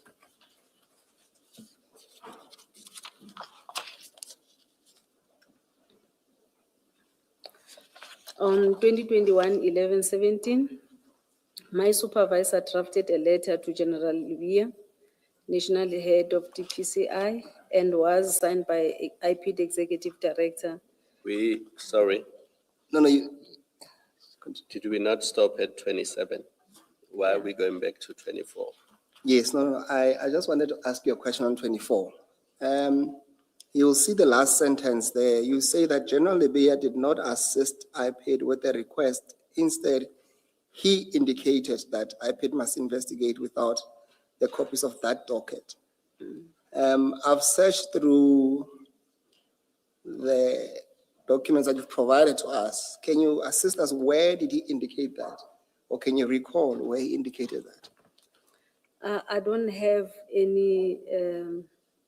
anything in writing with regard to that, but I remember we had the meeting with the NHI as a team, as the NC team, and the message was conveyed to me that General Lebeya said we must investigate without the copies of the docket. Yes, I see that at paragraph 27, you say that the issue was discussed with the National Head of Investigation, and I was advised to continue with the investigation without the requested copies of the docket. Yes. I suppose my question then, ultimately, this was an internal decision to say, look, Yeah, it was. we have tried. Yes, Okay. but not try enough because we're supposed to have opened the case. Yes.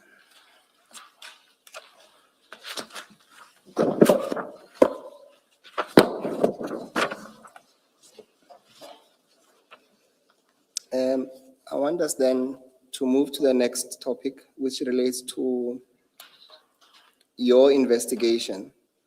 It says investigations conducted by IPIT, and there you start with the statements that you took from the independent witnesses at paragraph 28. Can you take it from there, please? Okay.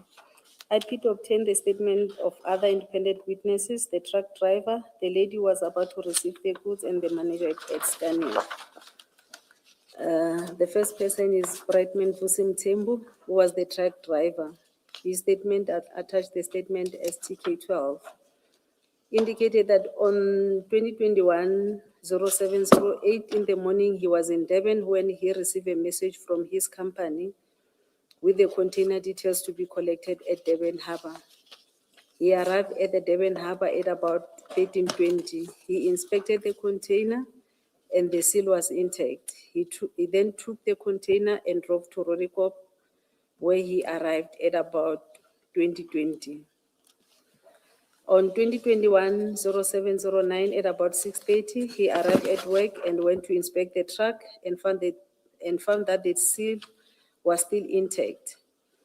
He was about to take the container to Ayrton when he was informed that there are police officers who will escort him as they wanted to search the container. He was escorted by the police to Ayrton, and on arrival, the container was received by Jolene, who asked him to put the container at the bay. He did not see who opened the container. When he alighted from the truck, he noticed the black bags being loaded from the container into the Nissan NP300. A tall guy who identified himself as a police officer informed him that he was under arrest for transporting drugs. He tried to explain to the police officer that he did not know what was inside the container. Just find out, what did you, because as I understand your report, part of your complaints or what causes you to refer, to find that there is a case for defeating the ends of justice in this complaint is that the police officers that arrived on the scene, the General Khans and them, they caused the driver to be released. You accept that you accepted that he was under arrest, and then they ordered that he be released. Can I just understand, what is it about the conduct of the driver that you say that indicates to his arrest being proper, and therefore the instruction to release him being a case of defeating the ends of justice? Other than the issue that he was the driver of the truck, when we interviewed the driver, it was clear that the driver did not know what was in the container. So even the first members who arrived first, they were supposed to have made like a proper investigation before they can arrest people. So was your conclusion then about the driver that his arrest by Mahano Pakula team, Mashaba team, should not have happened? It was premature. Yeah, it shouldn't have happened. Yes. You used the word premature, but Yes. my question is, Yeah. given his explanation. Yeah, Okay. because I think at that particular time, no one had interviewed him. They didn't even know the processes as to how does this person get these notifications with regard to collecting these containers and stuff. Okay, thank you.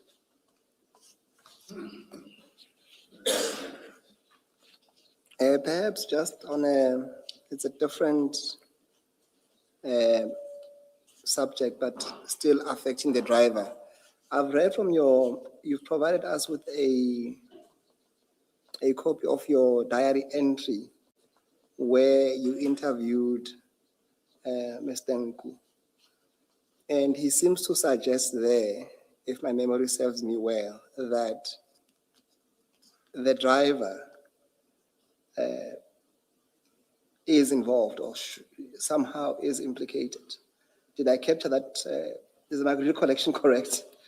Yes, Commissioner, he did mention something like that. Yeah. Because he was indicating that the driver did not pass through these way bridges. So he drove from Devon to Rodikop without stopping at any way bridges. And according to him, because of him doing that, he knew what was inside the container.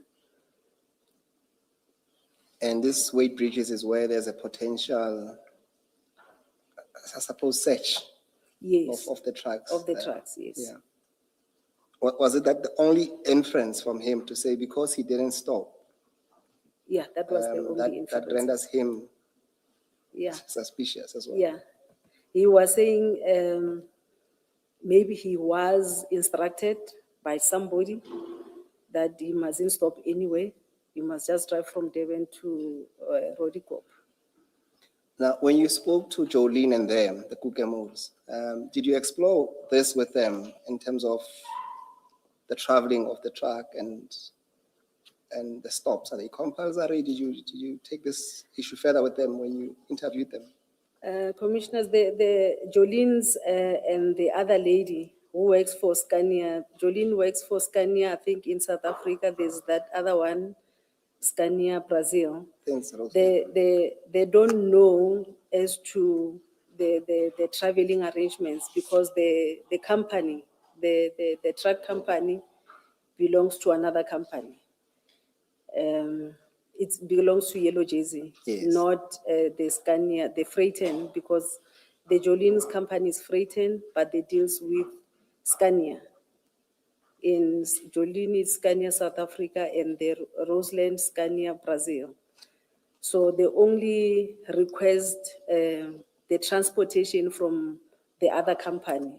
What the other company tells their driver, they don't know. Did you ask the driver about that allegation? Yes. And? And he said, no, he didn't get any instruction from anyone. No. He was- No, sorry. Let me clarify my question. Did you ask him about not stopping at way bridges? Yes, we did. And? And he said he was in a hurry to go back home. He was tired. He didn't want to stop anyway. Okay, but then later on, and I'm sure Mr. Msikiti will get there, but it's a topic that's related to this. You seem in your conclusions to have accepted that something was wrong with him not stopping at way bridges along the way. Yes, Commissioner, because normally I don't know what is the purpose of these drugs going to these way bridges, whether there's a reason for them to go. Normally when I drive, I just saw the trucks going through way bridges. I don't know what is the purpose of those trucks going there. But if this one is saying this person did not even go to the way bridges, I went and asked the driver, why you didn't go to the way bridges? And his answer was that, no, I was tired. I just wanted to reach my destination on time. Okay, you may misunderstand what I'm saying. You say in the conclusion, the driver took the container at the harbor at about 13:30 and arrived at his company in Johannesburg at 2000 hours, which is very quick, I agree. Yeah, it was very quick. And then this is the part which I'm asking about. You say, which is highly unlikely for the truck. So you seem to give significance or even credence to Nku saying, he didn't stop along the way, which suggests he had instructions. So I was asking that kind of question, that did you accept that the driver must be implicated? That's why he was not stopping at way bridges, or in the way that you now, as you're sitting there, seem to speak about it, you now say, well, that's what Nku said. And yet your conclusion in paragraph 90 suggests you accepted what Nku said, that, yeah, indeed it is suspicious. And I was trying to clarify that with you. Yep, Commissioners, it is really suspicious that a truck can travel like from Devon from 1 o'clock and then 8 o'clock is now here in Johannesburg. It was really suspicious. However, if I were to investigate these, like, this was supposed to be, been investigated by the Hawks to check as to whether is it true that this person did not go via those way bridges or not. Now, I would say it was supposed, to the extent that it has been put to you by Ngu, and you seem to make something of it, but you had to investigate it. Otherwise, you've just accepted the so-called informers' information to you, which may, which may be nothing.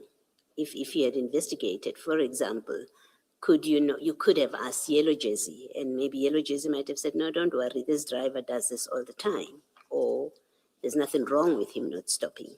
And between you and me, Assistant Director, we drive on the road and see very fast trucks, scaringly fast trucks.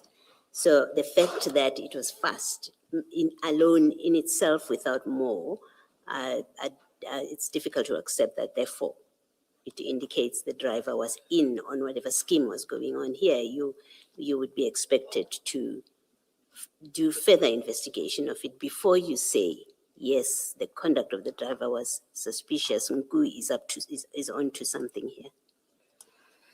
here. Commissioner,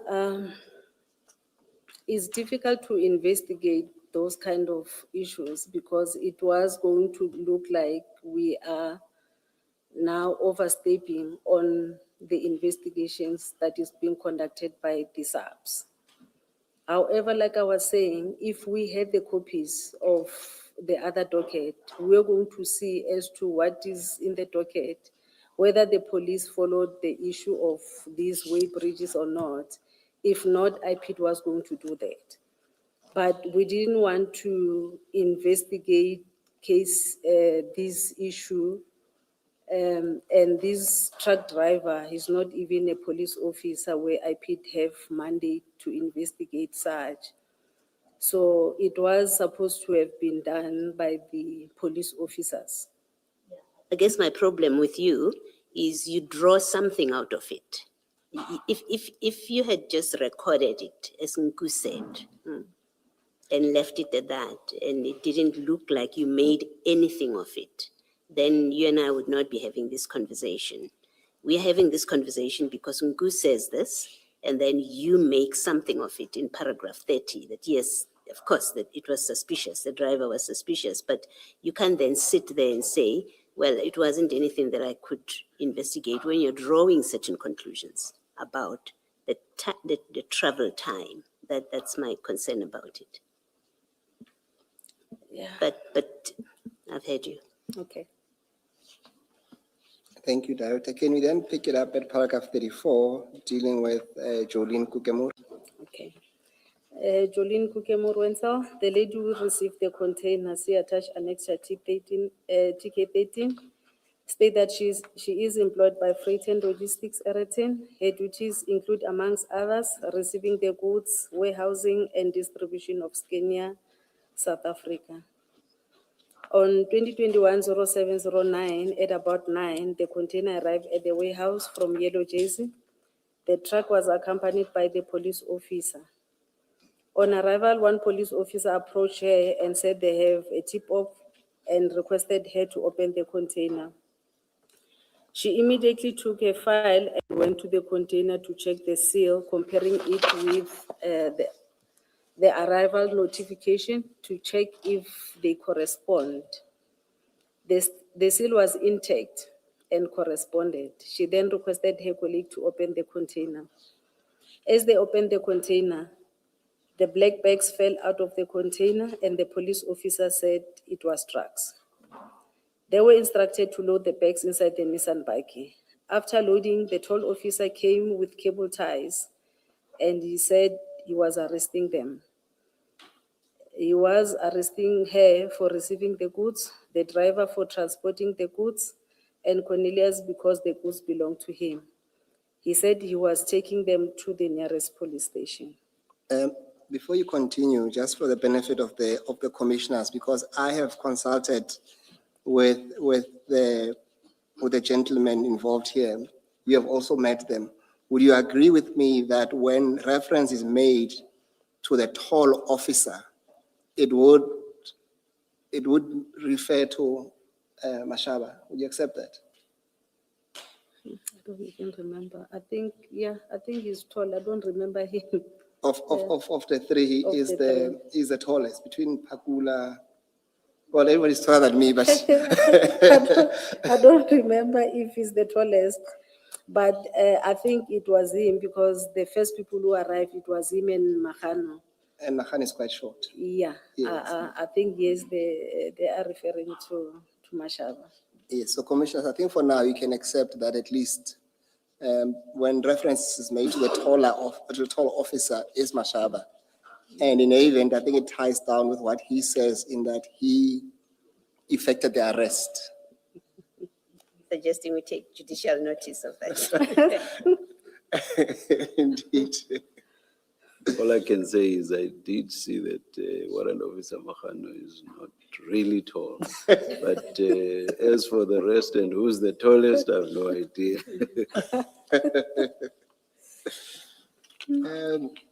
Deputy Director, can you then continue? I interrupted you when you were about to move to paragraph 38. Okay. She informed her director about the arrest and that they must meet at the police station. She told them that she can't drive with them, and she went to her office to collect her belongings and went back and found Boysen's police. After some few minutes, police officer in red vehicle arrived and obtained her statement. While the police were busy obtaining her statement, police from Flying Squad and Hawks also arrived, and they dealt with the situation. At about 1700, the police officer who arrived first at the warehouse were arrested by the police officer who alleged they were from the Hawks. Francois Riquet, he states that on 2021-07-09, at about 9, he spoke to General Khan on the phone, explaining to him that the situation at the receiving warehouse of Scania in Omnia Park was getting volatile. He told him that the police were threatening him and his colleagues with arrest. He confirms that the container from Brazil was transporting parts, and they opened it on the instruction of the police. Black bags that were not supposed to be there were found in the container. I just have two questions for you. At paragraph 39, Jolene says that the police from Flying Squad and the Hawks also arrived. And then she says they dealt with the situation. What is your understanding of what she means by that? Because on from paragraph 37, because the police were telling her that she was being arrested, when she said the police, the Hawks arrived.